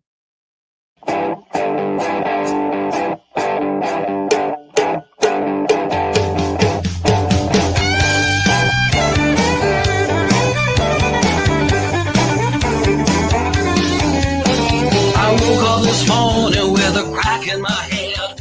12 grams of this latest. Good evening, everyone, and welcome to the Pace Radio Show. We are coming to you from paceradio.net and 420pace.ca. And how is Tamara tonight? Looks like she's busy doing something. It's TV time. Oh, you're grinding. Oh, I'm rolling duties. No, I'm already grounded because I'm having a hard time moving again. Like my shoulder is all seized up, so I'm having a hard time. So I had my son actually help me earlier You're right. get up Yeah. because I'm having a hard time. So I'm just gonna try and roll one. But yeah, I'm hailing out of my bed. You know, me and Mina are hailing out of my bed today. Yeah. Your I arthritis haven't is been like I wasn't in bed all day. Like I did, you know, I've been up and moving around because I have to move. But then we had a power outage, like right before this. We had a storm. So, and it was just like my computer's just taking like No. One of those days, eh? One It's of been those a fairly good day. Wasn't a Yeah. bad day, but like I said, we've had booming thunderstorms since about 2 o'clock this afternoon. And then, like I said, that knocked the power out for just under 40 minutes. It wasn't too long, but it was long enough for me to, you know, send a, hey, I got no power. Right. What's going on? And then the power popped back on, so I was able to, you know, everything worked out. And my phone only had 33% on it. It wouldn't have been an issue, but here I am. But You it's still made it. booming. It's still booming like hell out there. My phone keeps going neat because I got a lightning striker on it that shows me Okay. where the lightning's striking. So you may just disappear if it's still thunder booming out there. No, because I've got data on my phone. All right. And I've got power. Like my phone's now sitting at 86%. That's another reason why, like I said, being on my phone, then if something does happen, if I was on the computer, yeah, I'd be gone. Like I'd just be Right. Yeah. But if I'm on my phone, then I should be okay. Should be It might go dark. I might lose my lights. But hey, I've got this fantastic Ryobi flashlight that if you put it in the middle of your room, it lights the whole room up anyway. So There you go. Yeah. You can just put it in front of you so it shines on you. yeah, look like me, like some, you know, something Right. from Halloween, a pumpkin. Let's see. Tonight, throughout the show, we're going to be talking cannabis, obviously, Canada as well as globally, what it's worth and stuff. We're going to be talking about some seniors, some mistakes when people buy their cannabis, as well as hotels, and we're going to be talking about Bigfoot. And you got to wonder, where does Bigfoot come with cannabis, right? Well, he was probably the first one that was spreading the seeds through the British Columbia Rockies. Oh, maybe. Spreading the joy, right? He was spreading the joy. Yeah, And we actually have I just read this the other day on Facebook. I wasn't even aware of it, but there's a lady in town that was doing a plant-based and a psychedelic presentation the other night in town. Oh, I have no really? idea who she is, but I didn't read about it until, of course, after it was over. Right. Oh, yeah. Was it posted online? Like, were you able to read It was any posted comments? on no, it was no, she didn't do it was just the announcement that she was having it. But it but on it was on our Cranbrook, BC, like our local community page. And I Mhm. didn't see the posting until the next day. So no follow-up comments or anything? I'm just curious. No. But again, like I said, you know, it's nice to see other people speaking out and raising awareness, right? Right. That's right. Well, that's what it takes, right? We had to do that with cannabis, and we still do. Yeah. And then there's a Yeah. big to-do on the 20th here about our kids and drug use, and I'm been asked to speak at that. Right. So CSP right now is on, well, we're broke and I'm not working and we've got no supplies, so we're on hold. Right. Yeah, and with the post office the way it is, They're not, yeah, they're just not doing overtime. Like I haven't had any lack in flyers or junk mail. It's all still showing up on a regular Well, basis. showing up, eh? Yeah. Yeah, no, they're still delivering here anyway. Like we still have regular Yeah, mail. we're still getting it. And I I just mailed haven't a heard. box out, Yeah. and then I mailed a T-shirt out today because I have a friend that you'll get a kick out of this too, like not the politics on here, but she's an Indigenous consultant, and every time she goes to do one of these consulting, Stephen Harper is at these consultations and usually as a speaker or a keynote speaker. So she was off to Toronto a little while ago, and he was a keynote speaker. So the next one she's going to is in Ottawa, and he's a keynote speaker at this event as well. So she's going to be wearing my Buck Harper shirt.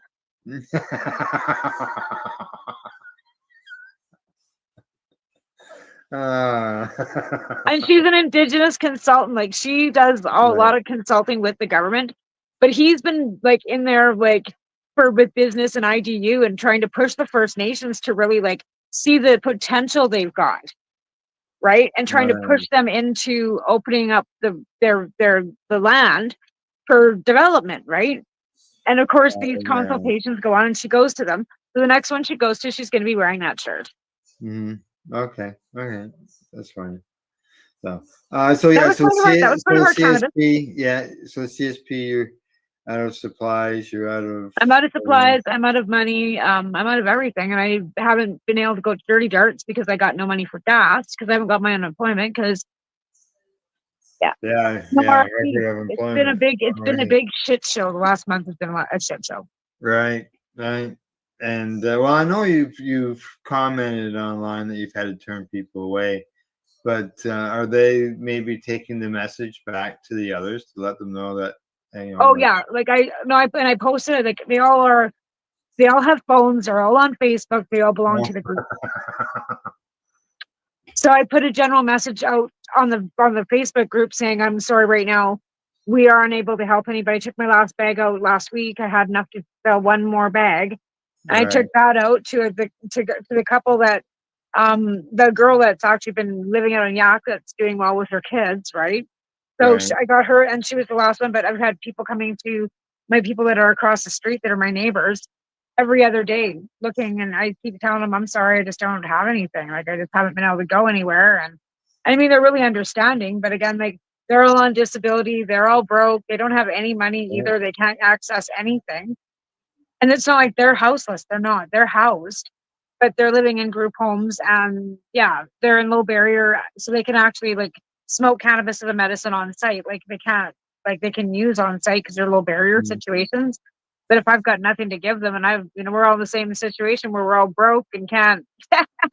Well, right? Like, and like I said, I was supposed to get like Lonnie had put on all donations for Andrea's funeral and little flowers to come to the CSP, but I didn't get one donation from that. No.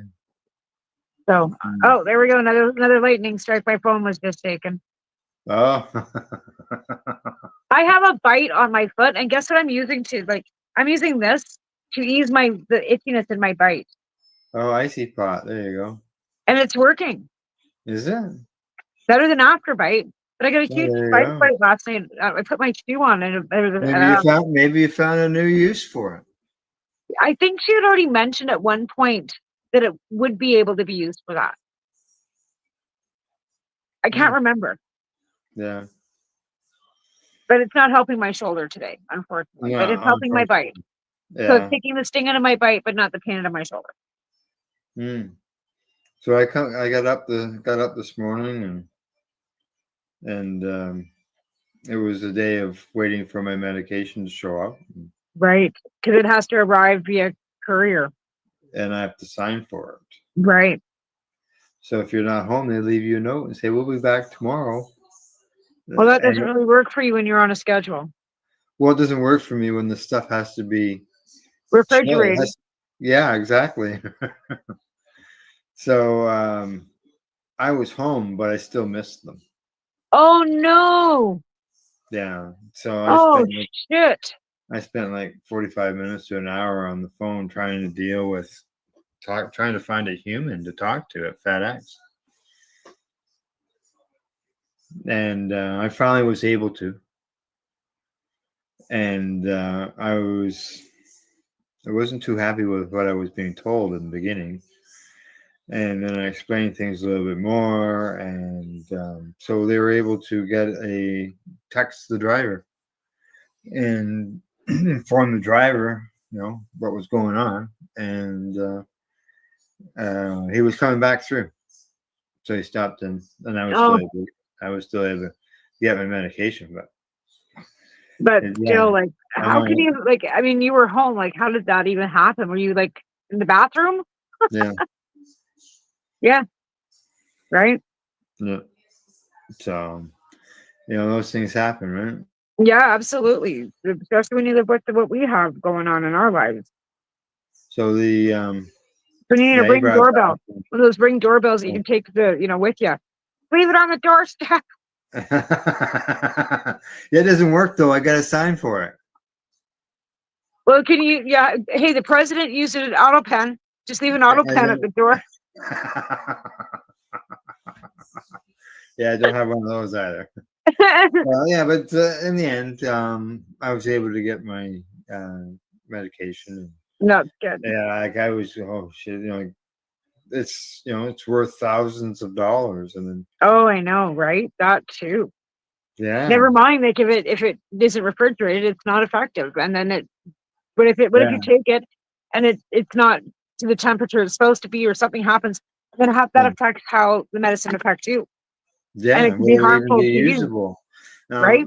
Now they did tell me that they have a refrigerating area or refrigerated spot for put medicines in, and I never thought to ask them how big's your fridge, because like That's a fairly big box. my 2.5 gram vial of medicine is in a box like I this. know you said that. It's huge because of it being insulated and then containing freezer packs, right? So dodged a bullet there and threw me for a loop there for a bit, but we got it straightened out. So Oh, that's good. yeah, yeah. Let's see what do we got here. So cannabis in Canada. So I How wanted much? to actually bring that up because I was watching CBC last night. Were you watching CBC last night? No, I don't get any live television. Okay, so on CBC last night, there was a great big expose on legacy growing on the Tenanga. Tyaganega? I can't even say it myself. So Tenanga. Tyaganega. Tenanga, yeah. And it was Legacy 420 that was specifically mentioned. And Oh how the yeah. community was pissed off that they were just putting up greenhouses after greenhouses and no consultation with the community. And Was it? They're not putting up any greenhouses. He doesn't. They don't even grow their own cannabis. And maybe it now, wasn't. hang on. Six Nations in Ontario is screaming about Maybe it the was that one. Then maybe it greenhouses. wasn't. All I heard was Legacy 420, and then like I said, I didn't get the first part of where it Yeah, was. yeah, So, but yeah, there's a community in Ontario. I won't say maybe it's not specifically yeah, that nation, but they're screaming about the cannabis being brought into their, and how many yeah. stores, and it was on last night on CBC. Anyways, go back to Yeah. what you were talking about. Sorry. Yeah, I was just concerned because right. Yeah, but, I see a CBC article right there on put out 13 hours ago. Yeah, high-tech housing project to share site with controversial First Nation grow up. Was there anything about a community being built or anything like that? sorry. Hang on. Legacy Farms is what you would have heard. It's not Legacy 420. It's Legacy Okay. Farms. And actually, I seen Tim post about that, and something to do with copyright issue maybe going on there. That they're using his His Well, name. see, he also had the growing end of things, so I I don't know know he did whether at one point. Yeah, so there you go. That's why, like I said, that's why when I heard legacy, I just assumed Yeah, that it was Legacy Farm. Yeah, right there. Legacy Farm has become a lightning rod for controversy in 6 nations since greenhouse began going up this year.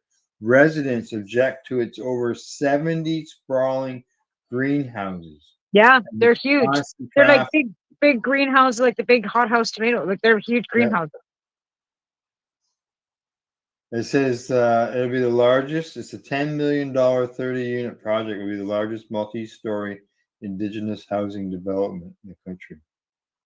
So that's what Yeah, what you saw on CBC yeah, last night. yep, that sounds about right. Hello, Jennifer. How you doing? Can't see any comments because I'm on the back end of things.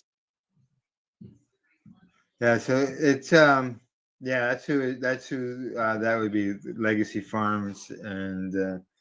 It's still like disheartening though to hear that. I mean, yes, it's a huge, it seems like it's a huge amount. It's a lot, but you have to Yep. think about it as like you're growing tomatoes for a community, right? And if Yeah. you're growing cannabis medicine for patients that you need to use for production for tinctures, you need to grow that much to be able to produce the medicines that you're going to be needing to make. So they need to understand it's like growing fields and fields and fields of sweetgrass or rosemary or Mhm. tomatoes or whatever that's needed for medicine, right? So it shouldn't be it shouldn't seem so. It's still got that stigma, like, oh my god, it's a big grow up, when Yeah, really well, it's the big producing complaint medicine. is probably the two big complaints that citizens will have is the smell and the light at nighttime. Yeah, it would give off light pollution in that Oh community yeah, for sure. yeah. Well, look, I know Leamington, in the other side of Ontario, in the western half of the province. There, that's what they have problems there with the sky being lit up at nighttime, and so it's sort of a red haze. Yeah. Yeah. Well, yeah, it's gonna have light pollution, of course, right? Like that's just kind of a give. It's unfortunate, but that's kind of what happens.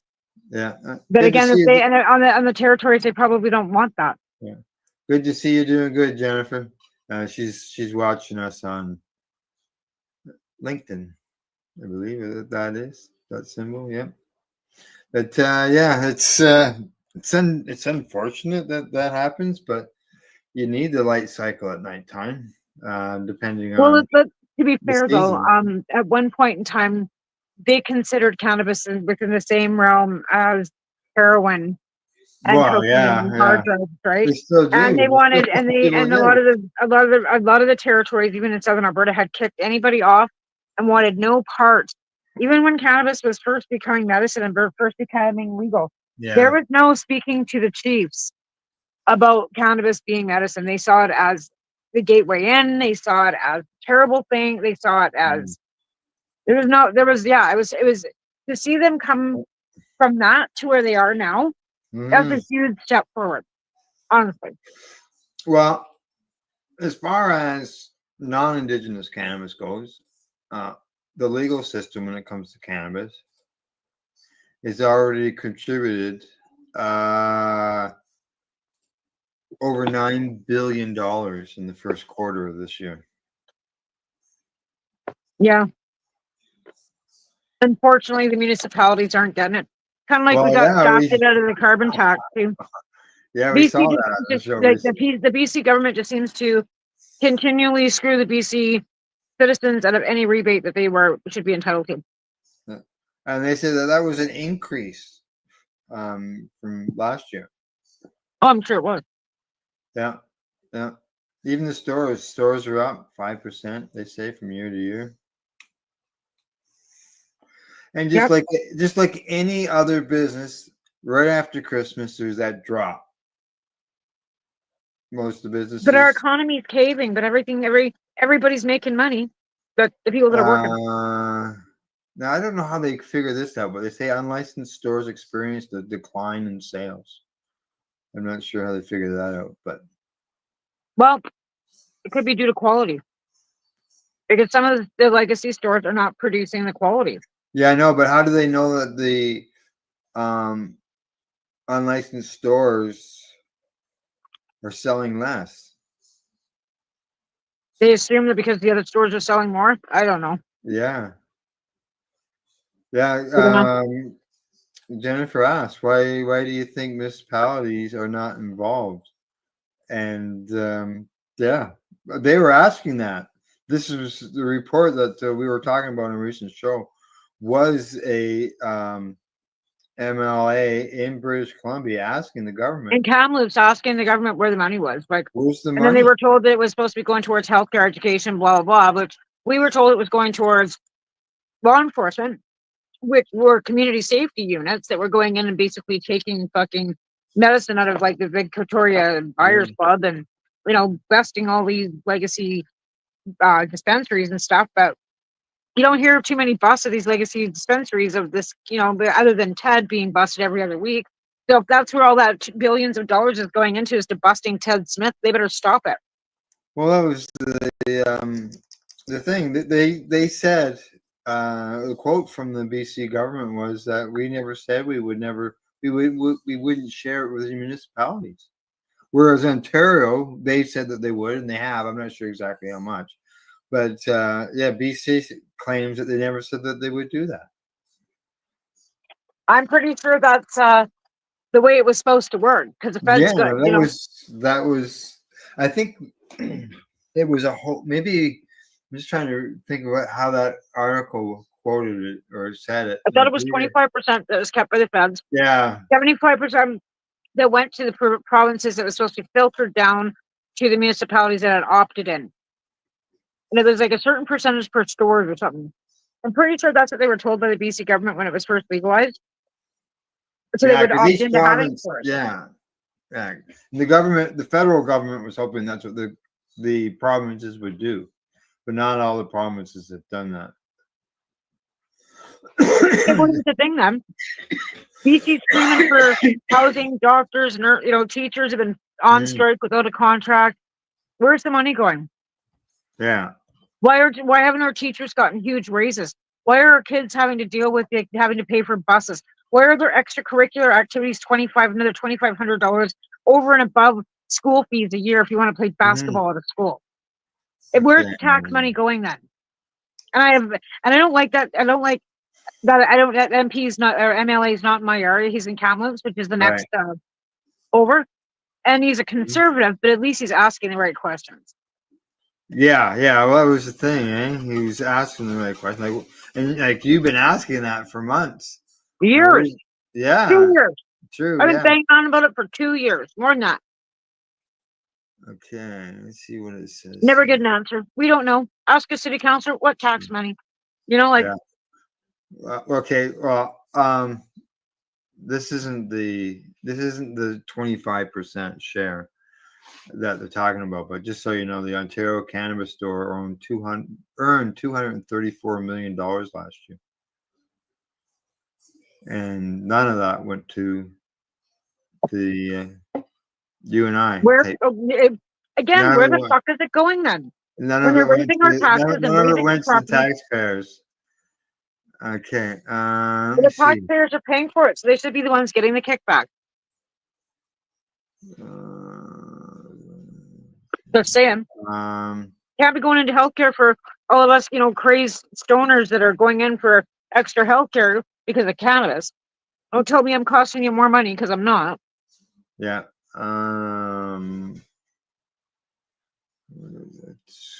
Federal government share of the excise taxes and estimated sales tax from cannabis sales across the country total $455 million in 22-23. It's a different number, and it seems to be getting bigger and bigger every time. It does. Yeah, I'm not sure when this is posted. This is 2023, so it's old.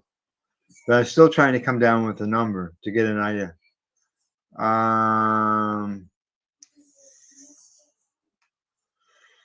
They say they hauled in $310 million in excise tax.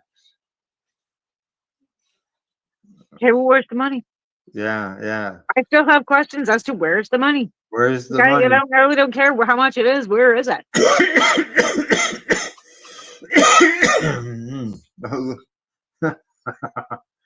Yeah. This you got a chart here of the profits and dividends paid out. Quebec and New Brunswick and PEI paid out money. Ontario didn't. That was on the money that they earned through the sales. Yeah. Yeah. I'm not finding it in that article, but I know we in that one we talked about recently, there was something in there about the Ontario government. But again, you just have to wonder, like, they're Yeah. taking in all this extra money. It's a whole new industry. Never mind what, you know, the producers have to pay for their own excise taxes, right, on their Yeah. sales. Never mind their, you know, application fees and all that other stuff. Like that's, Mhm. you know, like don't tell me that billions of dollars is specifically off the excise tax of just consumers. So, you know what I mean? Like, if that's just the consumers, then what about the rest of it that's being paid excise tax by the ALPs and the you know, their production licensing and all that stuff? Yeah. Because for us as patients, it's free, but for them, it's not. Oh, it's crazy. They're making all kinds of money, and it's not trickling down to the bottom end. Yeah, exactly, Jennifer. How about covering patients? I said the same thing. Why couldn't that some of that tax money is collected, even you know, a small percentage of it, go to a fund in order to help patients get access to cannabis? Should be given to us for CSP, for grants. It could be. So we can access medicine to give away to houseless addicted people. It's helping the people. In the end, that's the goal: is to help people and their patients as well. But Absolutely. make it available. Make it readily available to anybody who needs it for free. Yeah, yeah. You, me, whoever, right? Like, but again, they put those barriers up because nothing in life is supposed to be free, right? Let's Right. make it harder for everybody to have. And again, I don't believe that everything in life should be free either. I'm one that, you know, you got to work too. But again, if you're patients and you're low income patients, you need help, you should be able to get it. You should be able to access it. Yeah, yeah, yeah, yeah. Exactly. There's you know, there's a lot of people without it. For sure. Lots Yeah. of people every day that go without it. Yeah. Myself Well, included. I know at one time there was talk about some people were trying to do trying to think of what the word is. It's not like community garden. What's that word? Co-op. The co-op. Co-op. Yep. The patients wanted to co-op so they could all go in and, you know, grow together, share together, you know, like you do with any garden, like Yeah, potatoes. because there's lots of times where you know some patients have problems. You know, it can be like an ocean. You got you could have good harvest, and then you can have shitty harvest, right? Or you can't get there Well, to help your own plants. So you guys take turns, like every, you know, because of mobility issues. One day, you know, their schedule, so and so goes in and waters, and the next day, so and so goes in and waters, and you know, like so everybody's garden's getting watered if you can't make it there, and it's just like a community garden. Like it's shouldn't be out of whether it's potatoes, tomatoes, or fucking cannabis. Yeah, yeah. Well, I know that there are community gardens for vegetables. Yeah. That was that are grown in communities, but there's so many restrictions on I this don't know plant why the government wouldn't allow something like that. I don't understand that either, because it would save them money too. What if they let veterans, you know, they have to pay them for their cannabis, the ability to have a great big co-op that would alleviate all that money. Yeah, yeah. Well, yeah. What's that? Last I knew, it was somewhere around $170 million or something. Yeah, but if you allow them to have a co-op, you know, certain groups of people that, you know, they are paying insurance or whatever, it would alleviate that expense from our taxpaying money to go pay for that expense for taking. Not that I begrudge that at all. Like, I think they should be able to get whatever they want, get paid for whatever they want. They've been restricted 2 to 5 grams maximum. Well, they went from 10 to 3, but they allowed them to go to 10 if they got approved for that. But I think they're only going to pay for 5. Oh. Yeah, because the benefits only pay for a certain portion. It's like my benefits, 90%. Like I go to the dentist, I'm still paying for the dentist, right? Yeah. We do that too. It's the same thing with them. It's the same thing with cannabis. Like Yeah. it's the insurance companies. Oh yeah, we'll pay like a The prescription. deductible. Yeah. Yeah. All right. Time for us to take a break. Off we go. And we'll be about 2.5, 3 minutes. You're watching the Pace Radio Show. We're live here at paceradio.net and Pace 420pace.ca. And don't forget, if you're watching this on YouTube, hit that like and share button as well. Talk to you about, like I said, 2.5, 3 minutes. You're listening to the Pace Radio Network here at paceradio.net. Limestone City Hydroponics is Kingston, Ontario's hydroponics shop. Take your growing to the next level and create the optimal environment with a tent kit, or maximize your yield with an ebb and flow flood table kit. Either way, Limestone City Hydroponics has more sizes and options to fit your needs. Are you looking for the power of the sun that adapts to your budget? Then look no further, as they have professional grow lighting. They have indoor grow systems that are easy and cost effective, with many options to fit your living space and lifestyle. Cultivate your growing potential. We have everything you need to succeed. And if you can't make it to the store, they offer local delivery to the greater Kingston area.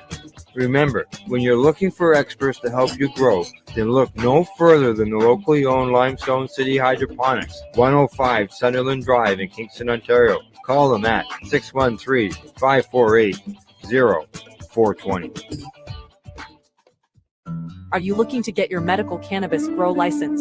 Limestone City Hydroponics can help patients through the process of obtaining their license to grow medical cannabis. What's that?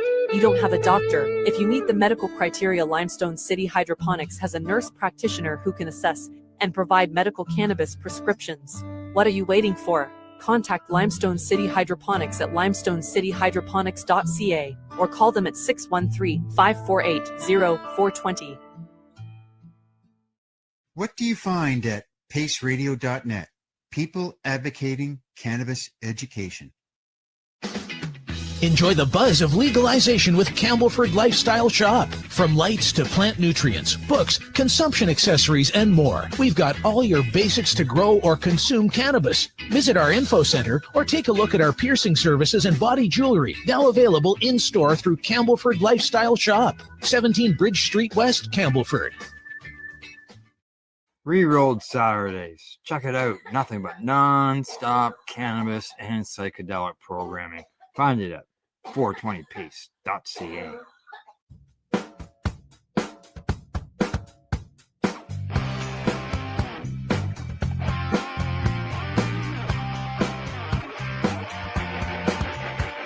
I'm having an awesome day, and I'm gonna make sure it stays that way.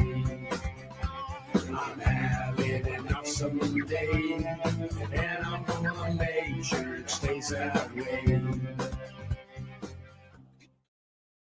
You're listening to the Pace Radio Network here at paceradio.net. And you're watching the Pace Radio Show. We're back. Before the break, we were discussing that we need co-ops here in Canada when it comes to patients getting access to medical cannabis. Anything else you wanted to mention, discuss on that issue? No, I just think it's something that they've overlooked, and I think that would be beneficial for seniors and people with disabilities. It's the best route to go. Yeah, completely agree. And there'd be probably some that would be outside, some inside. Oh yeah. So, and I think that like I said, because of the fact that there's still so much stigma around this plant, it's sad. Yeah. Oh, I know. And the thing is that basically it was almost illegal for 100 years, so almost 100 years of prohibition and stigmatization. Unfortunately, it's going to take many, many, many more years in order to get rid of it all. It's been like, what are we now, 7 years? 2017. 18. I was 18. Mm-hmm. Yeah. and the it's gonna take time, unfortunately. I mean, with Some everybody people, not really. some people never change. You know, they'll take the opiate based painkiller that the doctor gives them, and they may never try cannabis Well, or doctors, some of the whatever doctors are coming around a or little more. whatever other medication that they're given. Like there's obviously some things like I tried 2 years to go without any prescription drugs and used my cannabis, and I ended up being hospitalized. But Me too. yeah, I tried well, everything. you use it in conjunction where Yeah. necessary, right? Well, I've had to add another prescription to my realm because now I've got nerve pain, and like they're thinking that's more nerve too, because the way it got like little spots. Oh yeah. So I had something else added besides the methotrexate. Oh yeah. Aren't you lucky? I Yeah. wish I would have been able not to. Yeah. Yeah. Yeah. Okay. Now we've talked about how cannabis made lots of money for Canada so far. Now, according to this one report, they say the global cannabis market in the next 5 to 7 years could grow to be $174 billion. I don't doubt that for a minute. Not even for half a minute. Yeah. Money Like I flow. said, it's a growing industry, and the more that they research and rip it apart, because now you got the CBHs and the CBDs and the CBCs and the 123s and the 758s and the Tetra 9, and it's just gonna yeah. Yeah, that's what they say. Between all the experimenting, the evolution, I mean, the evolving regulations, product changes. They say it's just growing. I'm just seeing it. That's true. Yeah, Totally and it's, true. in a lot of countries, not obviously not every country, but a lot of countries have legalized it medicinally. Well, Texas, did you hear about the states, the Texas? Yes, yes. I did an interview the other day with a fellow from Texas, and Texas, as you're about to say, they have banned THC. Well, it's sitting on the governor's desk. It's not completely there yet, but it's sitting on the desk. And it's passed the houses and all that stuff, the chambers where it needs to be passed. And they want to ban THC outright, plus some other cannabinoids. He believed CBN was one of the other ones. Now, what he also said was that it's not supposed to affect the medical program, but I don't believe that. If there's no access to THC on every level. Yeah, he's on a wait and see end of things when it comes to that. Because they want to ban it outright. No THC. And like the hemp industry itself, just all the farmers growing just regular hemp. All those farmers could be losing their crop. All kinds of things. Well, that's the thing. Like, there's so many of them that are growing the hemp, and just with a little, even like 6% THC that's in it, or the 3% THC that's in it. It's 0.3 or 0.03. One or the other. Yeah, there's hardly anything in it anyway. Yeah, but yet they want to ban that. Well, it's because of what they're saying. Well, if it's on the governor's desk, good luck. Yeah, well, you know who the governor of Texas is. Yeah. It's not looking good, unfortunately. That's the thing. Like, I hate to always have to bring politics into anything that we're talking about. But when it all boils down to, politics touches on everything we do in every day of our life. It does, and it affects patients, obviously. It affects everybody, because even with legalization, like, what about the consumers? What about the business owners that have put their livelihoods and their business, all of their money, their savings into these businesses, that they're going to be now told, oops, sorry, Yeah, We because don't like you anymore. it We've was taken your approved. money. We've taken your Yeah. taxes. We can't figure out a way to make this work, so we're just going to eliminate you. Shut it down. We don't, because they don't like the idea of people converting it and the Like the fact intoxicating. that they're not going to make enough money off of it or have control of it. And the fact that people It like wasn't, yeah. They at that time when the Farm Bill came in, nobody was talking about making Delta 8. And that's what's happened. People are now getting buzzed off of it and they don't want it to be legal. But it's okay for everybody to get buzzed out of, on alcohol. But if you look at the state's levels of alcohol too, like their beer's like water, 3% alcohol, where ours is 6. You know what I mean? Like, those people act like lunatics without even like, adding alcohol. No. All right, now moving on to the next end of things. Cannabis use. This doesn't surprise me. They say cannabis use among seniors is surges in 2 years. Yeah, you know why? Because all of us are getting into the senior years. Oh, yeah, that's part of it for sure. Oh yeah. And the people that have been smoking and consuming cannabis since the 70s are all seniors, and all the people that are older now are dead.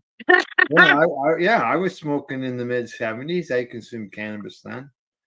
And, Yep. Yeah. Now I'm 1 year away from official retirement. Maybe not. Depending on what Maybe not, store Al. I'm in, I'm a senior. Maybe not.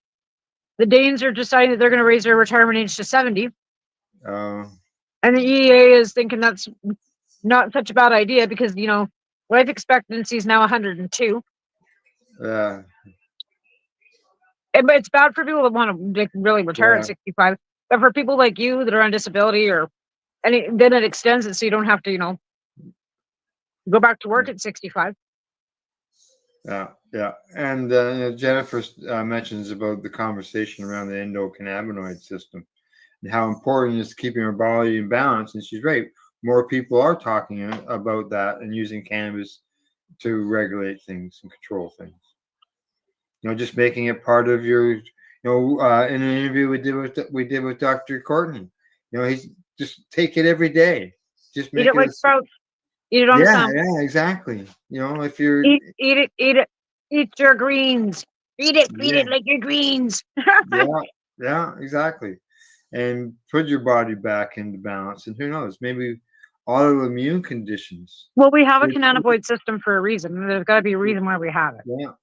And we all say that. We've been saying that for decades. But again, like if you're not able to consume the same stuff on a regular basis to be able, like getting any medicine, it has to build. And then sometimes you find that it's not effective and you have to change it, right? Where it's not the same with pharmaceuticals. Pharmaceuticals, they keep upping the same drug or sometimes they change it. It's different with cannabis because it's strains, right? So this strain works for you for quite a long time. And then all of a sudden, maybe not getting as much effect with that. Let's try this one over here. And then that one doesn't work at all. So then you got to go and, so it'd be, I think, beneficial if they had some way of kind of pinpointing what affects, what works for what, Like as far, there is some information out there talking about certain strains connecting to different conditions. But I mean, like absolutely, like absolute resolve, research done. Yeah, well, that was the one thing my family doctor said to me. This was many, many years ago. That was back before I got my license.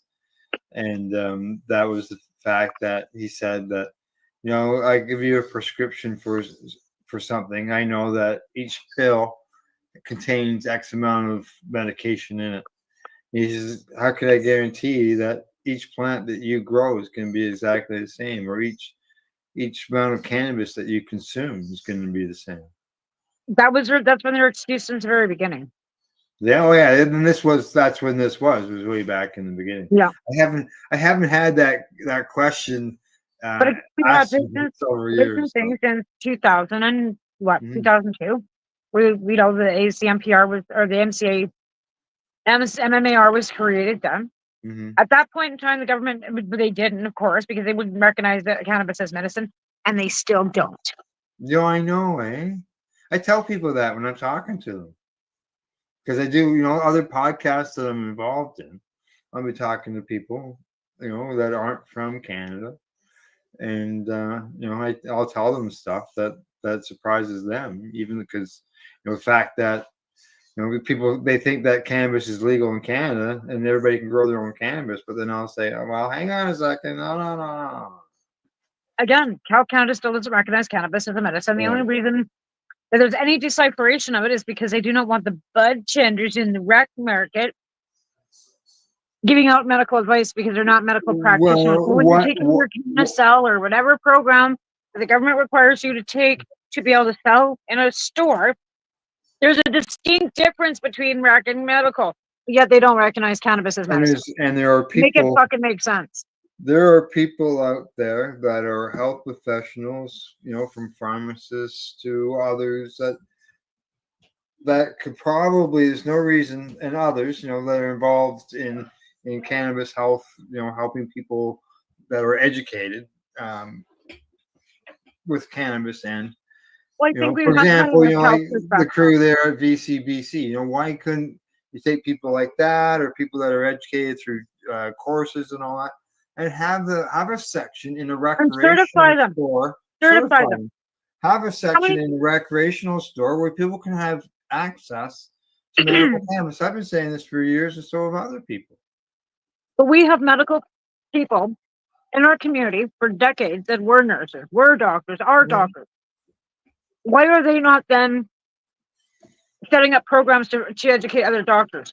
So then they have like weekend courses or a certified program. Like, it's not like we don't have these medical professionals that like Dr. Price and Dr. Ira Price and what's his name and Dr. Ethan Russo. Like, at what point in time is it going to be time for them to open a seminar and start teaching people and certifying them? Well, there was, my friend Alan Byrne there. He was part of Patients Out of Time in the U.S. They were doing credited university courses. Right? But that's not medical. And they had one here. The College of the Rockies actually had one here, but it was for teaching them how to sell cannabis in a recreational store. I have a friend here that took it, and all it did was give her a little certificate to, and it kind of gives them the cannabinoids and what, but it was a basic course. And I said, well, what expert's teaching this course? Most of it was online. Yeah. They're Googling shit online. Which isn't right. Well, not to pay $5 Health Canada gives them a link for them to go look at, but that's just all Health Canada's information. That course was $5,000 at a college, and people paid for it.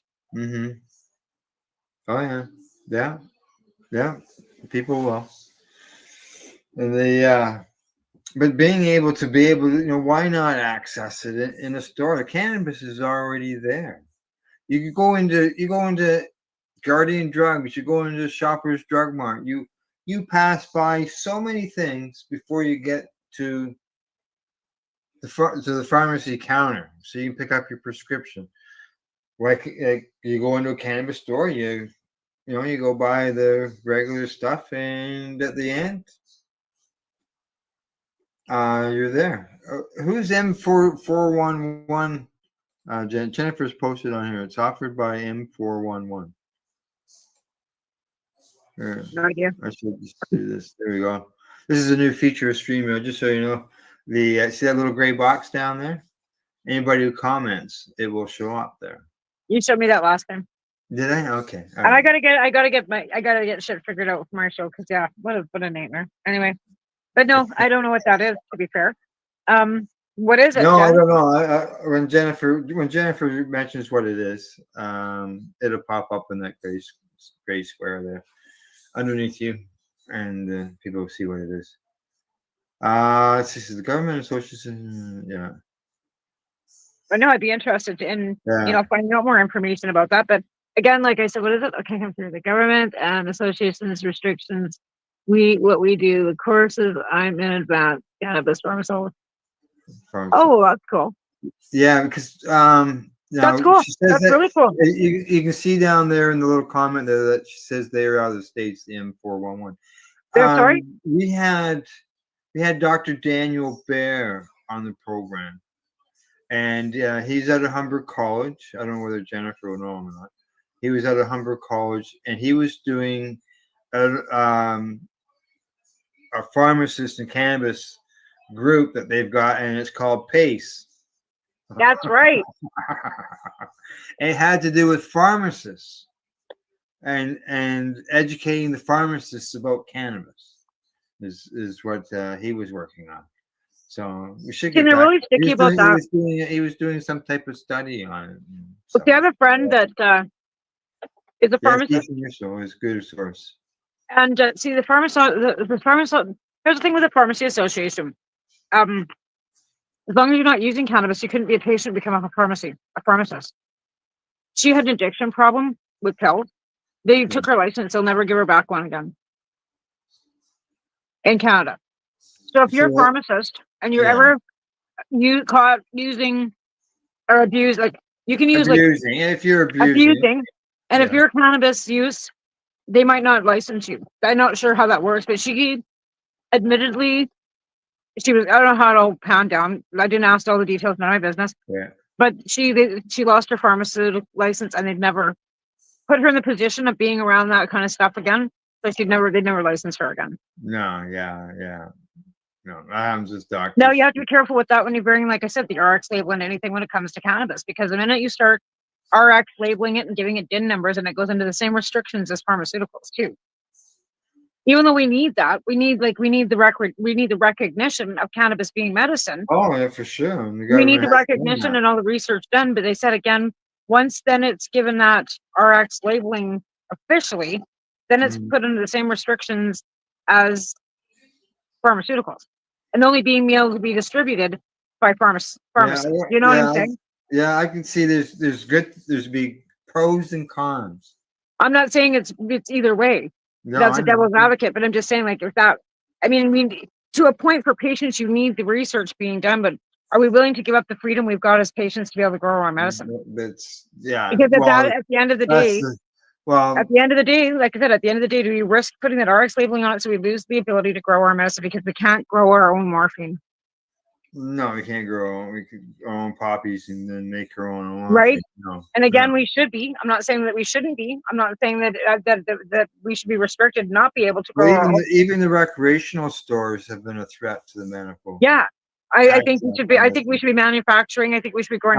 But then there are lawyers who say that they can't take that away from us. So again, if it's put an RX labeling on it, it could become an issue. Just saying, a devil's advocate. I'm not saying it's not, or it could, or it wouldn't. Yeah. It might end up back in court. It'd be another reason for them to. Well, there's already pharmaceutical versions of cannabis out there. Yeah, but how are they distributed? Only through pharmacy. It's only through pharmacies. So like I'm saying that if there's yeah. I'm just, like I said, being a devil's advocate. Again, I think we should be. I think the Canadian government should be growing coca leaf, heroin poppies, and manufacturing methamphetamine and legalizing it all and testing it and putting it behind counters and keeping it off the streets and taking it all away. And if you manufacture it from the get-go, you take the fentanyl and all the other toxins and stuff right out of it, like you did with this. As much as I fucking hate saying that, it's tested. It's not got mold and seeds. You don't go buy a bag and you get 90 fucking grams of seeds or fucking mold or fucking. It's crap, or like it can still be crap, but you're not like you know what I'm saying? Yeah. So if you're buying cocaine, because nice people do drugs, right? If you can go and buy yourself a nice little gram of cocaine, it's not going to fucking kill you. I'm not saying anybody would. I wouldn't go out and start doing heroin if it was legal no more than somebody who is never going to smoke cannabis. I wouldn't go and try heroin because it was legal. Then it would be safe. Yeah. I know where you're coming from. Yeah. See, it's and that's what Allison's been talking about ever since I've known Allison is decades. But it's just common sense. It's common sense. Yeah. Now, as far as the medical program, I see Jennifer says not a chance. That's not going anywhere. Yeah. But even psychedelics, like where are they going to end the line? Like where are they going to draw the line with psychedelics? We need the psychedelics. They're testing that for medical purposes, right? So if they give it okay for the medical, where's it going to leave the recreation? People aren't going to be able to buy it in the rec market because they're going to have it through medical licensing, right? And a lot of people are comparing the mushroom to the cannabis end of things, as far as the way it's been going through courts and patients and so on and so forth, and The people. difference between that is that marijuana is, or cannabis is not a psychedelic. And mushrooms are a psychedelic where you have, if you take too much, you can have hallucinations that can scare the living out of you. Like I'm not like Yeah, LSD. again, it isn't a demonized smoke. Isn't being demonized by smoking. No, but like I said, because people say that it's, it's the only feedback people are getting is the fact that, oh, it secured my alcoholism, or I had, I did when I did it under supervision, and I no longer have the trauma, and I've gotten through the grief and all these great things. They don't talk to people like me that puke and saw things that I never want to wish upon fucking anybody else, and I'd Those never people do them have had- again. Yeah, I've read some of the during the news reports. There are a percentage of people who do have negative reactions. Oh yeah, for sure. Like totally negative. And it wasn't like Yeah, it was one yeah. time that they were all bad times. I've had great experiences on them too. That one bad experience, it was like, I'm never doing that again. And was the amount that you consumed? Because a lot of these studies and stuff are Or done where they came from and who grew them and what kind they were. Yeah. You know what I mean? Like, or were they even mushrooms? Like they went through that, you know what I mean? We got them from some guy at And the bar. Like, the amount that you consume. I don't even know. We were drunk. Yeah, well, there you go. That's your problem right there. Yeah, and I have to agree with Jennifer. Not a chance I would give up my garden. Even when they wanted us to put it in the kitty litter back in the Harper days. We did. We threw it in the kitty litter. I just kept on used growing. kitty litter. Yeah, that's why I got a strain. I've had a strain for 15 years, and I won't. I didn't send mine away. Mine, I had, no, I didn't know. Yeah, I just kept on growing for sure. I see Dr. Russo's involved with the medical marijuana 411 that Jennifer was talking about. It's posted the program spot there for people to see. Let's see. Other than that, I guess we're okay. Seniors. I want to finish that up. I never did. I don't like that. Like you go to Shoppers Drug Mart, you consider you're a senior at 55. I'm good. No, I don't want the discount. Thanks. I got 10 more years. Fuckers, leave me alone. Like, no. Yeah. They say the reason that more seniors are consuming cannabis is because research suggests legalization and growing social acceptance are contributing factors. No, we're all just getting fucking old. Yeah, no, they say there's especially notable among those with chronic illnesses. Well, it's funny because my 80-year-old mother, like I said, uses icy pot. Now she worked for the RCMP. She would have never, ever tried it. So, the boomers are, yeah. Like, she's not going to smoke it. Like, she's never going to smoke it. Like, that's because she doesn't smoke, right? But she'll use icy pot. So, like, yeah, her whole conception has changed. So, I think legalization has a lot to do with it. Unfortunately, yeah. Okay. I see it's almost break time. I'm going to cover one more thing first, but after we get back from break, we're going to be talking about the mistakes that people make with their cannabis. But before we do that, we're going to talk about Bigfoot. Exactly, Jennifer. We did not give up our gardens. Bigfoot. So how does Bigfoot come into with cannabis? Do you guys have a Bigfoot in Ontario too? Or did you just live out here? Sasquatch, what do you guys? We got the kokanee, squatch. Well, this is in Michigan. And apparently there's one in Michigan too? Yeah. How many are there? A father and a son in Michigan claim that they Or spotted these guys travel, they get air miles? Bigfoot. Maybe. They said that the creature fell out of a nearby tree, shook the ground under them when it landed and started approaching before their dog managed to scare it off. They say it was. What were they doing in the woods? What were they doing in the woods? Fishing. They were fishing. So it'd be along the shoreline, maybe. I don't know. They shook the ground under them, so they were obviously on ground. They weren't in a boat. So what has this got to do with cannabis? And it had nothing to do with them consuming. It had to do with the fact that a dispensary offered everybody up free joints if they could bring in a picture of Bigfoot. They didn't give away any doobies. Giveaway doobies. Yeah. They're offering a free joint to anyone who can manage to bring in a picture of Bigfoot. They even have a sign: bring photo proof of Bigfoot for a pre-rolled joint. They have that on the sign out on the roadway. You're kidding. That's hilarious. What's the joints they've given away so far? Yeah, not too many of it. Yeah. Like I All said, right. these Sasquatches get around because like we got one here. I think every province has got seen one. Like I said, is he collecting air miles? Like, All right, it's time for us to go for a break. When we get back, we're going to talk about those 7 mistakes made when people are buying cannabis flower and some other stuff as well. But other than that, we'll see you in about 2 3/4 minutes. You're watching the Pace Radio Show. We're live here at paceradio.net and 420pace.ca. You're listening to the Pace Radio Network here at paceradio.net. Camelford Lifestyle Shop, open Monday to Friday from 10 till 7 p.m. or by chance. Check out our flags, our t-shirts, plus our hats, and look of that supply of rolling papers, plus much more. We've got bongs and your favorite herbal vaporizers. Look at all the incense we have, as well as for those who collect knives, check out these knives in our collection. And while you're here, stop in to see Shay at the piercing room, where you can get poked by Shay. Daily deals, check them out. Camelford Lifestyle Shop, 17 Bridge Street West, Camelford, Ontario.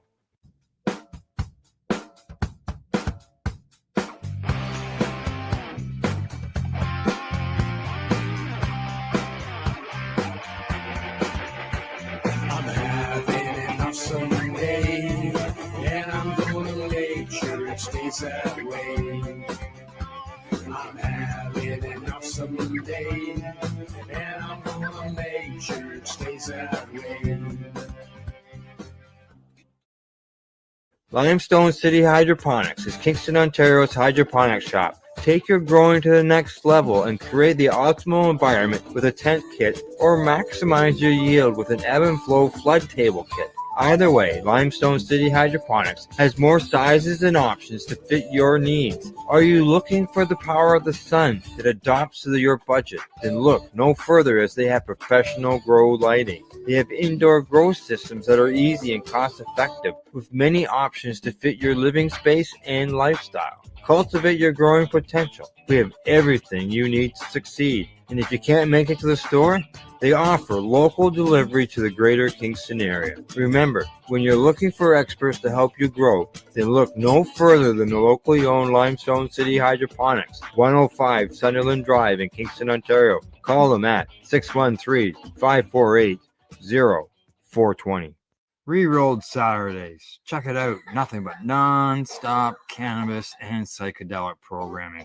Find it at 420pace.ca. You're listening to the Pace Radio Network here at paceradio.net.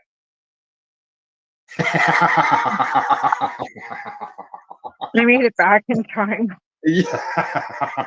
Not, I was trying to think, okay, how am I going to start this third segment? And you're not in the chair. I'm back. I was right there. I was just farting around with my light. Oh yeah, yeah. The Yeah, because I got this. Like I got several lights, right? But it just like seems so bright.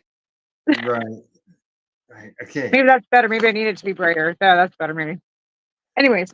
Okay. 7 mistakes made when buying cannabis flower. This is what they say, that this is mistakes that people make. What's this, the inside of your hand or something there? Yeah, I'm trying to turn it up because I'm having a hard time hearing it.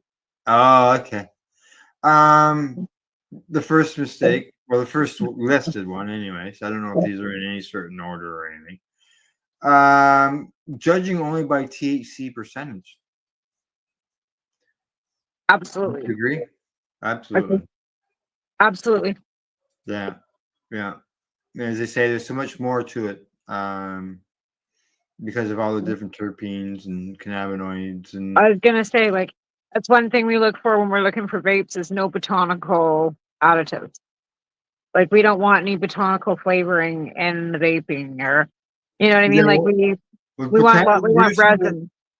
what I do see is botanical terpenes. Yeah, and we don't, and that's the flavoring that they put in the cartridges, the Yeah. vape cartridges. So The I'm pretty particular about not wanting that. I just want live resin. I want distillate. I don't want any of that additive. the live resin. I got one right here. By Or the ice flavoring. Like, no thanks. 1964. Theirs is Yeah, those just are good ones. Yeah, I don't there's mind them. nothing. I think I've got one right here. It's when it says added flavor agents. Oh yeah, that really bothers me when they don't even know what it is. Why do I even want to consume it? Well, that's yeah. And like Like, I said, I don't need it to taste like peaches. I'm good. yeah, they add extra to it, correct? Yeah. Yeah. Okay, so yeah, that's one of them. The next one is not smelling the flower when allowed. Well, here in Canada we can't smell our flower. We haven't been able to look or see since COVID. Before we could, when they first opened, they had these little round containers. You could pick them up and look and smell. But then Mhm. you never know that you were getting the same bud in the bag, because you can get different buds from every plant on the same, Right. So Yeah. what the bud is on the outside might not be the same as on the inside of the bag. Mm-hmm. Now they say this problem has been solved now, but the problem is ignoring the look. In the past, we didn't have see-through packaging, so we couldn't see the product before we got it home. Now they have they are allowing see-through packaging now with the packaging with the window in it, so you can see your buds. It's just starting. I've yet to see that. Yeah. You got to watch psychedelics and cannabis educational news. That way you'll catch all that stuff. Right? Yeah. I guess I probably should. I mean, I don't even know where I am at that time of day usually. Probably still in bed. Yeah. Well, it'll be 8 o'clock your time. Yeah, I'd probably still in Yeah. bed. Not asking where and how it was grown. I see on some packaging it does say that how it's grown and how Some of it's them actually show, like, name the grower. Like, they'll say who the master grower is on some of them. yeah. But yeah, you can it's sometimes that's marked on the packaging, and sometimes the bud tender might know. Right? You just never know. Buying in bulk without testing first. Yeah, I could see that. They go in and buy an ounce of something and wish they had only bought 3.5 grams. Yep. Or pre-roll. Tastes like pencil shavings. Yeah. Let's see. Not following storage suggestions. I don't know how many people. Well, I guess when you buy an ounce, you're gonna store. But if you buy a pre-roll, you're gonna smoke it right away usually. Mind you, I've had these pre-rolls for over a week now. Well, you smoke one, and then if it's not really appealing, you probably don't smoke two. Well, there's 7 in package, and now it's used as an emergency joint. I need it right now, and I don't have any rolled. So that's rolled, so it's an emergency joint. But yeah. What else? And it's not like necessarily how it was grown or who grew it. Sometimes the strains just aren't potent. Sometimes they've been crossbred so many times that they're not, like, genetically strong. It's like interbreeding dogs and cats, and when you breed it too many times, you probably shouldn't anymore. Yeah, well, that's Just what they saying. say. Let's see. Not considering what you want to achieve. Well, that's not always necessarily true, because I've had some cheap and it was pretty good, and I had some really expensive that was really crappy. Yeah.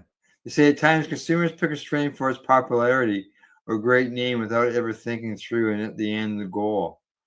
Do you wish to relax, relieve stress, or fall asleep? I did. So if you want to fall asleep, you don't want to have any super lemon haze. And some people may not realize that. Yeah. Because that'll keep you awake. Or running out for Woody Harrelson and thinking it's going to be the bomb, and it's just the bomb. A real bomb. Yeah. Yeah. So those are some of the mistakes for people, even regular consumers, never mind how long that they've been consuming for. Well, when it's expensive and you take it home and you haven't seen it, smelled it, and you get it home and it's crap, Oh, yeah, money. yeah. And they don't do refunds. They don't take it back. Once you open that bag and smelt it and broke the seal, oops, sorry. Yours. You broke the And seal. the dealers didn't take it back either, so oops. No, they didn't. No. They did not. I remember those days. Yeah. Testing something that was really good, finding out the actual product that they sold you was something different. Here, smoke this joint, and you get it home and it wasn't what you smell. Yeah.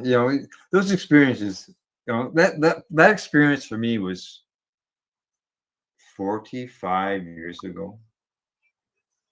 And here I am still remembering it today.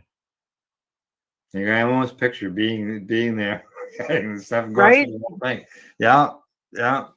I remember being disappointed and Oh yeah. I remember a big bag that I bought and it had 90 grams of seeds in it. And I was expected to pay for those 90 grams of seeds. And I went, you can get bent. Yeah, and a half pound. Oh no, Wow. pound. Sorry, it wasn't a pound.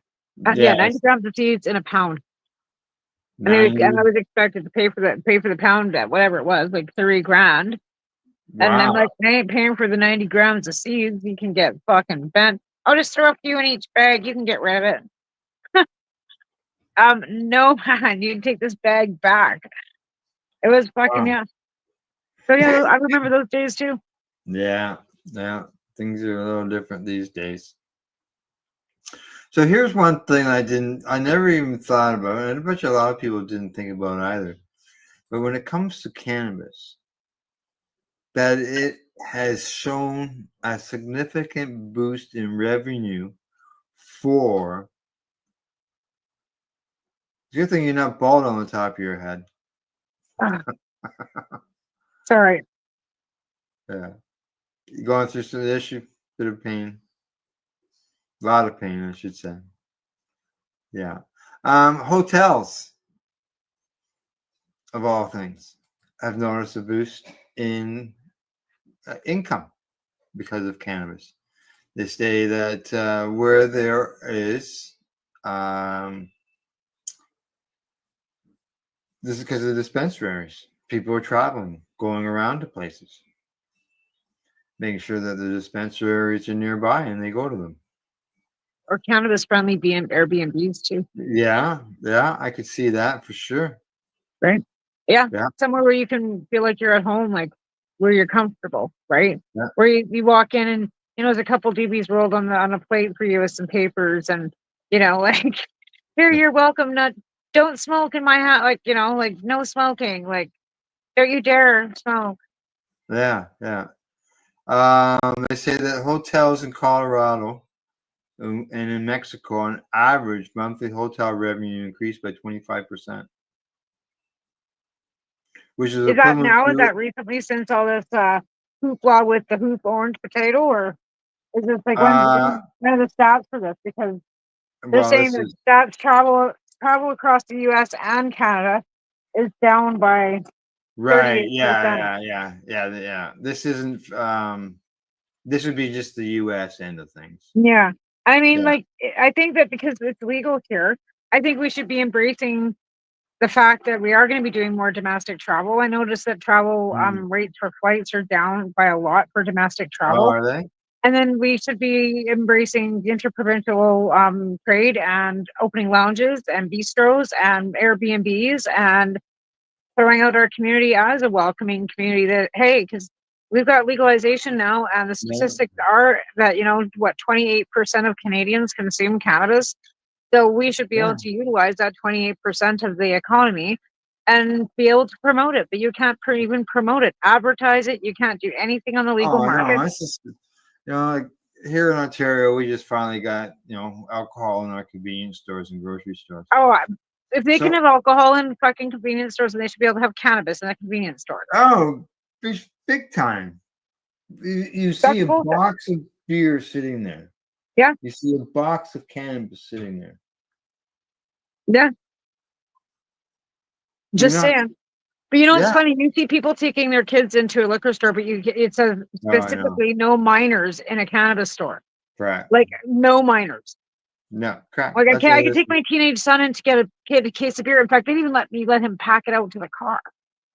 Oh, really? Eh? But see, like I know people that do take their 16-year-old kids into the liquor store, and they can't carry out that case of beer or that whatever box of wine. Their 16-year-old's packing it out to the truck. She's getting in the passenger side because she's drunk. The 16-year-old's driving her home from the liquor store. Mm. Yeah. Hey, just so you know, thanks for tuning in, Jennifer. And we will have a good week. I didn't know whether you were still around or not. I hadn't seen any comments from you. I turned off the feed at the bottom when we went to a commercial break because they remained there during the commercial. So I turned it off during the commercial break and forgot to turn it back on. Have a again. good night. Yeah, have a good night. Yeah, have a good night, Jennifer. Good talking to you. And that's what we say in the information, the show, to tune in to the join in on the conversation, and that's what Jennifer has done tonight. She's joined in on. Well, I wish there was a way we could send them a link and have them come up. Oh, and have them actually join the show in progress. Oh, that's in possible. progress, like a panel, right? No, I can send people a link. The thing is That's that what I want to start doing have on my show. see if I to send it directly to them, I'd have to go, like, for example, with Jennifer, I'd have to go on to LinkedIn and send it to her Or privately. Facebook or somewhere else, right? Like, Yeah, because and actually it's on the LinkedIn end of things. It's running on 420 Radio's LinkedIn account. So it would have had to, for Al in order to pass over. But yeah, if somebody was on Facebook and I could send them a message on Messenger directly, then I could have added them to. that'd be like, that's why I'm going to try doing that on my show. Like, somebody comes on, they want to go on, like Cheryl or something. We're talking about something. She's chiming in. Send her the link. She can just pop up and be on like a panel. We could have it says we can have 10 people, so I could have a panel running. Yeah, that's as many as you can have. You can have 10. Yeah. I doubt it ever. I never have 10 people watching me. So. and I'm not sure. Yeah, I don't think I can. Oh, hey, there we go. Not sure how that works. There might be a way to do that. Maybe, I'm not sure. Other, like, a different way of doing it than what we're discussing. Right. Because the way we're running things, but yeah, who knows? We'll figure it out. We always do. Hey, and last thing, did you know that cannabis users are nearly 5 times as likely to regularly exercise than eat fast food? That's a myth buster. They're Well, always yeah, they're using natural medicine. So a lot of people use cannabis rather than taking a Tylenol. And now that there's more research is being done and more education is being done, people are listening, right? Yeah. Well, people aren't. They look at it as people are associated with eating junk food when they're consuming cannabis, and that's not what's happening. What's happening? They're more likely to go out and exercise. Is what it says. I know myself. I go for a walk quite often. A lot of people can't smoke in their building or in their unit, so they're walking around, walking their dogs and consuming because they can't smoke in their building. So that's exercise too, right? Yeah, that is. Yeah, exactly. Exactly. It's all part of exercise. Just trying to see what else. It said the findings yet more evidence. Yeah, this finding yet is more evidence that today's cannabis consumers defy the prohibitionist stereotype of layabouts munching Doritos, then crossfading with booze to get their mix. This guy was a head of communications at Nug MD, and his last name happens to be Graham. I don't know. Yeah, he's not related to me, as far as I know. And let's see. Yeah, people are reporting several healthy lifestyle habits with cannabis. Yeah. So it's, there's more people getting in there. There's more eyes are being opened, and I it's hear people that are, eliminating that stigma of people just being couch locked with eating Doritos, and that's what I there's a think lot here. I of us think out there that do stuff. right. And I Yeah. think the ones that are very productive, that are, doing volunteer work or, work a hard job, full-time job, doctors, lawyers, they Yeah. need to come out and say, hey, we do consume. Like I always told everybody, like when they say, oh, you're just a lazy pothead. I'm lazy. Are you kidding me? I don't even sit down during the day. I have 16 other projects going at once. Never mind, I'm volunteering here. I got a full-time job. I got 10 dogs, 4 cats, 7 chickens. Like, tell me I'm fucking lazy. Tell me again how I'm lazy. Tell me again. Tell me again how I'm lazy. Right now I'm sitting here as I'm doing this show and I'm painting rocks. Like, Right. again, tell me that I'm lazy. And what are you doing with the rocks? I'm putting them in my fairy garden. So I've been painting rocks and fixing up my stuff and just like repainting the ladybugs. And this is a snail shell that was given to me, so I want to put it in there. So I'm going to make it into a rainbow, like a rainbow snail. Well, it's not a snail shell. It's well, I guess it is. It came from the ocean. It's not a snail. I mean, I guess it is a snail. Some sea creature lives in this. Came from the Vancouver, from Qualicum Beach on the island. Right. That was somebody's home at some time. Yeah. So one of my friend's kids brought it home from the coast. So Right. I have 2 of them. So I'm painting this one into a rainbow, and it's going to go into my fairy garden. There you go. Yeah. Give it a new home, new purpose. It's like I said, I'm lazy. Yeah, and it might give some other little critter a new home. You never know. Like we temporary have we've got all kinds of things out in the garden that might need that for a mouse. Who knows? Yeah. As long as it's hiding from the deer have not been through my yard. I actually have cucumbers growing. I'm so happy. That's right. Here's one last thing before we go. I'm gonna mention this, and that is in Germany, by the looks of it, has ruled that incarcerated individuals may have the right to possess cannabis in their cells. Where's this? Germany. You can have your cannabis in your jail cell. Try to keep small calm. It's funny because like, is it an edible or is it a smokable? Because they can't smoke cigarettes in jails here, where they smoke cigarettes. Right. So they allow them to smoke cannabis in the jail. But I think that would keep everybody calmer. Just saying. Yeah, well, it says here, this prisoner who's getting hit 2-year prison sentence, he was found with 45 grams of cannabis extract, so I'm going to assume oil. And a Berlin court ruled that the prisoner was not breaking any laws, as his jail cell is considered a habitable residence. German law defines this as a place where a resident has lived for at least 6 months and where they conduct their day-to-day activities. Hey. But if they allow them to grow in there, if it's considered your residence, you think they would? You just have to Amazon his stuff in. Amazon in his stuff. You could get all that stuff on Amazon.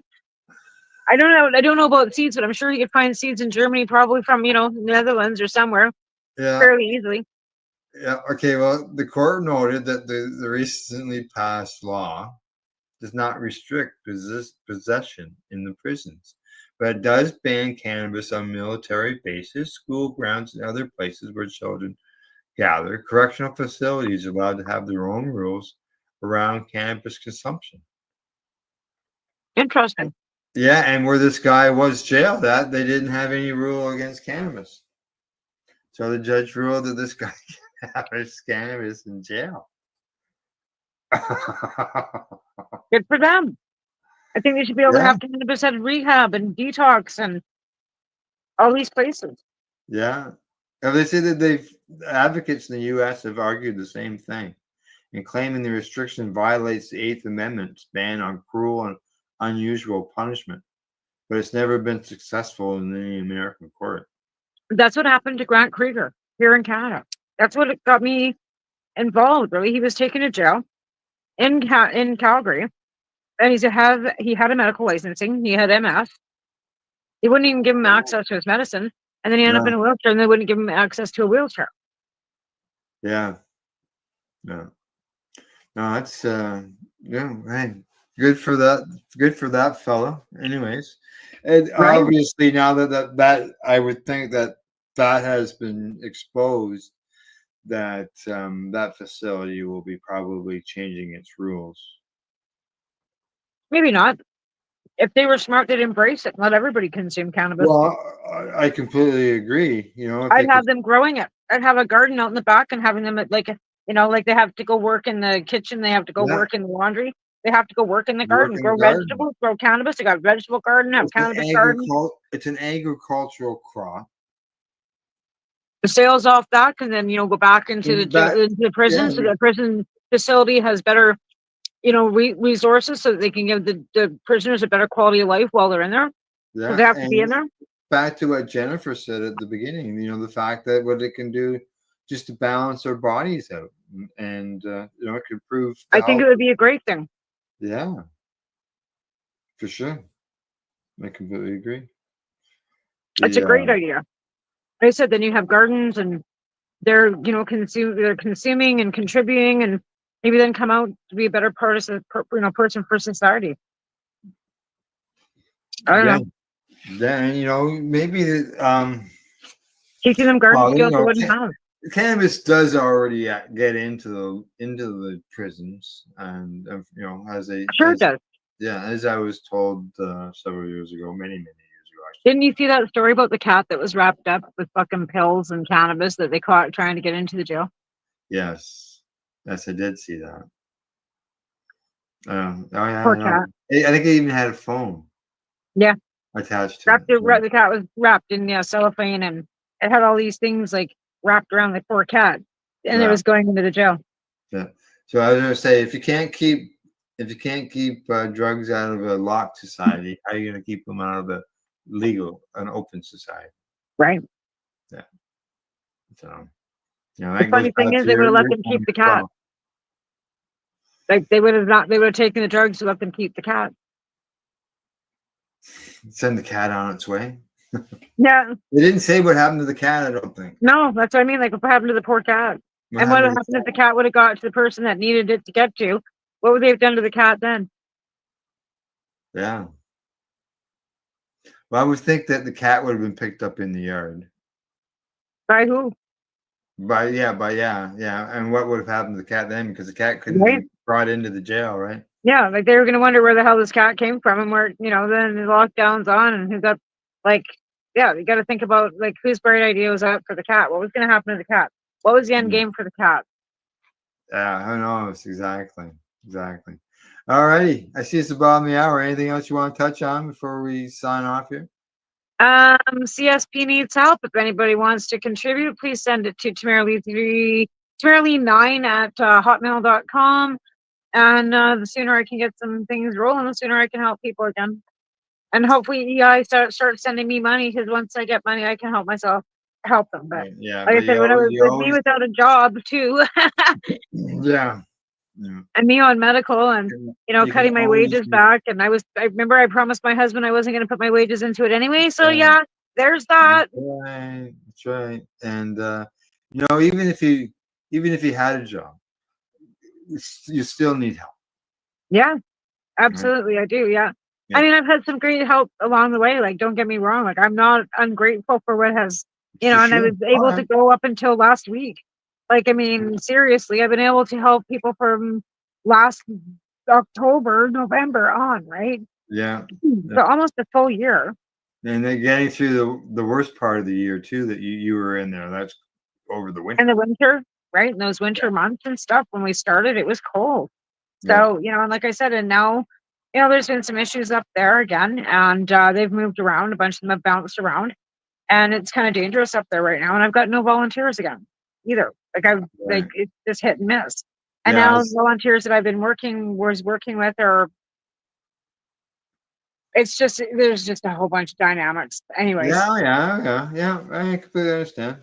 Yeah. And you know, I see Chris is having same thing going on down there.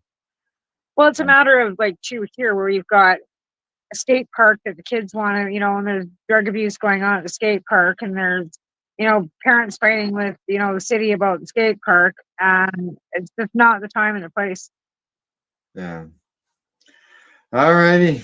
Well, other than that, I think it's time for us to say goodbye to everybody. Thank you for watching the show. Also, as well as thanking people. Thanks to our sponsors, Limestone City Hydroponics.ca. Just so you know, they will be coming up on a future broadcast. I was talking to them through emails, and we have set a date for that. The Camelford Lifestyle Shop as well, at ease.ca. Plus, as I always say, thanks to everybody for tuning into the program. It's greatly appreciated. And other than that, good night.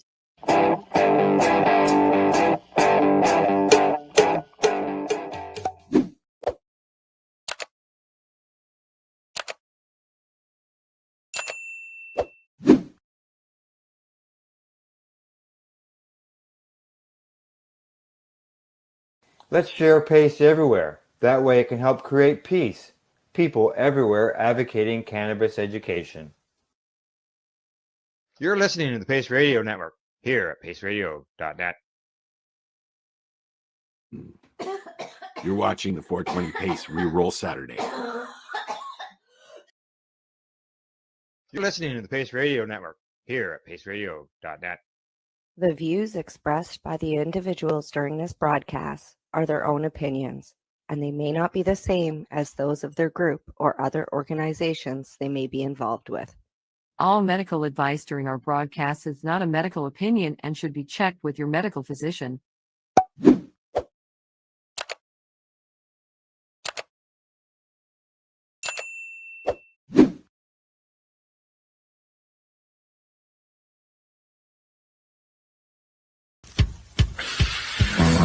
Oh yeah, baby, that's lovely.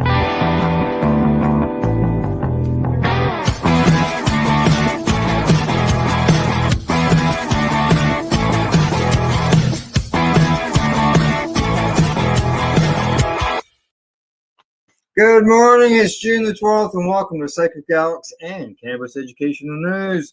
Good morning, Rev Sydney. How you doing? I'm doing well this morning, Al. How about yourself? Busy morning. We're staying, good.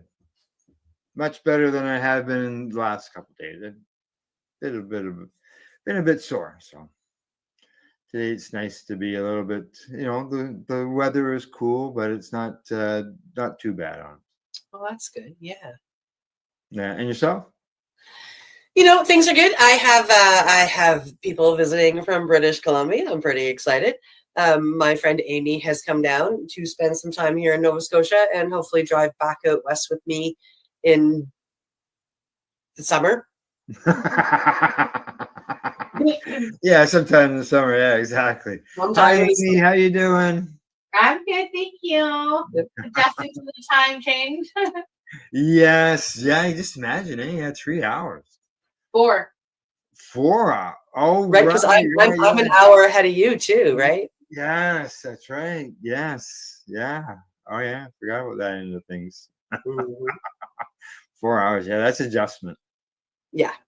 Yeah, yeah. Takes, You know, takes we all few minutes. hate the 1 hour adjustment when the time changes. You know, it's fall and spring. Never mind 4 hours. Yeah. No. Yep. She came to the future is what she did. Yeah. It's right. Yeah, it is 4 hours ahead. So that's right. All right. What do you see? We get started with the news. Absolutely. All right. First story's up. Coming to us from Business of Cannabis. Could Australia be the next country to impose tariffs on Canadian cannabis? Ooh. Australia's medical cannabis market is thriving and revenues expected to grow from around 600 million US in 2024 to more about 1.2 billion US by 2028, according to the Prohibition Partners Global Cannabis Report.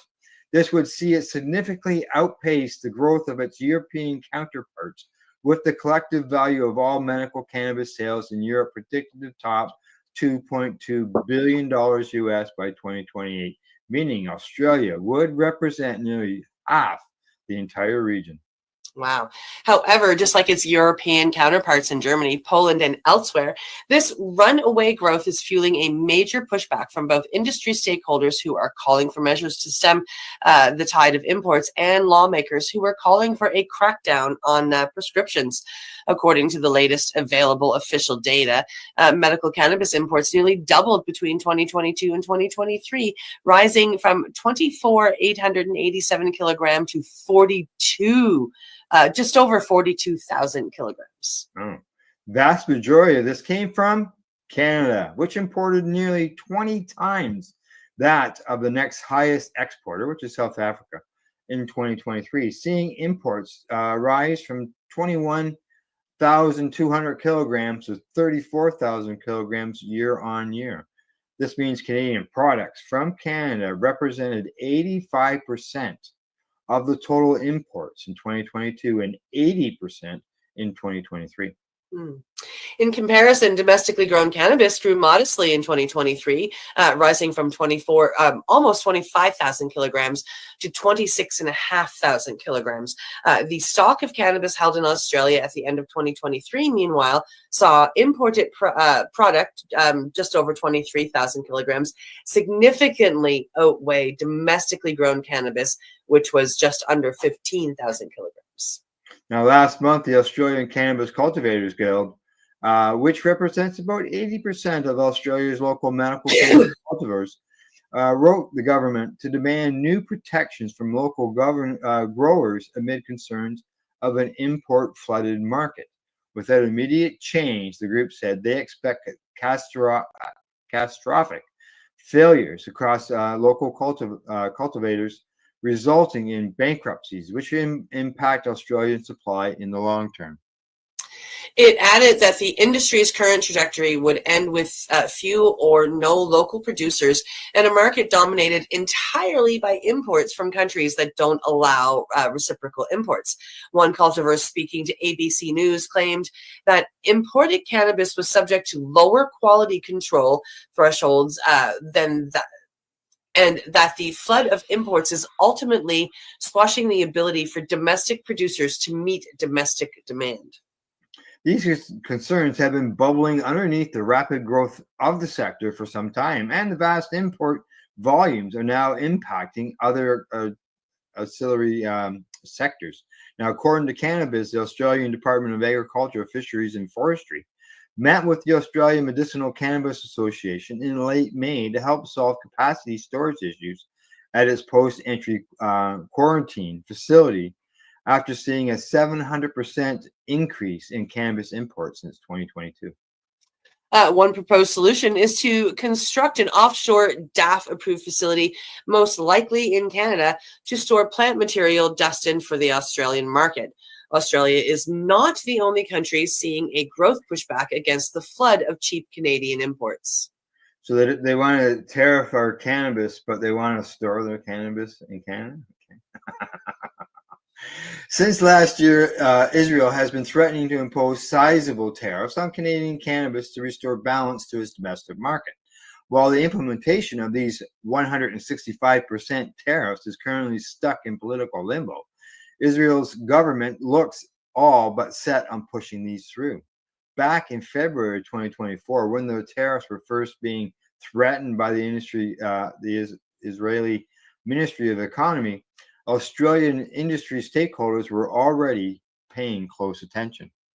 Yeah, speaking to Cannabis at the time, the Medicinal Cannabis Industry Association, the MCIA, their chair, Peter Costier, said that they would be keeping a very close eye on what's going on in Israel. Although he conceded the board had not officially looked into the option of tariffs, he said the topic had been raised by a number of companies. Then, during a speech at the United in Compassion Symposium in February 2025, chair of the Australian Cannabis Cultivators, Emily Rigby, called on the government to even the playing field for local producers. She highlighted issues with the lengthy licensing and permit process in Australia, suggesting the disparity between overseas companies getting licensed in a couple of weeks and local firms facing waiting times of a couple of years has led to limited local production and, of course, a heavy reliance on imports. It sounds like they need to change their policies to me. While suggesting that protectionism was not her goal, she stated that the government has offered support to other Australian industries, including issuing tariffs and quotas. The Canadian market gets tax exemptions and assistance with energy bills. How can we compete with a mature market that gets all of this when their vaults are full and they dump their cheap leftovers that are sitting in vaults on Australia? It doesn't sit very well with me. Nan Marie Schroer, managing director of ECS Botanics, a leading Australian cultivator, has also weighed in on this on an issue on numerous occasions. Speaking with the Sydney Morning Herald in October 2024, she noted the ECS was all but forced to export around 30% of its product. And if the company was able to supply the local market, it would be twice the size. This goes on to say, I have no issue with imports coming here. The issue is that because they have surplus product, they're dumping it here, which makes things difficult for local cultivators. Yeah. In an interview with Cannabis in February this year, she said, it doesn't matter how efficient we are and how effective we are. We won't be on a level playing field, not because of the regulator, but because of the cost of labor.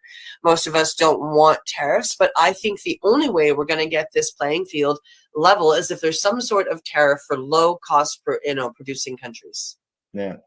I also think, as I commented during that if they got their paperwork in order, so that, as I said, Canadian companies are getting approved in a few days or weeks, whereas their own companies that are right there in Australia are taking much longer time. Yep. Yeah. That could help them, So, all righty, we'll move on to the next story. Yes. And this one is ready to go. Oh, coming to us from TVP World, the Czech Republic close to legalizing magic mushrooms for medicinal use. All right, another country joining the fray. Czech Republic is close to legalizing medical use of magic mushrooms in an effort to combat depression and other mental health disorders. The lower house of parliament recently passed an amendment allowing the medical use of psilocybin, the compound found in over 200 mushroom species, in psychiatric hospitals and clinics under strict oversight by trained psychiatrists and therapists. The legalization, part of broader criminal code reforms to modernize drug policies and expand mental health care access, will now head to the Senate, where approval is widely expected. Currently confined to clinical trials, psilocybin therapy has shown promise for patients unresponsive to modern antidepressants, according to the Czech website. A shortage of certain antidepressants, such as anafranil, has driven some patients to seek psychedelics as an alternative, according to the Czech broadcaster CT24.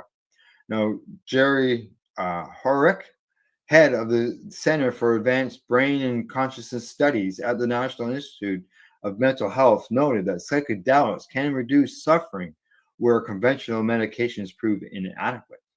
Hmm. If this law passes, it could offer new hope to thousands suffering from depression and anxiety by providing faster, more effective treatment options. And a survey reveals that 68% of Czechs back the medical use of psychedelics when prescribed by physicians, reflecting rising public support alongside political momentum. Other European nations are tentatively exploring a similar direction. The Netherlands and Portugal have already decriminalized certain psychedelic substances, but neither has a legal framework for medical use. Elsewhere in Europe, medical trials recently got underway in both Germany and Britain. While psychedelics have been proven to be helpful to some people with depression, experts have cautioned that they are far from a miracle cure. The academic paper, History Repeating, Guidelines to Address Common Problems in Psychedelic Science, said that most studies in the psychedelic literature have at best demonstrated short-lived symptom relief rather than successful treatment. So don't take mushrooms 4 times a year or pop disgusting chemicals 5 times a day. Yeah, that in the end doesn't cure it. That's what they're saying about the mushrooms. It doesn't cure it. It's not a long time solution, but yeah, like you said, they don't mind you popping a bunch of pills all the time. Yeah, exactly. Yeah, okay. All right, we'll move on to the next story. And yet another country that is seeing the light. Here we go. There we go. Coming to us from International Cannabis Business Conference, Albania government approves medical cannabis cultivation. All right. Always good news for the patients. The medical cannabis policy and regulatory reform continues to sweep across the European continent. The latest country to witness modernization approval by lawmakers is Albania, where the nation's government reportedly approved licenses for a significant amount of medical cannabis and industrial hemp cultivation. According to the Tirana Times, it says that the Albanian government has approved the cultivation of cannabis for medical and industrial purposes, issuing licenses covering 29,000 hectares of land stretching from the north to the south of the country, a move hailed by officials as a boost to the economy, but sharply criticized by the opposition and experts as a potential gateway to state capture by organized crime. While the official legal cap for cultivation remains 200 hectares, the government's preliminary license allocations suggest a far greater scope, one that opposition figures claim could result in the planting of over 1.4 billion cannabis plants, the outlet also reported. According to the European Monitoring Center for Drugs and Drug Addiction, Albania is the largest outdoor producer of cannabis in the region, and there has recently been an increase in indoor cannabis cultivation. Yeah, according to the EMCDDA report, they say that in Albania, following a peak in 2017 when over 78 tons of herbal cannabis were seized, a steep downward trend was noted with only 4.3 tons seized in 2020, and according to the preliminary data, approximately 3.6 tons in 2021. And then the emerging legal cannabis and hemp industries allow Albania's farmers to cultivate their crops legally and to have their harvests provided to domestic and international medical patients rather than the unregulated market. However, that opportunity is only as good as the laws and regulations that are implemented in the Balkan state country. At the recent International Cannabis Business Conference in Berlin, leading international cannabis industry economist Bo Whitney, who is the founder of the Whitney Economics, estimated that the potential global medical and adult use cannabis markets is roughly right now $237.8 billion. Mr. Whitney estimated that the value of the global hemp industry could be $456.2 billion. Yeah, almost $500 billion. Yeah, I know, eh? It's a lot of dough. And, but it's good to see another country jumping in on the medical cannabis end of things. Right? Absolutely. Absolutely. It's nice to see it happening. It would be nice to see it happening all around the world and stop seeing people, thrown in jail or killed for such a beautiful plant. That's right. Exactly. All righty. Yep. On to the next story. And this one is the last one before we go to break. Yes. Okay, coming to us from MSN. Psychedelic experiences can both cause and resolve spiritual struggles, study suggests. A new study published in Psychology of Religion and Spirituality explores how psychedelic experiences relate to people's spiritual struggles. Some participants associated their experiences with a sense of spiritual growth, while others described feelings of disconnection or confusion. The findings suggest that psychedelics may be associated with both the intensification and the resolution of spiritual conflict, depending on individual differences and the nature of the experience. The research team launched this project to better understand how psychedelic use intersects with spiritual life, especially in relation to spiritual struggles. These struggles, which involve tension or conflict related to beliefs about what is sacred, have been linked to both psychological distress and long-term spiritual transformation. While previous studies have focused on the therapeutic potential of psychedelics and their association with mystical experiences, little attention has been given to the potential to provoke or alleviate spiritual turmoil. Psychedelics have become increasingly popular both from a research and clinical perspective. And this is coming from study author William Shute, who is a PhD student in Case Western Reserve University's clinical psychology department. I've always been interested in spirituality, and I was surprised when I was able to find much reliable information on psychedelics and spiritual struggles, despite clear relationships between psychedelics and religion and spirituality. Because these substances are becoming more widely used in clinical settings, I want to understand the full scope of their spiritual implications, both to help people who are struggling spirituality and to mitigate risks for those who aren't. To address this gap, the researchers conducted 3 connected surveys. The first study included 574 U.S. adults who had previously used psychedelics and were asked whether their experiences had influenced any spiritual struggles. Those who said psychedelics had either caused or resolved such struggles were invited to complete one or both of 2 follow-up studies, one focusing on struggle resolution and the other on struggle causation. Across these studies, the researchers examined both the quantitative characteristics of the psychedelic experience and open-ended descriptions on how these experiences impacted participants' spiritual life. Now, Yeah, sorry, go ahead. No, go ahead. No, you go. Oh. In the initial survey, participants completed measures assessing 6 types of spiritual struggles: divine, that's a conflict with God; demonic, perceived attack by evil forces; doubt, moral conflict; interpersonal tension related to religion; and struggles with ultimate meaning. The researchers also gathered information on demographics, psychedelic use history, attitudes about psychedelics, substance use, and religiosity. One of the main findings from this first survey was that psychedelic experiences were just as likely to be linked with the resolution of spiritual struggles as they were with the onset or worsening of those struggles. Contrary to predictions, participants reported similar levels of struggle resolution and causation overall. Among the types of struggles, ultimate meaning and doubt were the most frequently reported, whether psychedelics had helped or harmed the participants spiritually. I was surprised that past psychedelic use alleviated, helped, and caused worsened spiritual studies a little bit on average, with no significant difference in the extent to which psychedelics resolved or caused, spiritual struggles, Shute told SciPost. There's a large body of research suggesting that psychedelics lead to spiritual growth. So it was unexpected that there weren't significant differences here.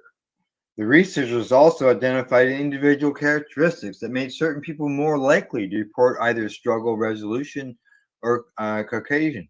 Participants who were younger and more religious reported stronger effects of psychedelics on both struggle resolution and Caucasian. Those who identified as spiritual but not religious and who held positive views about psychedelics were more likely to report struggle resolution. In contrast, participants who were Christians had concern about substance use or addiction or viewed psychedelics as potentially demonic were more likely to report struggle Caucasians. Now, the second and third studies provided a more detailed look at specific psychedelic experiences that participants associated with struggle resolution or Caucasian. These follow-up studies included an in-depth question about the features of the psychedelic trip, including the presence of mystical or challenging elements, and participants' perceptions of the spiritual growth and decline afterwards.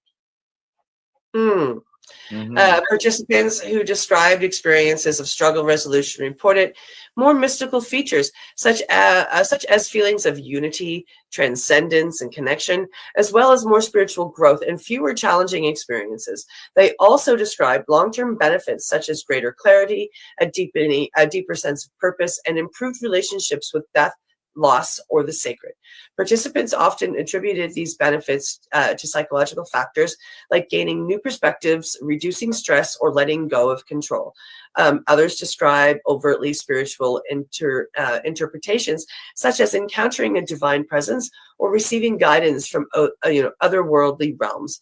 By contrast, participants who reported that psychedelics caused or worsened their spiritual struggles described more distressing features. These included overwhelming hallucinations, terrifying entity encounters, and deepening confusion or doubt about spiritual matters.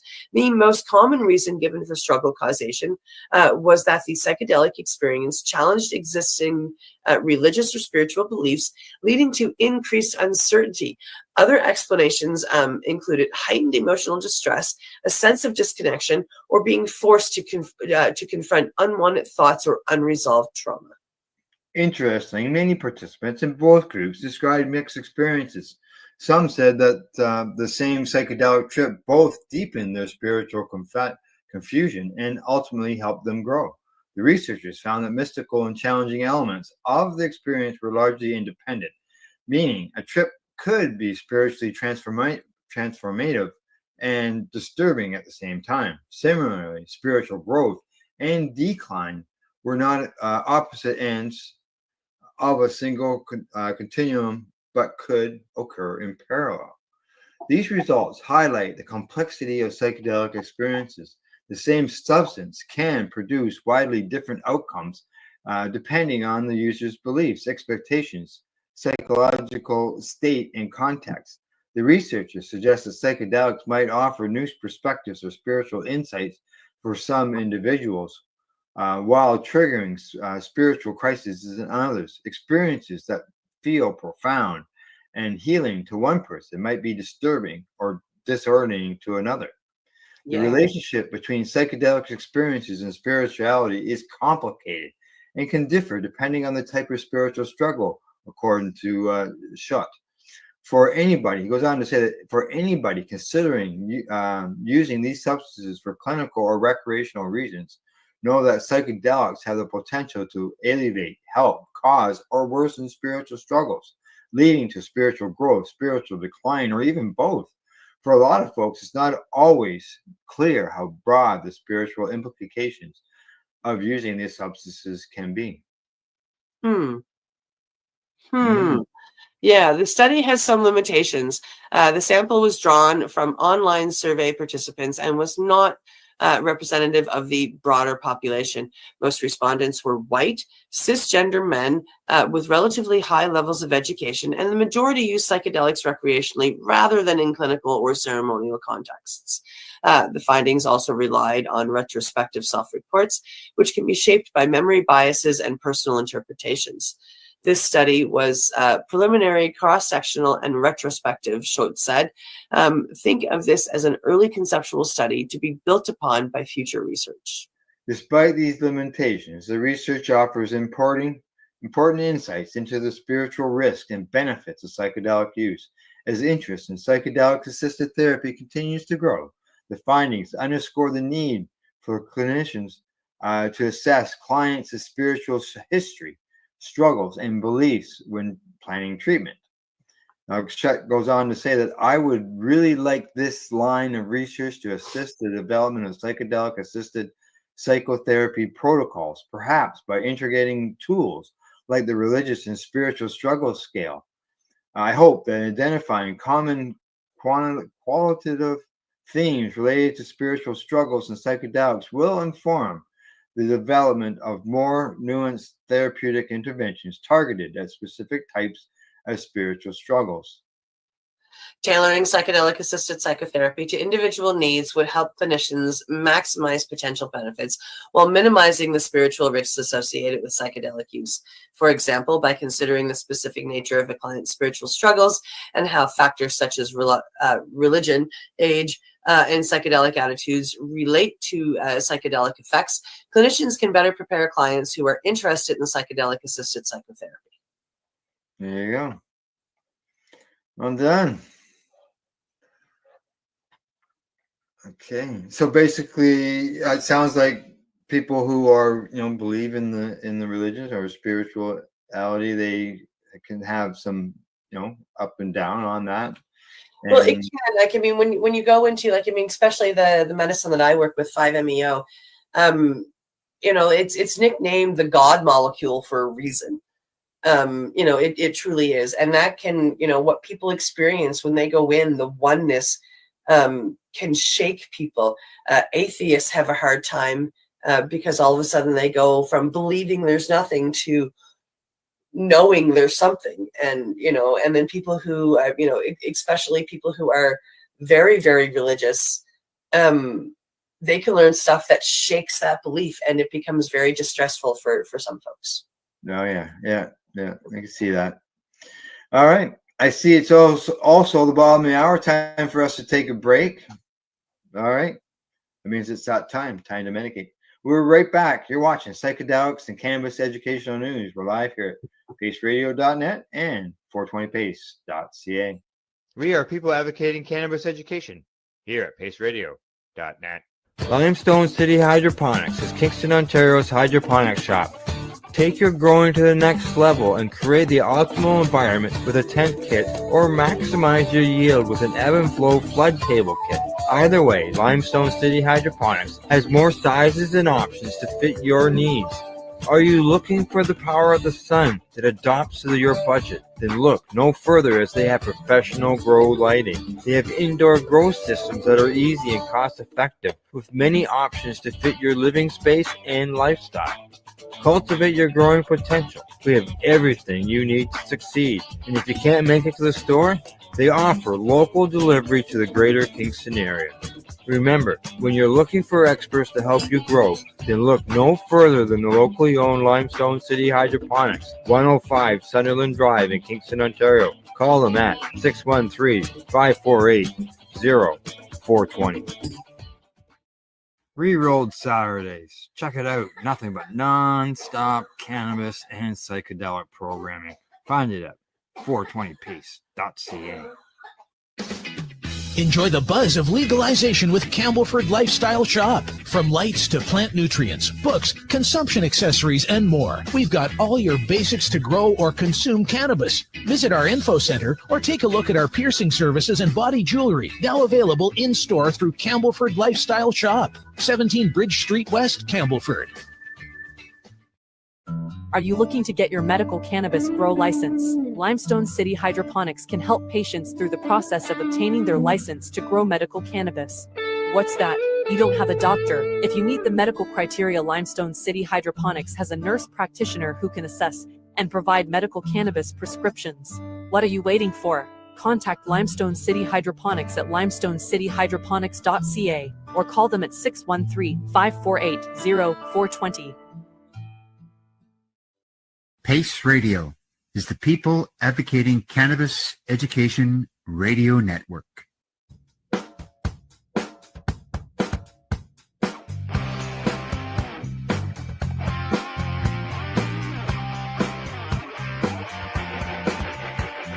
having an awesome day, and I'm gonna make sure it stays that way. I'm having an awesome day, and I'm gonna make sure it stays that way. You're listening to the Pace Radio Network here at paceradio.net. Hey, we're back from our break, and we've got 4 more stories to bring you before we get done for the day. And the first one is ready to go. Coming to us from Marijuana Moment, Texas governor signs bill to create ibogaine research consortium aiming to develop FDA-approved psychedelic drug. Texas Governor Greg Abbott has signed into law a bill to create a state-backed research consortium to conduct clinical trials on ibogaine as a possible treatment for substance use disorders and other mental health conditions. The ultimate goal of the project is to develop the psychedelic into a prescription drug with U.S. Food and Drug Administration approval, with the state retaining a portion of the profit. It goes on to say Texas is now leading the way in the United States for the evolution of ibogaine as a potential medication that can help improve the lives of so many Americans. The governor said in a signing event on Wednesday, he called the psychedelic a therapy that has shown great promise in treating conditions such as depression, PTSD, and opioid use disorder. I'm about to sign a law that will lead to an FDA-approved drug development clinical trial that will seek approval of ibogaine as a medication for treatment of opiate use disorder and other behavioral health conditions, especially those suffered by our veterans, he added. Texas will invest $50 million to support this research, and these funds can be matched by grants and private investments. Under the new law approved by the state legislature earlier this month, Texas will retain a commercial interest in all intellectual property that may be generated over the course of drug development clinical trials, the legislation said, with an aim of making Texas a hub for ibogaine-related biomedical research development, treatment, manufacturing, and distribution. A quarter of the revenue taken in by the state from any resulting intellectual property would fund veterans programs. House Speaker Dustin Burrows said at the event that while he knew little about ibogaine before the session began, lawmakers heard story after story from people who said the therapy had improved their lives. It made an impact, he says. And slowly, as session went on, the members of the Texas House, members of the Senate, began to agree that this was worth the next step. It was worth investing in and seeing if we could do something to bring this to more people. Bill sponsor Senator Tan Parker said the new law is about the opportunity to restore the lives of so many veterans that have put their lives on the line for all of us. We're incredibly excited to take this step. There's nothing more important than protecting our veterans and our public at large, Parker said. This will have benefits for everyone if the clinical trial is successful, and we believe it will be. As for what happens next, he said that within 60 days, the state is expected to start receiving proposals from institutions and organizations to be part of the consortium. The money that Texas is investing will only be put in based on a match, based on private funds being contributed by people that have great expertise, he continued. He also says, so we're looking forward to that consortium coming forward, and again, we'll be receiving those proposals 60 days from now. Yeah. Along with the legislation's goal of winning FDA approval as a clinical treatment, the bill says it also seeks a breakthrough therapy designation for ibogaine, a designation FDA gives to emerging treatment options that haven't yet secured agency approval to treat a particular condition. After the House and Senate passed separate versions of the measure, it was amended by the bicameral conference committee. The compromise legislation passed the Senate on a 26-5 vote, and in the House on a 134-4. Rather than create a state grant program to support research on the psychedelic, a previous form of the bill would have done, the compromise version of the bill establishes a consortium, including an institution of higher education. I don't know if there's a pun intended there or not. A hospital and a drug developer develop and test ibogaine drugs in an effort to secure FDA approval. The educational institution would serve as the consortium leader, representing the group to the State Health and Human Services Commission and handling administrative functions. It would further be responsible for submitting a proposal and request for funding on behalf of the consortium for purposes of conducting ibogaine drug development clinical trials in accordance with this subchapter. The program is set to be funded through a $50 million appropriation from the state general fund, which would go to the HHSC for disbursement to cover the drug development trials. According to a conference committee report for SB1, a massive state budget bill, private gifts, grants, and donations would also be accepted. Initially, no state funding was appropriated for the initiative. Sponsor Parker explained to colleagues earlier this month. However, that has now changed. A fiscal note on the final conference committee bill says HHSC will need to appropriate money to fund the consortium's clinical trials, but the cost of such funding is unknown at this time. As for revenue stemming from intellectual property resulting from the research and new drug development, the analysis says the amount is indeterminate and would be dependent on the drug development trials. Revenue from the go ahead. No, it's okay. Revenue from the project would flow into Texas General Fund, and from there, 25% would be earmarked only to programs that assist veterans in the state. Representative Greg Bonin said on the House floor before the vote on the proposal that said the state will have negotiated for royalties at a minimum of 20%. Reformers have cheered the legislation. Brian Hubbard, executive director of the American Ibogaine Initiative and the architect of the bill, said of the final version that I have to give the legislator an A on the board, across the board.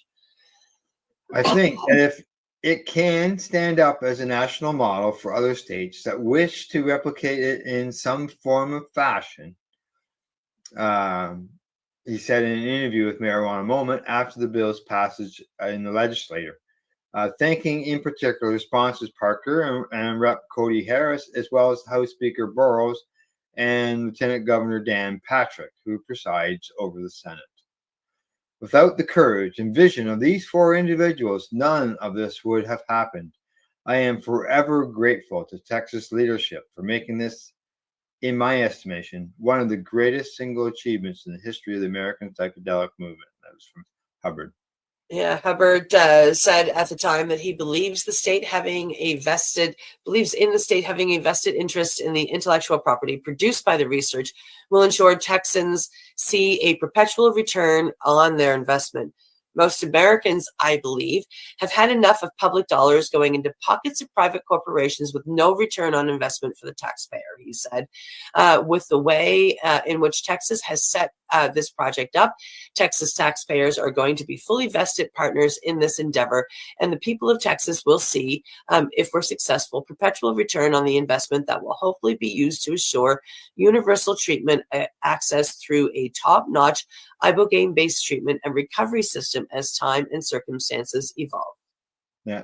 An earlier analysis of the legislation said that opioid use disorder continues to be one of the most insidious threats to public health of our time, devastating individuals, families, and communities across Texas and our nation. And current treatment options are often unsuccessful in treating OUD, and lives are lost as a result.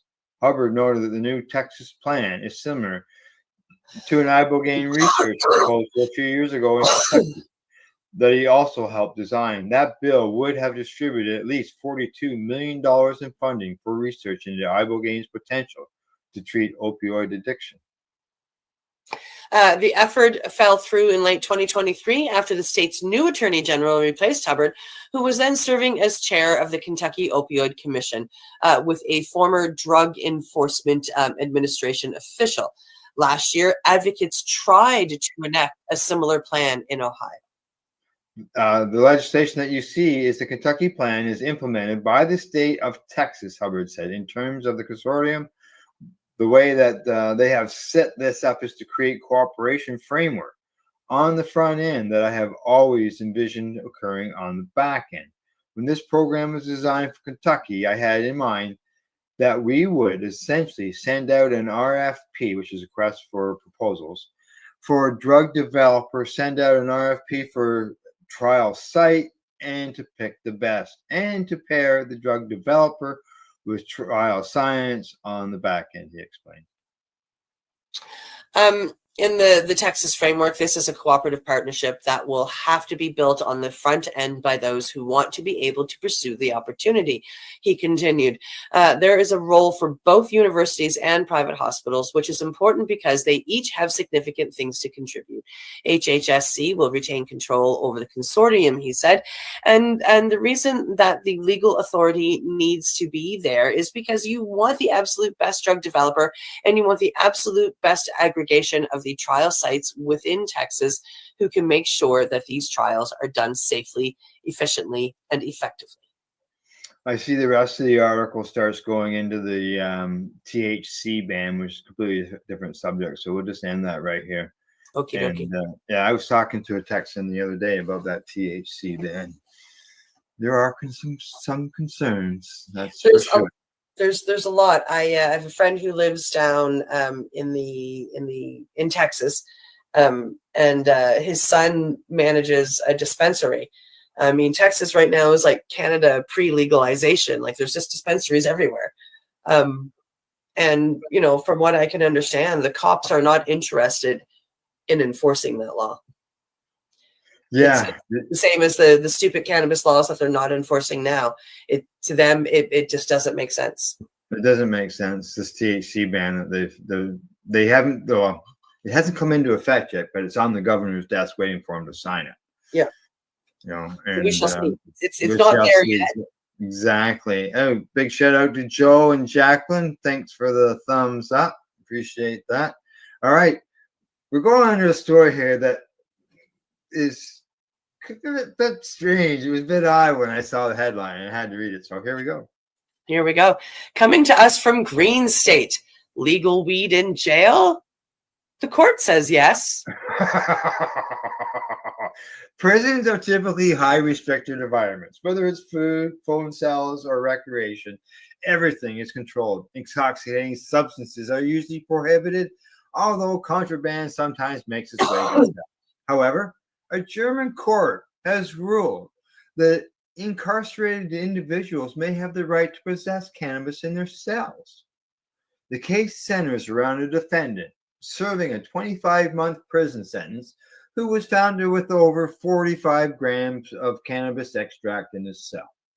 A Berlin court ruled that the prisoner was not breaking any laws, as a jail cell is considered a habitable residence. German law defines this as a place where a resident has lived for at least 6 months and where they conduct their day-to-day activities.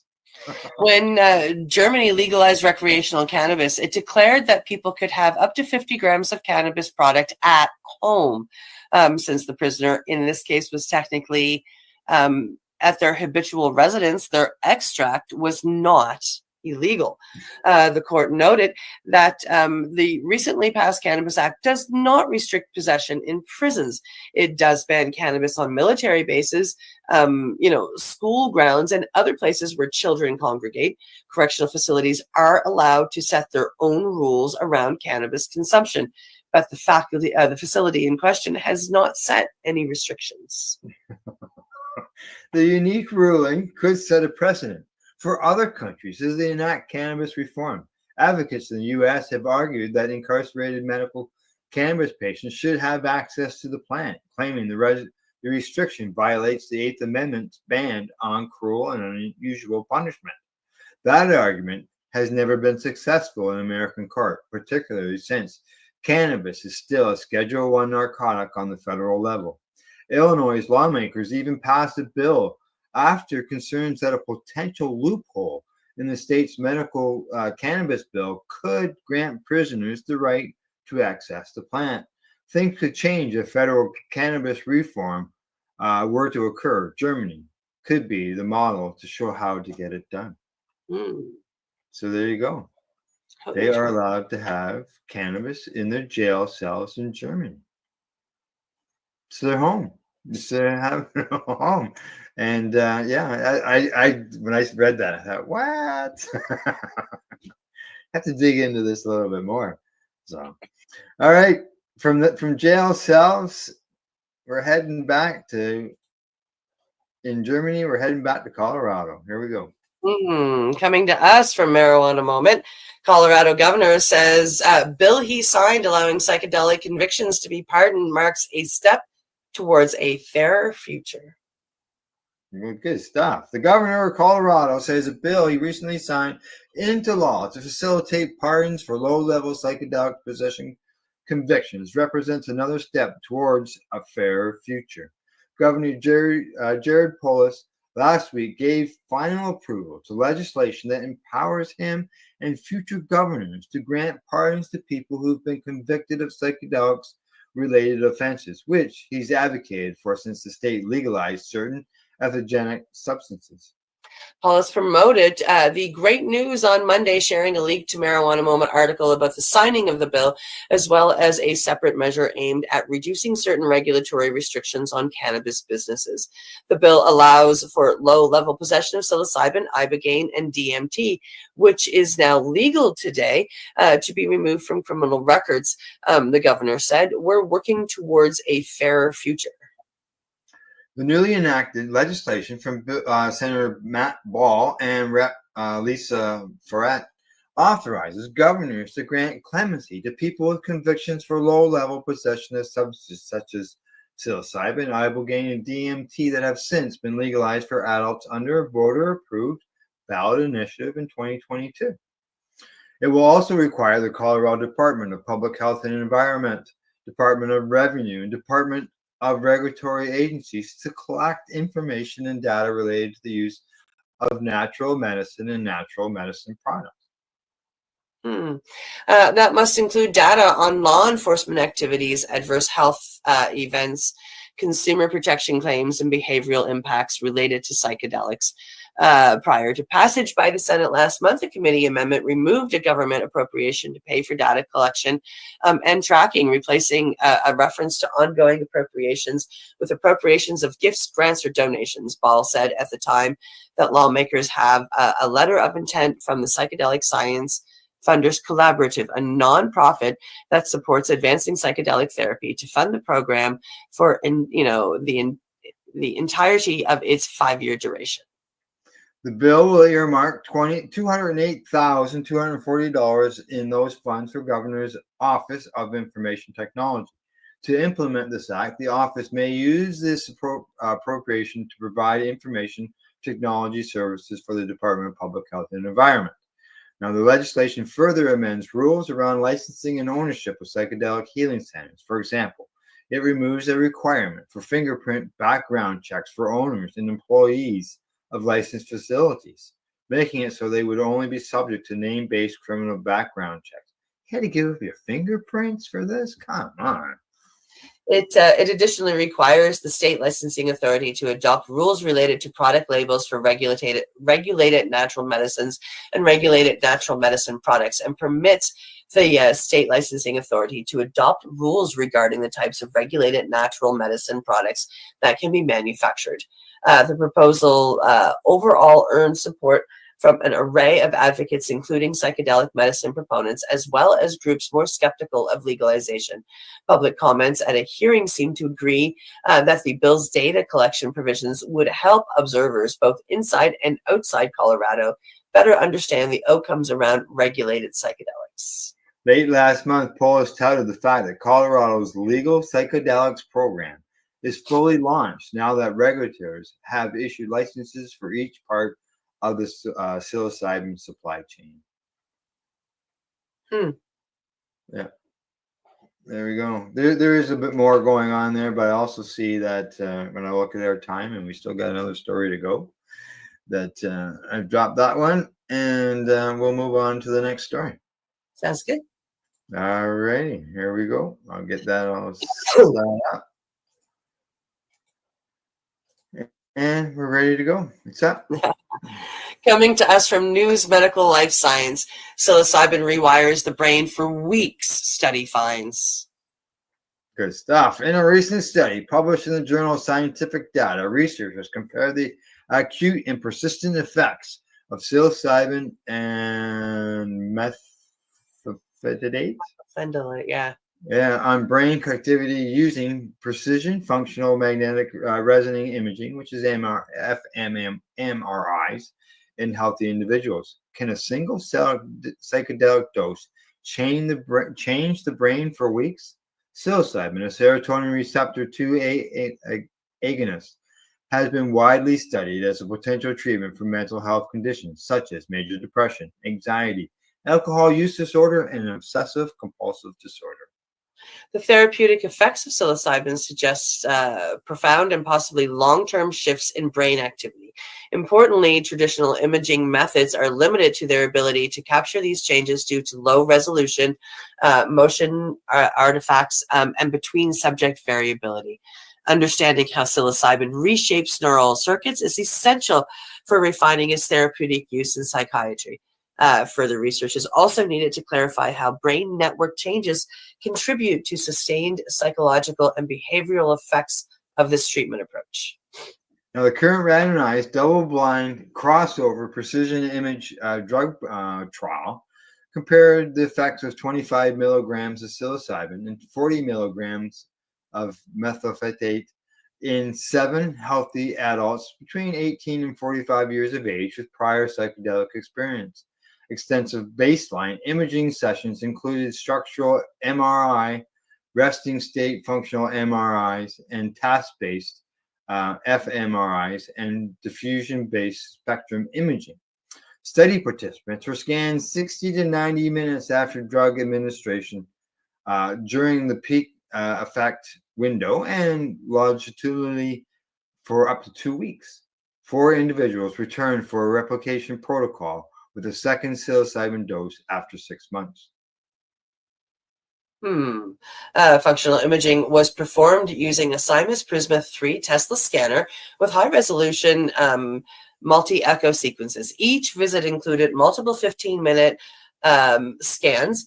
The audiovisual congruency task was used during the task fMRI to assess sensory integration. All study participants also completed self-reported questionnaires, such as the Mini International Personality Item Pool for trait analysis and the 30-item Mystical Experience Questionnaire for subjective drug effects. Physiological measures, including heart rate and respiratory rate, were recorded using a pulse oximeter and respiratory belt. Psychedelic treatment sessions were facilitated by trained guides using curated music and eye shades to support a focused internal experience. Both medicines were administered to all participants in a randomized order. Safety protocols included medical monitoring, availability of rescue medications, and follow-up integration meetings. Motion was controlled using frame-used integrated real-time MRI monitoring, which provided immediate feedback to reduce movement during scans. Resting state functional cognitivity revealed that psilocybin consistently disrupted communication within and between large-scale brain networks, particularly between the hippocampus and the default mode network, the DMN. These disruptions were evident both during the acute exposure and in some cases persisted for up to 3 weeks. Study participants who underwent a second psilocybin session exhibited similar changes, thus indicating that the effects were reproducible within individuals over time. Subjective experiences, as captured using the MEQ30, were significantly more intense following psilocybin treatment compared to methylphenidate. Scores for domains such as unity, positive mood, transcendence, and ineffectability ranged between 3.4 and 3.8 on a 5-point scale after psilocybin treatment, which was comparable to the much lower values observed with the methylphenidate. One study participant initially reported a stronger experience while under the methylphenidate. However, this individual's ratings reversed during the replication, thus suggesting that personal expectations and context can influence the subject's outcome. Yeah, increased heart and respiration rates were observed following treatment with both psychedelics, while psilocybin increasing participants' heart rate by 21.1 beats per minute, as compared to 16.7 following the methyl that stuff treatment. No serious adverse effects occurred. However, mild symptoms like nausea, anxiety, and headache were reported but resolved spontaneously. Network similarity analysis confirmed that brain activity during psilocybin treatment was consistently different from baseline and methylphenidate conditions. However, different psilocybin scans from the same participant remained similar, thus highlighting the stability of its neural effects. Psilocybin treatment temporarily decreased brain network modularity, which refers to the separation of brain systems into specialized units. This reduction returned to baseline levels after the effects of psilocybin subsided and may help explain the observed increases in psychological reflexibility and emotional responsiveness. As compared to prior psychedelic imaging trials, the current PIDT achieved higher imaging quality and volume. In fact, study participants contributed on average about 40 usable off-drug 15-minute RSF MRI scans and nearly 5 on-drug scans each. Data quality was improved through real-time motion monitoring with FIRMM, participant training, and the use of ME sequences. The AVC task added further insights into perception and attention during altered states. Taken together, these methods enable researchers to analyze within subject changes and with high resolution and consistency, setting a new standard for psychedelic imaging research. Psilocybin induces consistent, reproducible, and sustainable changes in brain network connectivity, especially involving the DMN and hippocampus. These changes align with self-reported mystical experiences and differ significantly from those produced by methylphenidate. The temporary disruption of brain modulation observed during the psilocybin exposure may support emotional openness and cognitive flexibility. The PIDT approach used in this study allowed for high quality, individualized observations and enhanced our understanding of how psychedelics influence brain function. These findings provide the foundation for future research and may inform the clinical use of psilocybin in treating mental health conditions. There's that famous words. I thought we were going to miss out on it. More research. Always more research. Always more research. Always. It never fails. So there you go. We had lots of psychedelics news today. We had some cannabis stuff in there as well. And all good stuff. Mm-hmm. Yeah. Yeah. So what's the rest of your day going to entail? You got with Amy there. I have client calls all day, so sadly I am working this afternoon. Yeah. Well, you know, it works out that way sometimes. It does sometimes. Yeah. Yeah. So, all right. Anything else offhand? I don't think so. Have a great weekend, folks. That's right. Have a great weekend. We'll see everybody again on Monday because that's our report for today. Thanks to our buds at Camelford Lifestyle Shop, Limestone City, hydroponics.ca and atease.ca.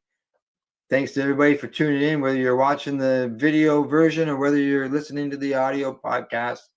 And other than that, as I always say, do not educate or don't forget to educate, medicate, and do not incarcerate. See you on Monday. Bye-bye. You're listening to the Pace Radio Network here at paceradio.net. The opinions of the individuals during this broadcast are their own and may not be the opinions of their group or other organizations they may be involved with. All medical advice during our broadcast is not a medical opinion and should be checked with your medical physician.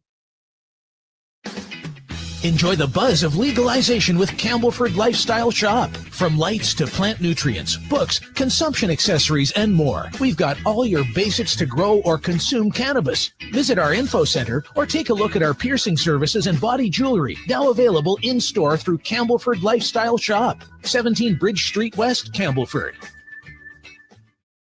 Limestone City Hydroponics is Kingston, Ontario's hydroponics shop. Take your growing to the next level and create the optimal environment with a tent kit or maximize your yield with an ebb and flow flood table kit. Either way, Limestone City Hydroponics has more sizes and options to fit your needs.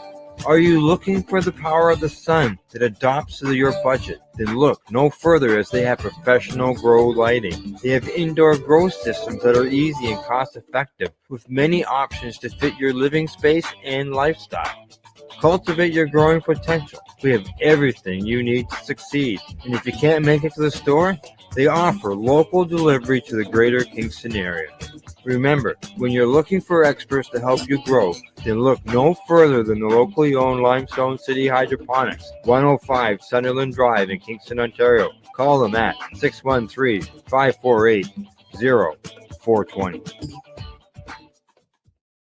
We are people advocating cannabis education here at paceradio.net. Rerolled Saturdays. Check it out. Nothing but non-stop cannabis and psychedelic programming. Find it at 420pace.com. You're watching the 420 Pace Reroll Saturday.